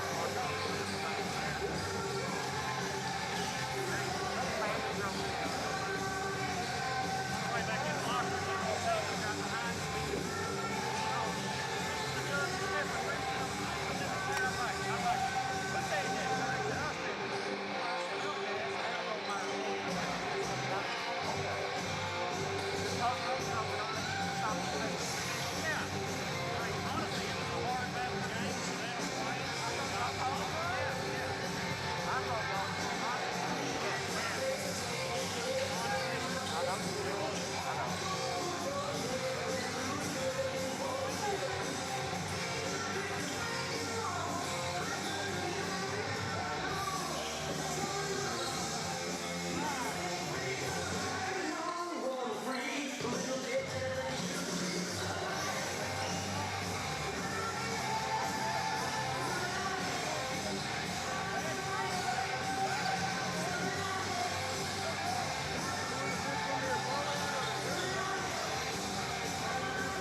Prestonburg told me he hadn't made his mind up on one more. He's got 4.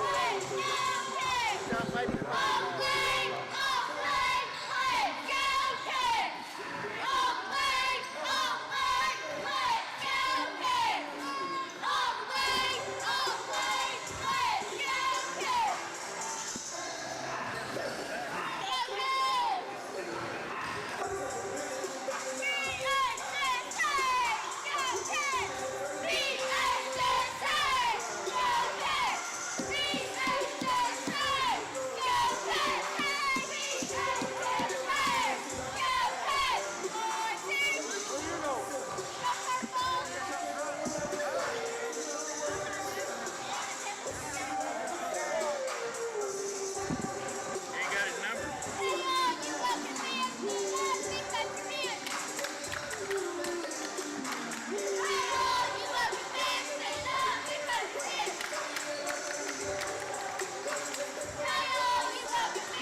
It's got Blake hit him as a 29.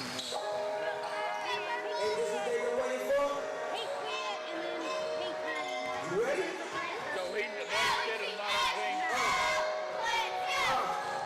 I used to break the times like this, and rhyme like this, so I had to rhyme like that, sound like this, in a matter of time I spent. Where did Kent come from? In the back of the paddy wagon, cuffs locked on wrist. See my dreams unfold, nightmares come true. It was time to marry the game, and I said, yeah, I do. If you want it, you gotta see it with a fan, and I flew. The church, God bless me, like I said, I do. Like a did it right out. Did it right. Look, now I'm on fire. I said, I'm feeling it.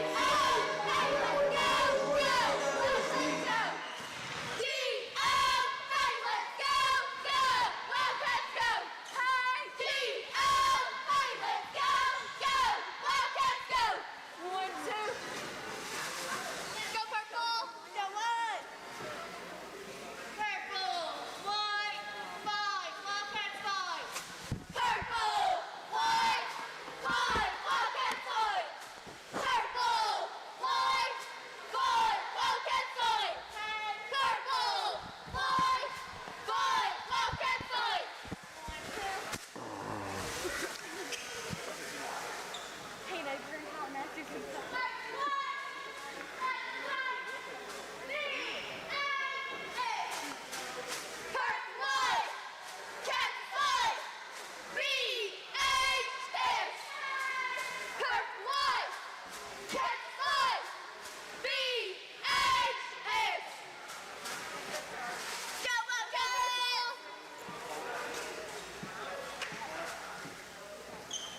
Was Sean Dameron, he texted you?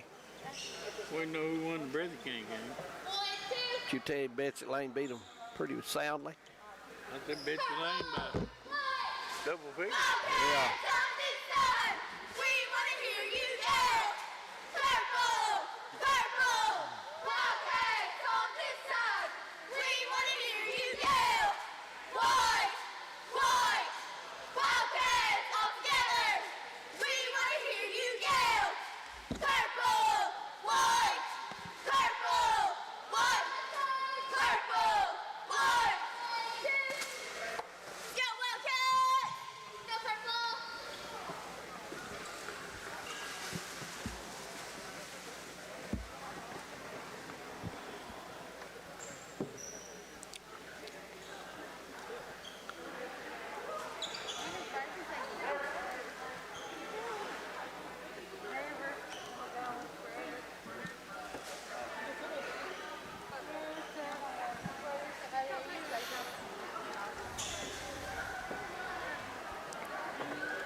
Welcome back to Buckhorn High School here in Buckhorn, Kentucky. Getting ready for the last and final game of the Classic as Buckhorn will host the Prestonsburg Black Cats. Well, this is our 6th game of the day for the Classic, the 4th game for Hometown 24, and it's been a great day of basketball, along with Morehead State getting a big win today. UK, of course, dropping to Florida, and Al Sloyd College men also dropping to West Virginia Tech. It's been a very, very interesting day, to say the least, and the final game will be coming up here in just a little bit, and it is the host, Buckhorn Wildcats, who will take on the Prestonsburg Black Cats in the final game here this evening. It's been we've seen some very, very good games, to say the least, and we've seen some of the 14th region teams that we thought would had shots at really doing some good things, and this thing get beat pretty handedly. Yeah. But for the most part, really, Knockcounty has been the only 14th region team to hold the banner up. Yeah, Prairie Central a winner here, but yeah, that was kind of to be expected. Yeah. And this game here, I expect it to be tight. Prestonsburg, a lot of have to do with Buckhorn's backcourt if they've improved to handle the pressure and the ball hurl. Prestonsburg looks to be a good-sized team, but Coach Rose has told me that it's been a year where, you know, at times they look fairly well, then a lot of times they'll be in a game and just get out of it, you know, and it's been one of those years for him. So he's both these teams have a losing record. Prestonsburg comes in here 7-9, coached by Brent Rose, and of course Corey Hoskins, the coach at Buckhorn, his record is 7-11. So this season has not been what either of these teams had hoped for, but they got a chance to get a really solid win here this afternoon. Both of them do. Oh, absolutely. And if you're going to start improving, you want to start with the game that's looking you right in the eyes, and that's the game you want to start with getting better. It has been, for us, a long day. This will be our 4th game, but I have been here since early this morning, and I've seen some really good basketball. And, of course, I was a close personal friend to Louis Hoskins, the coach that was passed away because of cancer back before Christmas. So I kind of wanted to be here to honor his memory and honor his legacy, and you know, so I wouldn't have it any other way, really. This would have been a great day for him. He enjoyed basketball all day long. You know, and he and I had been to many, many games together, and sit on this first row where we're sitting here at Buckhorn. He and I used to stay here and watch Connor play when Connor, of course, was in high school, and so we go back a lot of years, and I was more than happy to come over here and absolutely, and to do this and to be a part of this legendary day for Louis Hoskins. You know, his son Corey, now the coach at Buckhorn, and Shannon, the coach over at Perry County Central. You know, this is just a family that loves basketball, Harold Mullins. Yeah, and we have known for a long, long time, and we appreciate them, and want to do whatever we can to promote and the legacy of Louis Hoskins and what he meant and what he did for the kids in this area. We're counting down as we'll have starting lineups. It looks like for Buckhorn, they'll start Logan Stidham and Andrew Pence, along with Dylan Newberry, Christian Collins, and Dylan Knight. And for Prestonsburg, it looks like Grant Justice, number 4, will start, along with Caleb Jarvis, number 3. Number 13, Connor Hopkins, looks like he might be a starter as well. Will Gullett and Ryan Rose will start as well.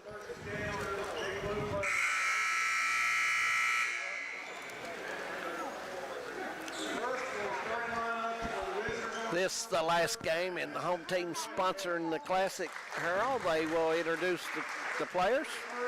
Caleb Jarvis. First of all, for Prestonsburg, Caleb Jarvis and Grant Justice will be introduced, and it'll be Connor Hopkins, Will Gullett, and Ryan Rose.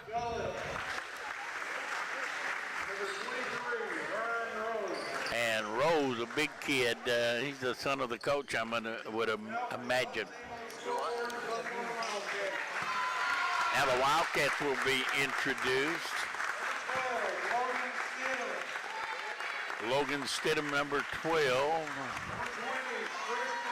And Christian Collins, number 20, along with Dylan Newberry, 14. Dylan Knight, number 33, and Andrew Pence, number 21, will round out the starting five. So there you have it. Buckhorn 7-11, coached by Corey Hoskin, and Brent Rose is Prestonsburg Blackcats 7-9, and they are, as we said, coached by Brent Rose.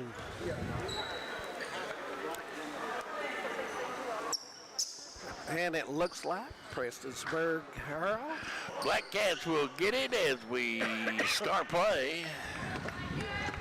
Boy, this Rose kid, big kid right here in front of us, 23. It could be about 26, 7 or maybe even higher than that.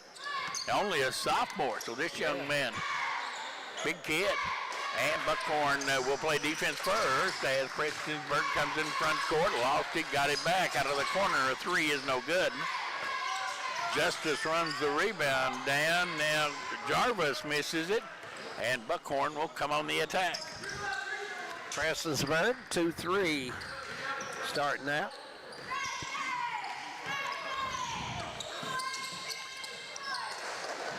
Collins in the corner. Christian Collins, this kid's got a lot of talent, number 20 for Buckhorn. He has it now behind the arc. Pressure by Prestonsburg. Knight will try to run it down in the corner. Shot no good and put up no good. Another rebound. Looks like 13 for Prestonsburg. That's Hopkins. Hit it away, and it goes on the baseline. Buckhorn will inbounds. Nice pass in to Collins, and he gets on the scoreboard.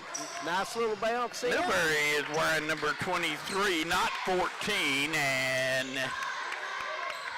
Buckhorn leads 2-0. They got the rebound.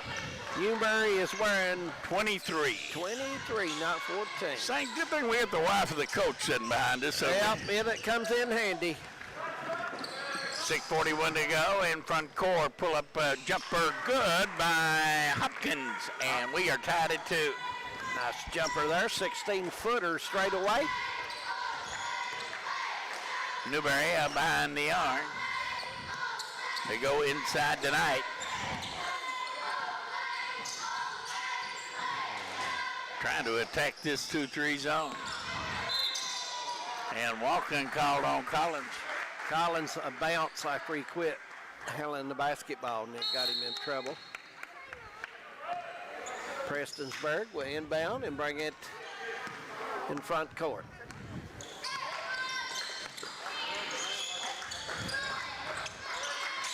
There's a long three. That's no good. Rebound on the floor. Nobody's got it yet. Finally run down by Justice, and he carried the basketball. It's a turnover and go back over to the Wildcats.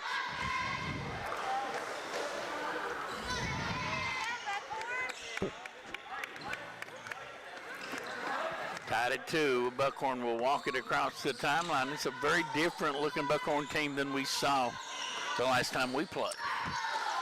It is. Collins in the paint, threw it away. Bad turnover there for Christian Collins. Back the other way, Prestonsburg with it. Buckhorn playing straight man-to-man. They'll say it again as Justice will handle it for Prestonsburg. Jarvis out, and there's a three. Good by Rose. The big guy steps out, hit a three-pointer. Nice looking touch by him.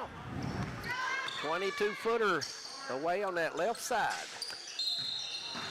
And we got a foul. Foul's going to be on number 4, Grant Justice of Prestonsburg.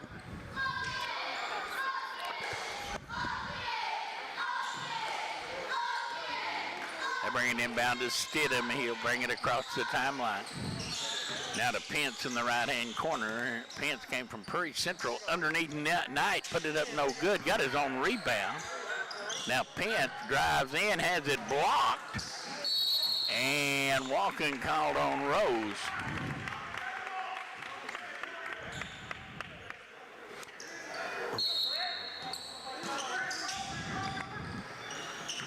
There's a turnover. Prestonsburg picks it up, going in, laying it in, and one. The foul's going to be on Pence, I believe. Jarvis, a big, nice bucket there as he uses the square. And we got a timeout by Buckhorn, down 7-2 early. Coach Corey Hoskins got to call a timeout. Yeah,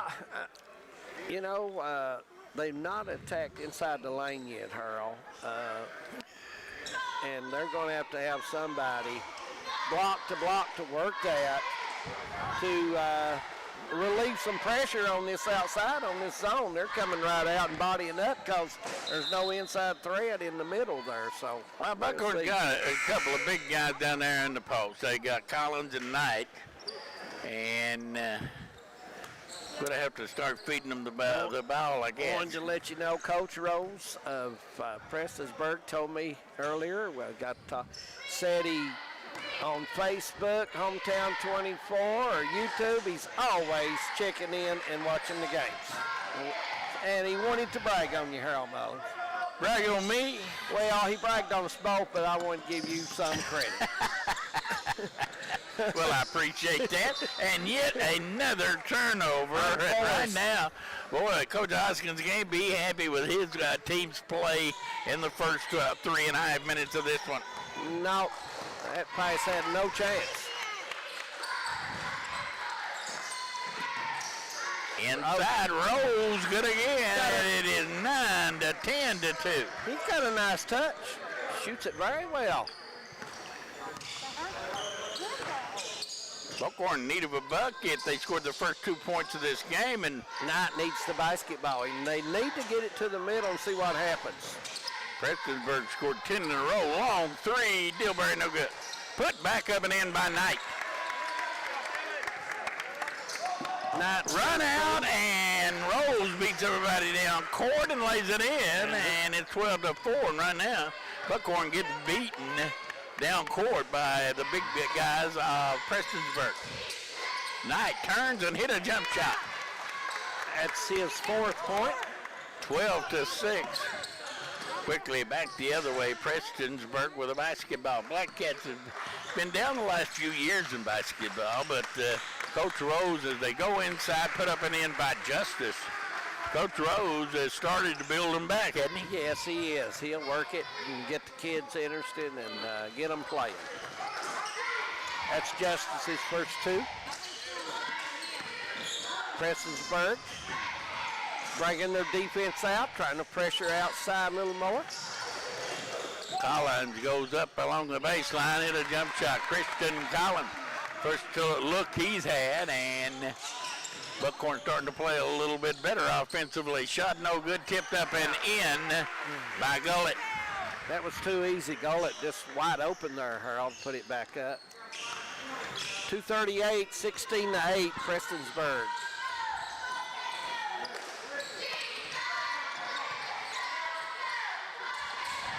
Long three, no good. Collins goes up and gets it and lays it in. Nice rebound there by Collins. 16-10, Rose quickly the other way, no good. Rebound Knight, and Buckhorn's 2 big guys lead the break. They'll hold up now and get in the corner to Collins. Inside to Knight, he turns and hit a jump shot. Nice touch for Knight. And it's 16-12.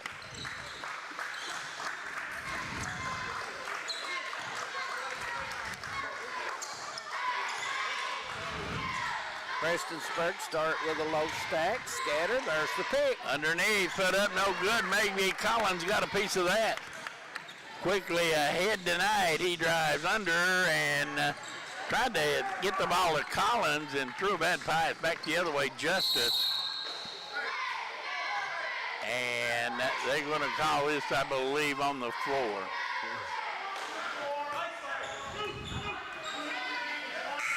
Yeah, I thought that was a good call. I mean, he blew it way out here, Harold. So, New nice people job. into the lineup for Buckhorn. Hayden Neese comes in. Hayden was starting at the point when we last saw this team play. Their shot no good. Rebound down tonight.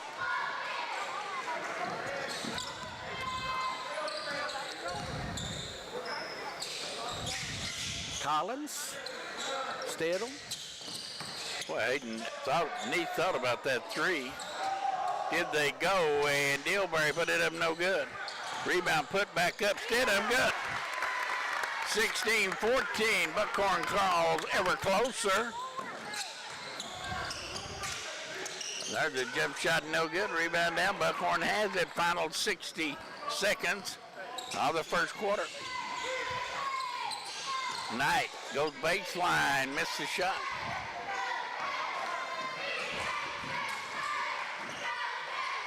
And the layup put up and in by Salisbury. Salisbury's first two. West with a nice touch there. In the night. Buckhorn trying to get the ball in the middle and see what offense is open now. Knee shot no good. 3-point shot back the other way underneath wide open. And the foul's going to be on Christian Collins. Gullett's going to get two to line. Up off the bench comes number 5 for Buckhorn.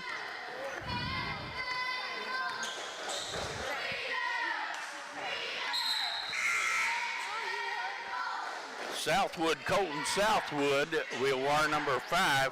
Every one of these numbers are wrong. Colton Southwood wearing number 5. We had him down at 32. And the shot up and in is 20-14.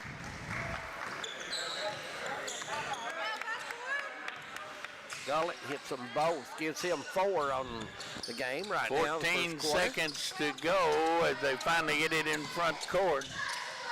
Driving Stidham, jump shot no good. Rebound, Collins has it and threw it away. They'll throw it the length of the court, no good. And we've played one in Buckhorn in tonight's final game.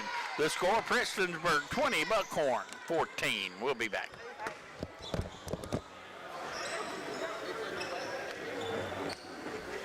I'm glad you said here, because I've been lost. Let's go! Every one of those numbers I got wrong.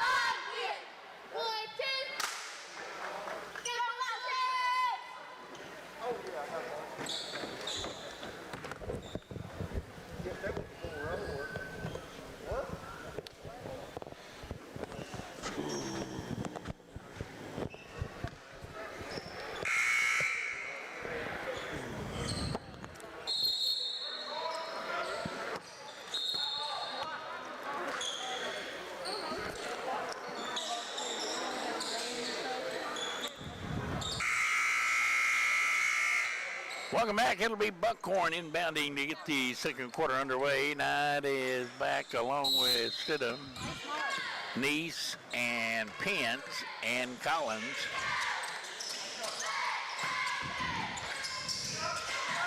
There's a long three, no good. That was Andrew Pence, and here's a run out the other way. Shot no good. Wild shot there. And the ball knocked out of bounds as we come back the other way, as that was a rather loose pass, wouldn't you say? I think so. And down here, a loose shot, you're going in and fading back. You're not going to get the call fading back. So. And it comes to Knight. Quick jump shot, no good. And the layup the other way, good by Justice. Justice has 4. for the Black Cats. 22-14 lead by Prestonsburg.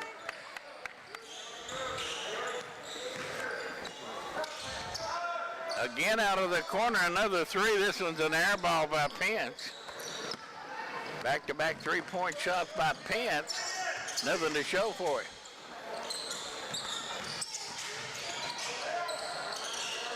Underneath Justice again, and it is 24-14. And Buckhorn has to call yet another timeout. 7 minutes to go, second quarter, 10-point. Prestonsburg lead. Will be back.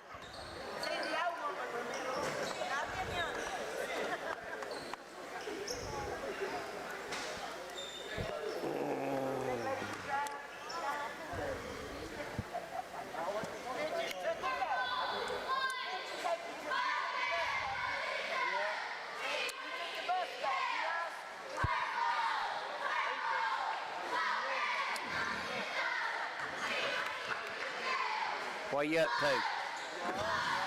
All right.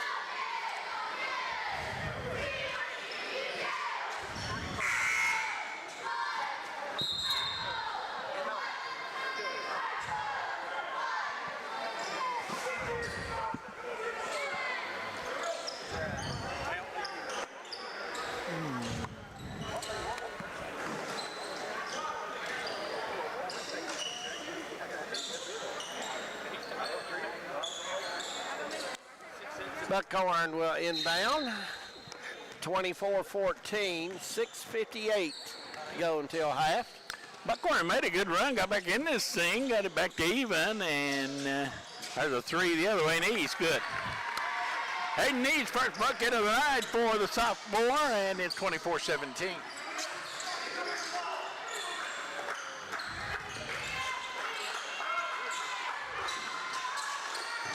Jump shot no good by Rose.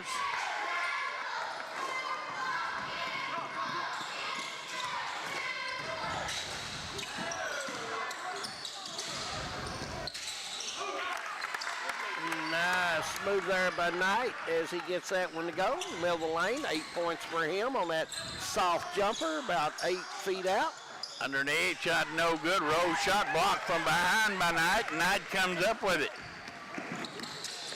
And Knight with a crossover, no good. Put back up, that is no good.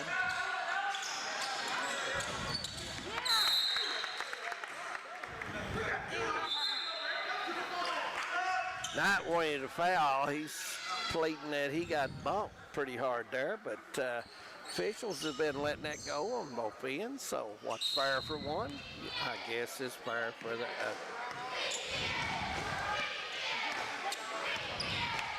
Prestonsburg's at low stack. We'll start their offense from there. 5-point lead, but Buckhorn has run off 5 in a row to cut the 10-point lead to 5. They go inside a little, and Little walk with it.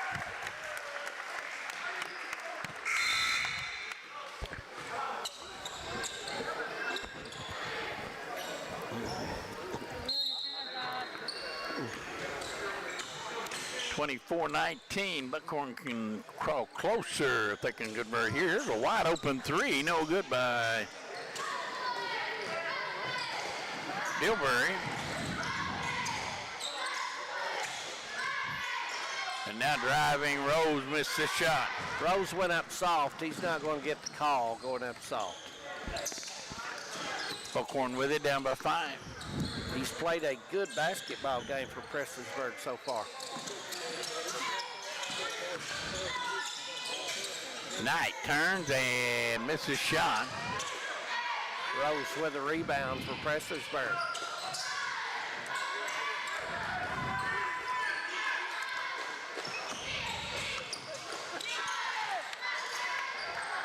Little with it.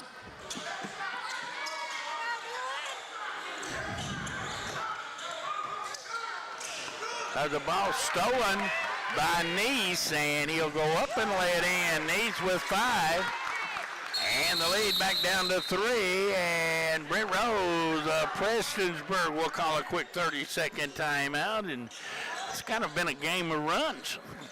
It has. You know, you'll get Prestonsburg, he'll hit a couple, 2 or 3 buckets, and before you know it, the Wildcats, they'll hit 2 or 3. So,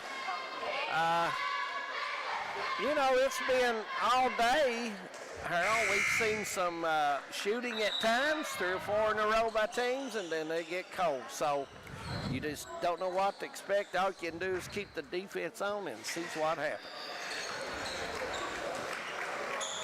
4.5 to go, second quarter, 3-point game. Prestonsburg with the lead over Buckhorn.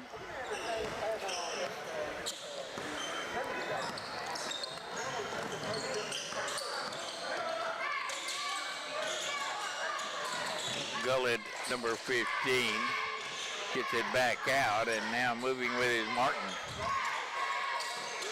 Now Justice, quick pull up, no good. Rebound down, Buckhorn has it. Neese played pretty well since he's been in the game. He has been aggressive, and he's been a big help so far. In the corner, open Logan Stidham, no good. Nice block out by the defense of Prestonsburg there. Had everybody blocked out underneath. Stidham had a good look, just wouldn't draw.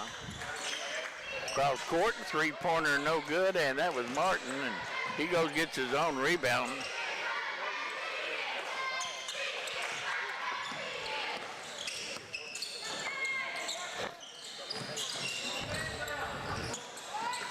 Underneath, nice pass, put up and in by Gullett. Gullett has 6 for the Black Cats from over at Prestonsburg. 26-21, back the other way, an open three is good by Neese. Hayden Neese has 8 points, and he played well off the bench. He has indeed. 26-24.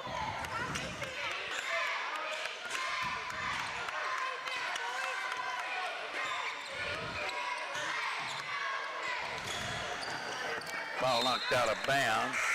Pretty good defensive hands there by Christian Collins. Prestonsburg will send Jarvis back, and also Hopkins, and also the big guy, Rose. Harold, get them back in the lineup. There's the ball almost stolen. Hopkins comes up with it for Prestonsburg. 26-24, 2:55 to go. Clock runs. There's a three, no good, and coming away with it, Buckhorn with a run out, and Knight lays it in. And we are tied at 26. 10 points for Knight, first player. Pick up three, no good, went over the top of the backboard, and Buckhorn going to get a chance to take the lead. And we got another timeout by Prestonsburg. Be a 30-second. A 30-second timeout. We'll keep it right here, tied at 26. Louisville leading Duke by 5. That game being played in Louisville? No. You kidding? No. I thought they'd already played it, Duke. I thought they had already played in Louisville. Well, one of us is wrong. Josh will let us know where exactly this game is being played. And Josh, just a heads up, if it's a big Cardinal in the middle of the floor, they're playing at Louisville. Yeah, that was good help to let Josh know. I'm telling you, and he needs that help. Tied at 26, and Buckhorn can take the lead. Prestonsburg matching up little zone, trying. They may be playing at the Center. I don't know. I thought they already played at Durham. They may have. Neese, right-hand corner, brings it back out to Stidham, facing this Black Cat zone. They go inside tonight. He turns on Gullett and hit it off the glass. Nice job by Knight, as he has a 12 in the ball game now, playing well for Buckhorn. 28-26. Rose with it down inside to Gullett. He turns. They poke it away from him. He goes to get it back.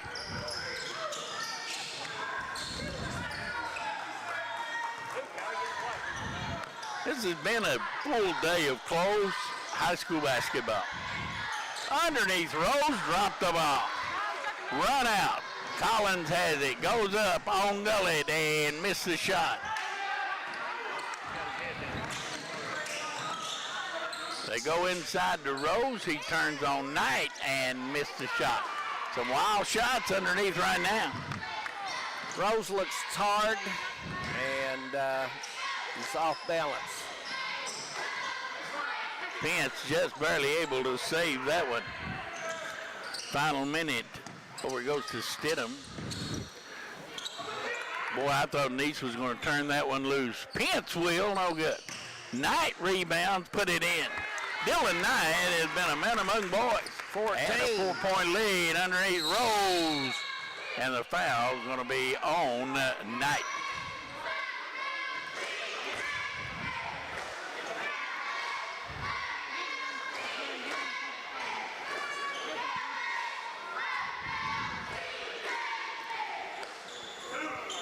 Rose will be at the line for 2 free throws. He has 7, making 8 for Prestonsburg. Ryan Rose, a sophomore, into the lineup comes Dylan Newberry. Collins going to have to get a break. This one rolls in, and it is 30-28. 2-point lead for Buckhorn. 37 seconds to go. 9 points for Rose here in the first half for Prestonsburg. We've seen today a bunch of awfully tired young men. We saw it in just about every game. Front court, Nice drives and hits it. You know, we just got through a bad week of weather last week where it was pretty bad, Harold. And I'm not so sure how many got to get in the gym there in the 4 or 5 day stretch. And I'm well, boy, it don't take long for you for your conditioning to really come into play. 4-point Buckhorn lead, 14 seconds. It looks like they're going to own the lead at halftime. 8 seconds. Cross court to Nice. Nice spins and will fire it up, and that's not even close. And once again, a team does not play well at the end of the half. No, we've not had many good looks at the end of the half today. 32-28 at halftime. Buckhorn with the lead, and we'll be back. Second half just ahead.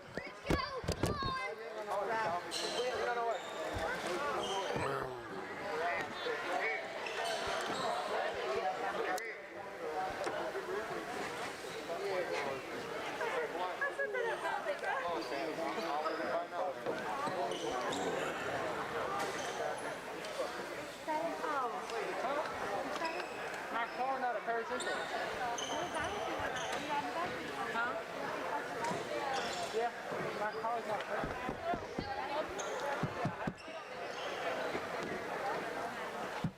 Thanks for helping you auntie down. We're going to go ahead with Hey, I've had this, saving it for just this occasion, right? I got one. I think Robert Paul brought me this. Tell Corey I think you did a really good job. Yeah, he's the one that he brought it to me. I wouldn't have got them colors. But he brought it to me, and I said, well, I'm going to save it till the classic over, and I'll wear it over there that day. Yeah, me and him off good butts. Be good. See you, Shannon.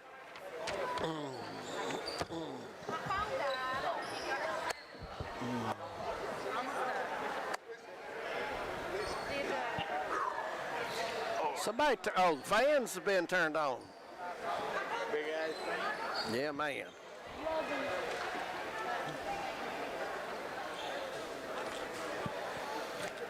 Be a good win for them if they get it. Huh? It would be a good win for them if they Oh, yeah. Yeah, it would. When's our next telecast? Buddy, I don't know. Wait a minute, I got a thing here.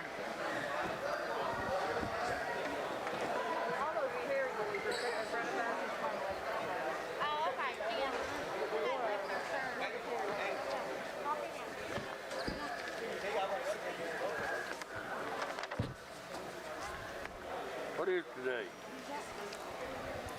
27. Yeah, tomorrow's the last day of the month. According to this, we don't have anything until Thursday the 4th.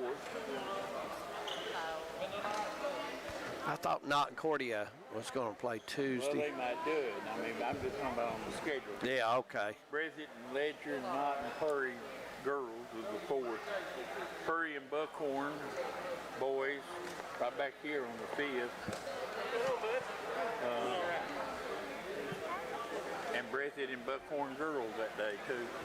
That might probably be a good time to get them both on. And Leslie and Breathitt will be on the 6th. Somebody was telling me something about the 6th. What was was something on the 6th. I don't remember what it was. Hazard and Letcher on the 9th. What is that? No, I'm looking at this wrong. Damn it, this is February. Last of February. Yeah, it'd be March. All right, Tuesday night we got Letcher and Leslie boys. Okay. Where at, Letcher? Leslie. Okay. Letcher. I ain't going over there. We'll go to station. Yeah, he got fired. And then Alvin and Purry girls on the 5th. And Letcher and Breathitt and Floyd and Knott on the 9th. But now there'll be some makeup games, I'm sure, long before that. Mm-hmm.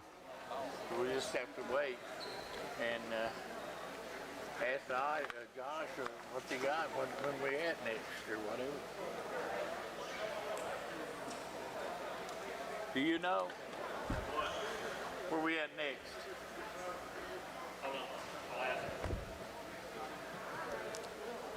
I know them fans feel awful.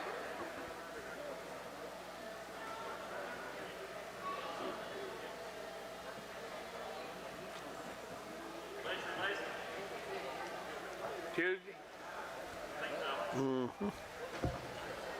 I'd say there'd be a bunch of makeup games next week. I know Cordy and Knott's got to make one up. Purry and Hazard's got a game. Yeah. Monday. When they play? They play Monday? At Hazard, right? Monday at Hazard. Write that down. We'll just go ahead and do that game. Monday. Unless you want to do the one tomorrow. Huh? Unless you want to do the one tomorrow. Who's tomorrow?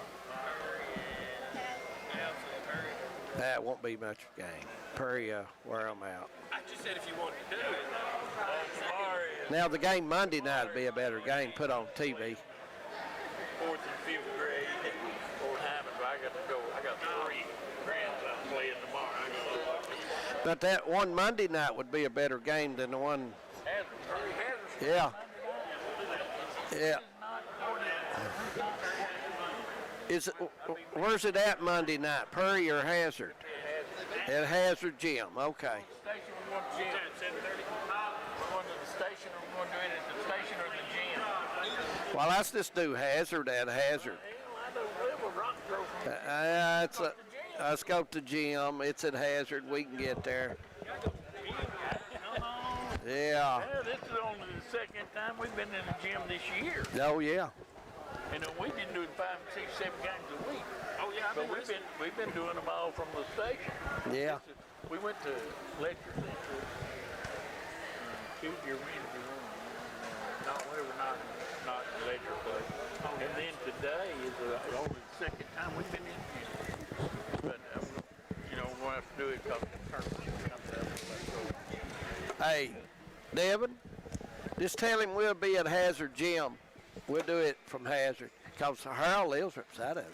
Why does he run? Rock throw from the gym, you know I ain't Yeah. I can fall out of my bed. Well, just tell him that's where I'm going to be. I mean, I think we should be at the gym. I'll tell Al we coming down so he'll be ready first.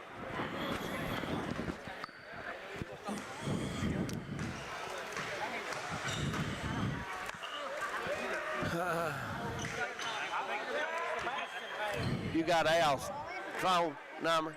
He's here somewhere. He had been all day. I think he left, Harold. Oh, did he? I think he did. If he don't come out of there when this game starts, he's gone.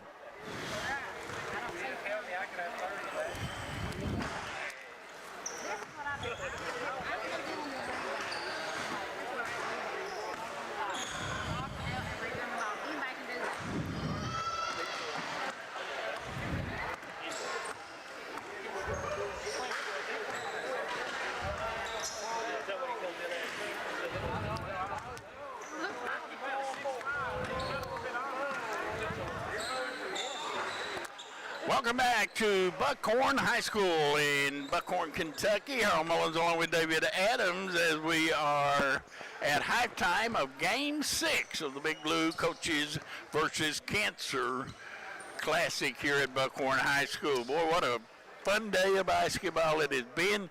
It opened up this morning with Hazard losing to South Laurel.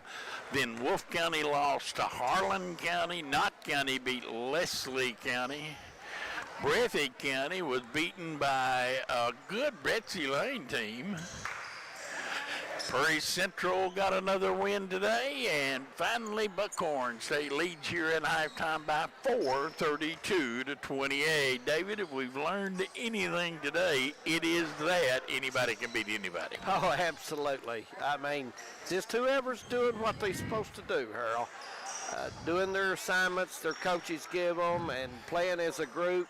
Got good chemistry, playing hard defensively, and you've got an opportunity to win a ball game. And we understand that we will probably, our next telecast will be Monday night from Memorial Gym in Hazard, the historical Memorial Gym. It'll be Hazard and Prairie Central Monday night live on Hometown 24. Don't you dare miss that. Had to be Dave Dixon and Ann's favorite ball game right there. They love to see them play hard and get into it. And, you know, I enjoy that rivalry. It's good. You know, I've seen many of them. And back in the day, before Prairie Central, when it was Napier and Hazard. Yeah. Dilch Combs and Hazard, I refereed quite a few of these bad boys. They had some battles. Yes, they really did. And we will have the basketball being inbound. We're getting ready for the last half today. Can you believe that, Harold? The last half of the day. It's been a long day. Gosh. But we have certainly enjoyed it. And this game is being played at Cameron, as I thought. No Cardinal on the floor? No Cardinal on the floor, and Louisville up on top by 2, 44-42. So a good day of basketball. Louisville down up by 2 over Duke. And here we start the last half of the last game. And in front court, it is Prestonsburg. Give and go. Gullett lays it in. Not much defense resistance there, and Will Gullett gets the bucket.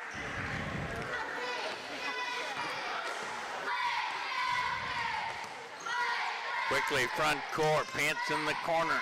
Gullett has 8, Harold. He's had a nice ball game. Neese, who did not start the game, is now starting the second half. They go inbound to Collins. He turns up and goes under and lays it in. Killed the baseline up, did the big guy, Rose, and Collins made him pay. 8 points for Collins. So understand Louisville is up on top of Duke by 2, played at Cameron, and we appreciate Josh keeping us up to date all day long. Oh, Josh told you that on playing the at Cameron? action, on the collegiate level. Here's a drive and the shot on the way, no good by Jarvis. Jarvis has got to hit that shot. That was a wide open layup. Out behind the arc, moving with it is Newberry. Now go inside to Collins.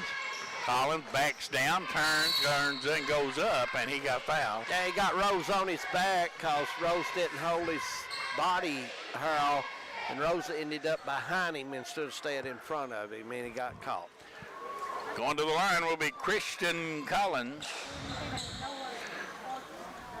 Young man has a great touch. Shot is good. He does. He's got 9. He can go for double figures with this next free throw. 5-point Buckhorn lead. And good again.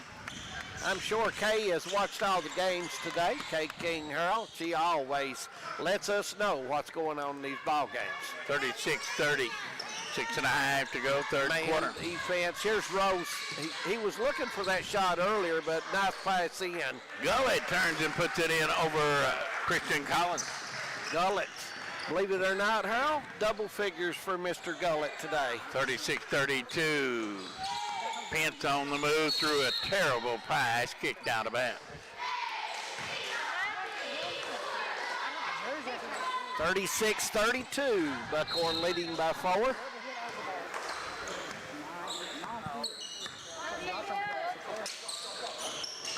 In the corner, Collins almost threw a bad pass. Stidham rescued it, missed the shot. Collins with a rebound. Lost it, got it back. Missed the shot, put up and in by Newberry. Newberry, that's a nice hustle. And Collins blocks Gulled's shot out of bounds. Collins got those long arms, really effective, gets up and down the court well.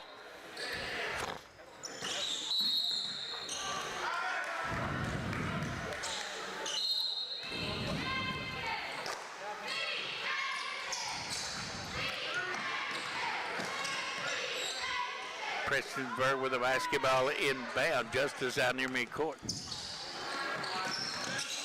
And the steal by Newberry. Newberry crossover, got to the goal, laid it in. Couple of buckets by Newberry, and the lead now stands at 8. And Prestonsburg wants a timeout. And it'll be a full timeout. We'll take it as well. 40-32 in favor of Buckhorn.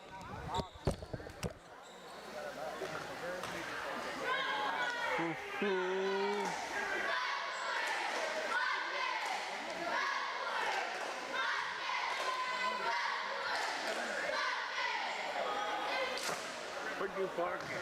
Right beside you. Yeah.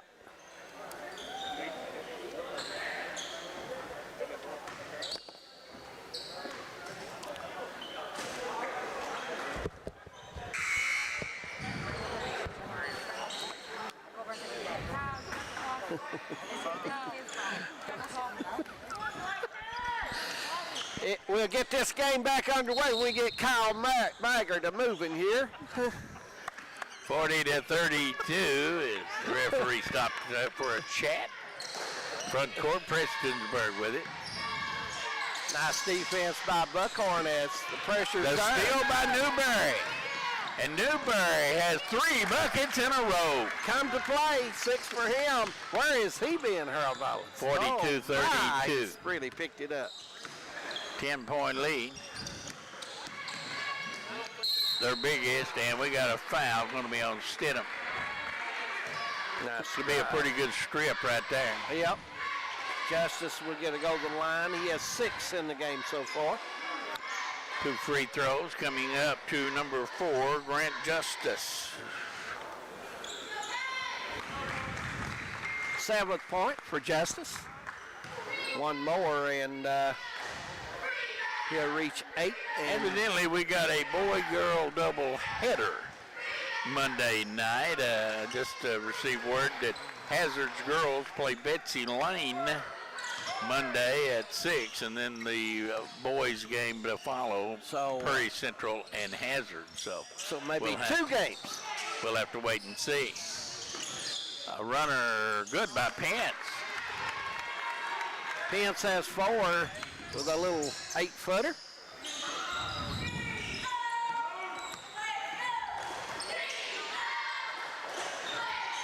Coach Corey Hoskins' team 7-11, and boy, do they ever need a win.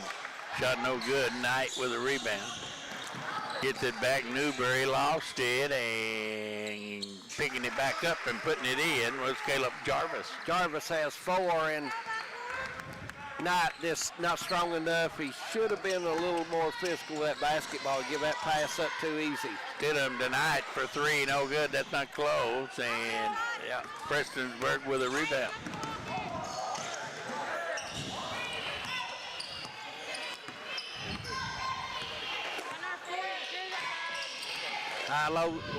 A low set as the big man Rose comes out. He's normally comfortable shooting that, but decides not to. Justice gives it in the corner. At Jarvis, they'll sit it back up. 8-point Buckhorn lead. Coach Rose will call the play, and they get set in a 1-4 high this time with 3:21 to go here in the third. Prestonsburg, very patient. They get it inside the Rose, and he is fouled by Pence, and Pence, the littlest guy on the floor, somehow got switched off on Rose, and Rose, unable to convert the three-point opportunity, will go to the line and shoot two. Rose has 10 with that free throw there. Newberry leaves as Neese comes back. Him and Gullett both have 10 points apiece for Prestonsburg. Shot no good, and Collins with the rebound.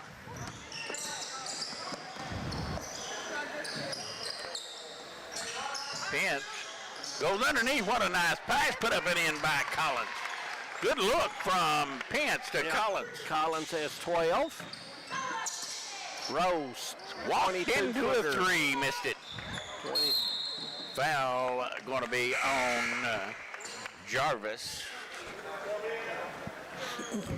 I didn't think Rose was a little off balance there. I thought he had a lane. I think Coach Rose thought the same thing as well. 2:50, third quarter. Moorhead State, a big win today in Moorhead. Over Belmont. Belmont undefeated after 18 league games, Ohio Valley Conference game. Come on the road for the final two games of the OVC season in Eastern Kentucky, where Eastern Kentucky University laid a whipping on them, and Moorhead got them today. So they end the OVC with 18-2 record, 18-2 record, and Moorhead ends 17-3. Nice drive by Rose as he set right hand down and goes on in and finishes off, and he's got 12 to lead all the scores for the Black Cats. 49-38, and there's a turnover. Knight couldn't control it, and that ball lost out of bounds. It will go to Buckhorn, and Rose fell heavily right here in front of us and trying to shake it out.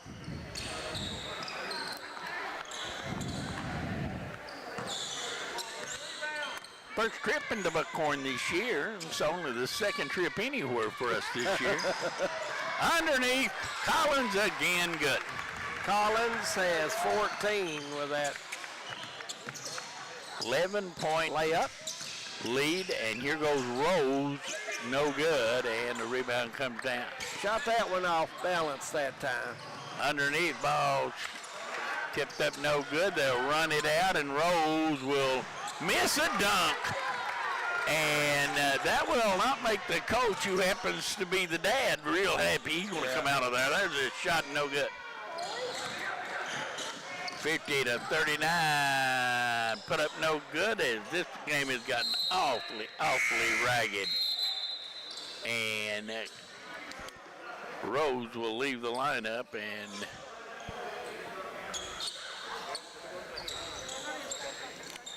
will not be a happy coach that meets him over there, will it? Underneath, shot put up and in by Gullett. Gullett has 12. 9-point lead. Him and Rose are tied with 12 to lead Prestonsburg in scoring. Final 50 seconds of the third quarter.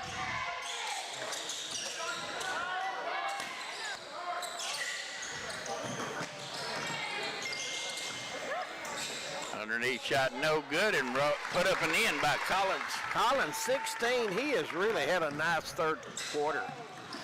Nice follow-ups and got open back there and had 3 buckets.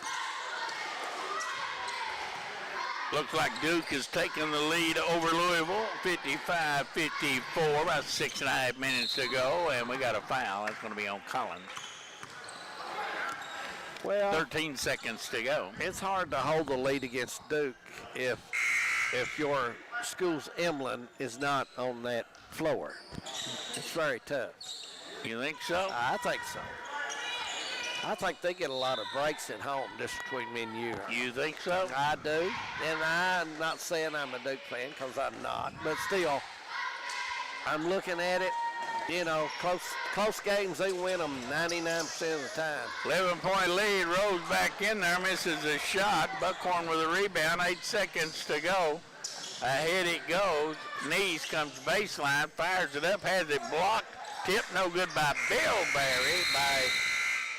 Newberry, and we go to the end of 3 with a score. Buckhorn 52, Prestonsburg 41.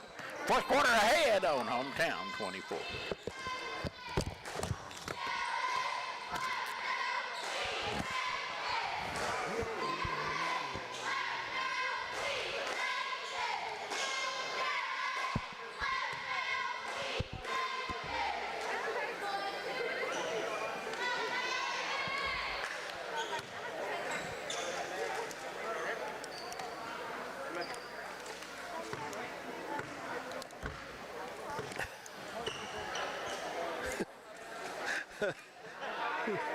He's dangerous.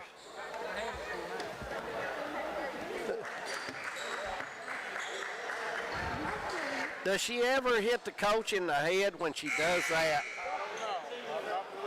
Oh, okay. I was just checking.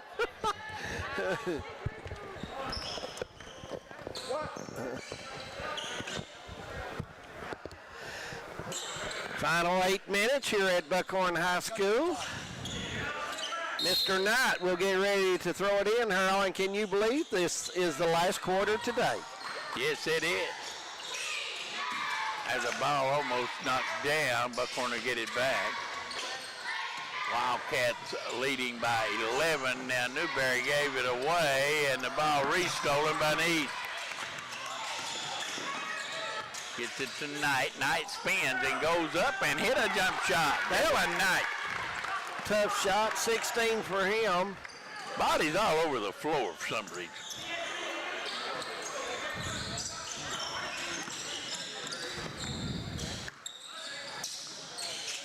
Rose thought about a 3, goes inside instead.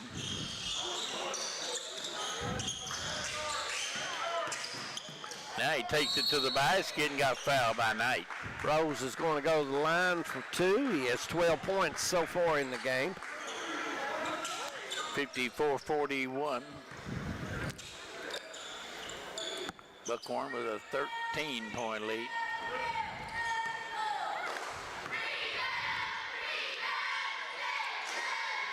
Rose shot is good. First one, 13 for him, shooting for number 14. Crowd is coming gone all day long has here as they clear the gym between every game so that the two teams that played can get out, the fans can get out, and then they will let the fans of the next game come in 15 minutes before the tip-off. And so it has worked kind of really well. We want to thank everybody involved over here, Harold, that got everything set up, did a real good job, and we thank all of them for their efforts. The driving layup no good. Rose put it back in. Rose has 15. Back to a 10-point game. You wonder if they will do that in tournament play as far as will they, I'm sure there's only so many people can be in the gym. I'm sure of that. I'd like to have that job counting them, wouldn't you? Got to be a good job. It couldn't be a bad job. We got some friends that couldn't have that job. Are you talking about Josh? No, I will not say anything bad about Josh. Okay, no. I just we got it, but we do have some friends that could not be a counter. Well, now I'm not going to talk about all of our buddies. You know, we can't do that. Prestonsburg, pressure on the basketball, 2. Here goes Neese. Drops it off underneath Newberry. Yes, sir, and 1. Newberry, Earl, has 8, and he seems to be tough on that baseline, making these cuts and strong and quick, and he's been a big help for Buckhorn. Dylan Newberry is senior at the line, and shot no good.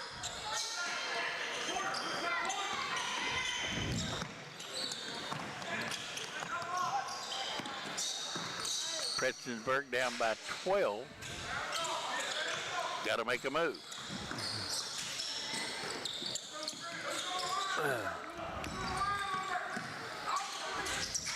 Underneath Rose, no good. Rose got to get stronger, doesn't he, David? Yep, he does. He's got to finish that. He's got to go up, put the ball in the square, and he is holding both knees right now. He's tired. His strength to come with the age if he'll work it. Boy, what a terrible pass by Collins. Picked off and put up no good, and Buckhorn will get the rebound. Turnover by Buckhorn as just could not control the ball. That was Stedham, and it got away from him, and it goes out of bounds, and Prestonsburg will get it back. Louisville up 4 with a couple of minutes to go in Cameron Indoor. It won't hold if it's Cameron Indoor.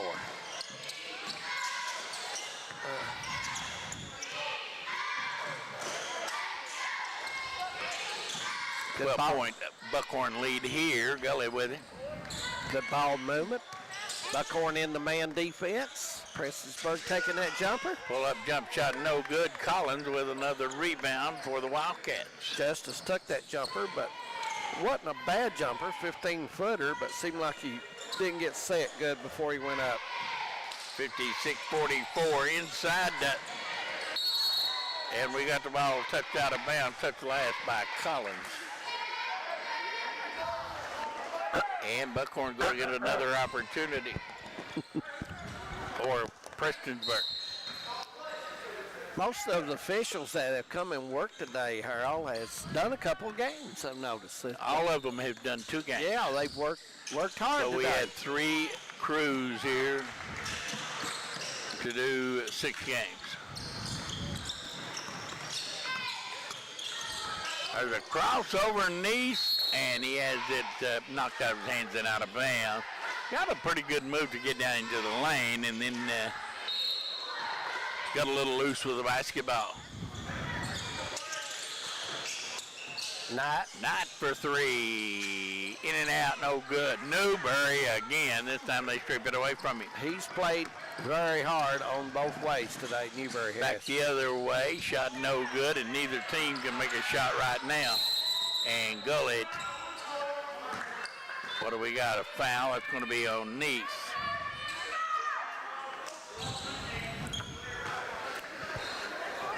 Prestonsburg will put it in play as Justice will step out, do the honors. 56-44, and it comes to Gullett. He takes it straight to the basket, and Collins fouled him. And it'll be 2 shots coming up for Will Gullett. Gullett has 12 points. And we got timeout by Buckhorn. 4:05 to go. Buckhorn up on top by 12, and we'll take a break. We'll be back.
We'll have 2 free throws coming back for Will Gullett as we get back to play, trying to cut into this 12-point Buckhorn lead.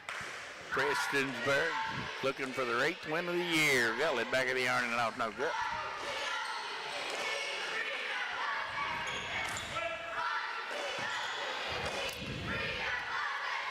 Really does a nice job driving with the ball.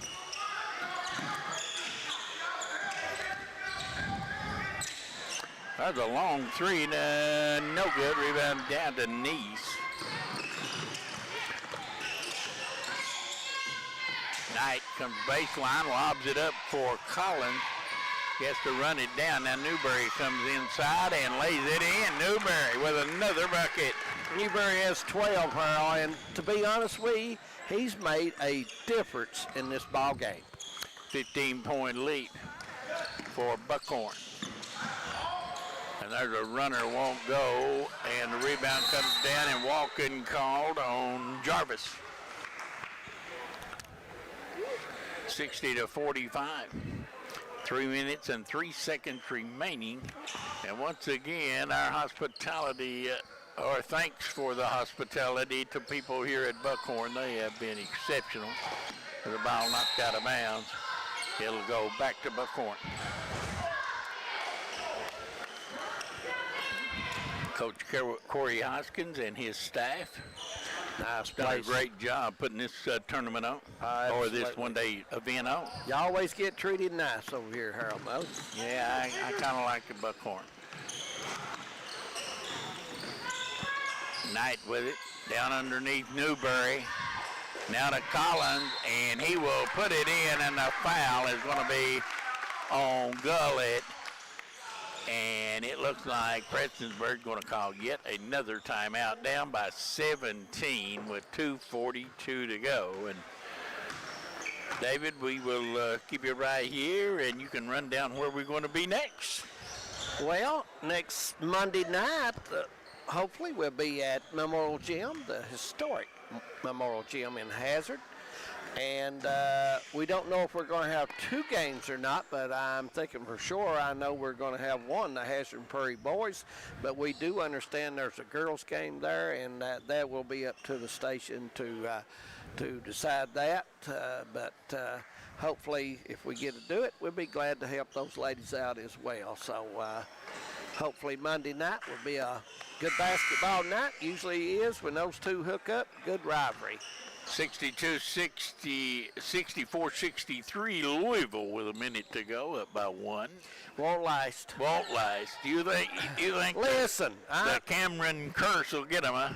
You walk in Duke's building, you got to be 15 better if you go out of there. Shot by Collins is good. He completes the and one, 18-point lead for Buckhorn. Now driving and putting it up, and the foul going to be on Newberry.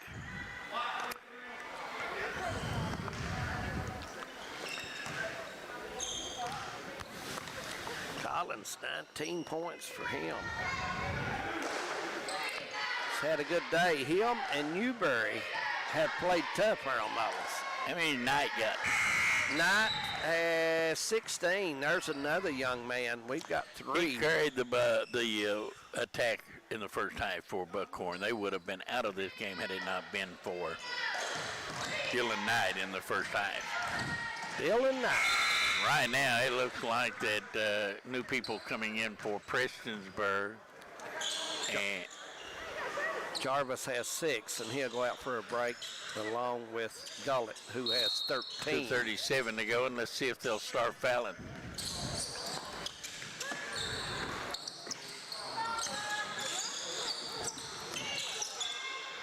Front court, Newberry. Newberry has been aces here in the second half. There ain't no doubt about that. There's a shot. No, rammed in with a left hand by Collins. Little music, 21. And 2:11 to go. Rose on the move, backing Dylan Knight down and hit a jump shot. Rose has 17 to lead Prestonsburg. Final 2 minutes. Knight's going to take it to the basket, missed the shot. Rebound, Collins goes back up, missed it, got it back. Collins missed it again. Rebound down to Rose. 16-point lead, and Rose from downtown for 3, no good. Rebound tapped around. Prestonsburg got it back. Now the 3 on the other way, good. That was Jacob Martin's 3-point basket, and the lead down to 13 with 1:26 on our last time out of the day. 65-52, we'll be back.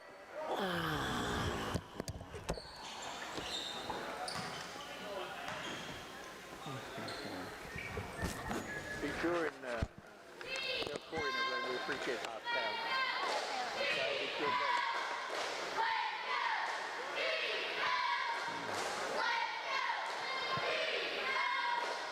guys live? Up near where the school is, the old school. You know where the post office is? Like down that first street? Oh, okay. Across from the post office, down First Street, that's the last house.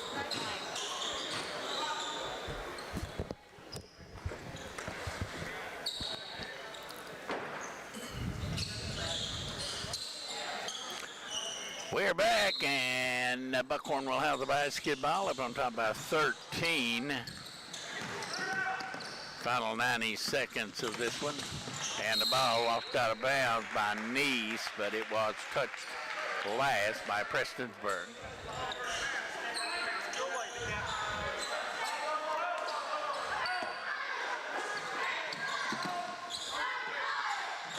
Bringing inbound to Stidham. Newberry lost it, stolen. Here goes Prestonsburg. And we got a foul. That's going to be on Stidham, number 12. Going to the line for Prestonsburg will be Justice. Justice has 7 points. Shooting for number 8 with a minute 08 to go in the basketball game. 65-52. Duke has taken a 1-point lead. I told you it's doing. And now it's going into overtime, tied at 55. I told you. The Jicks will come out. I mean. So we head to overtime in Cameron Indoor as Duke and Louisville. Boy, been some good college games today, hasn't it? Absolutely. I wish the Eagles of Alice Lloyd could have pulled theirs out, Harold. It would have been nice to see them advance to the national tournament. Yeah, I thought Scott and Gary and those boys over there did a good job with that team this year. I thought they played hard and gave a good effort, and I thought they did a real good job with them. Prestonsburg loses that outfit knee and out of bounds. It'll go to Buckhorn. Speaking of Alice Lloyd, nice college for these young people, Harold, to get an opportunity to go to.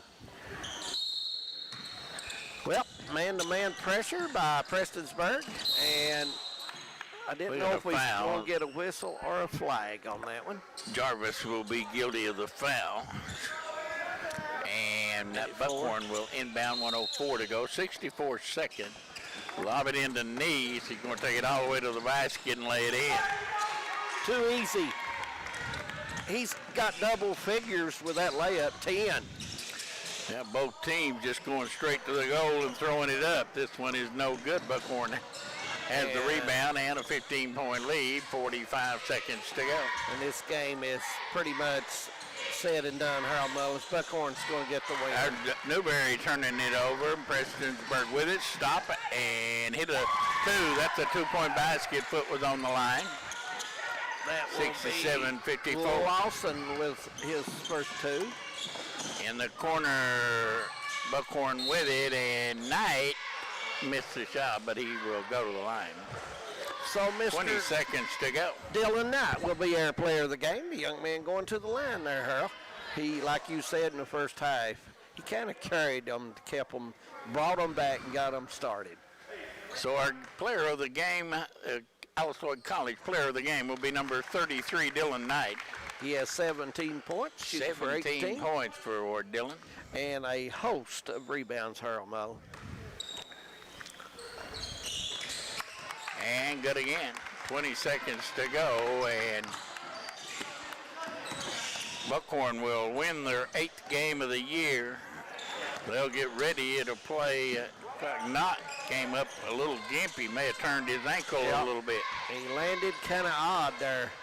And this one will come to an end with Prestonsburg and Buckhorn, and Knight heads to the dressing room. Hobbling is the final score, 69-54. And David, what a afternoon and all day long, actually, of high school basketball. Yes, it was, and it was good all the way from game 1, Harold. It really was. We had 4 games on, 4 good ball games. Seen a lot of effort out of the young men, and tournament time, March the 12th, we'll start the district play. So all teams have about a couple weeks, I ought to really get some games in and try to get focus on that district and get going.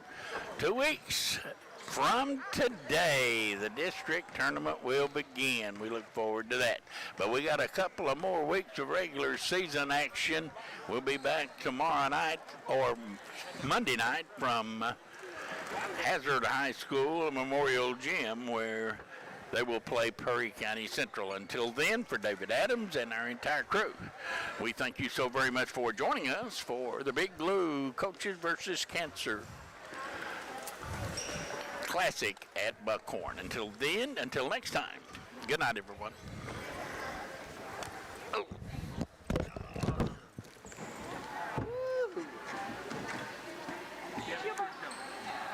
Yeah.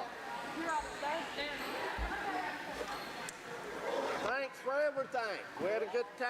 We hope we're back pretty soon. Appreciate y'all coming over. Yeah. Very much. Appreciate y'all. Well, seen some good ball.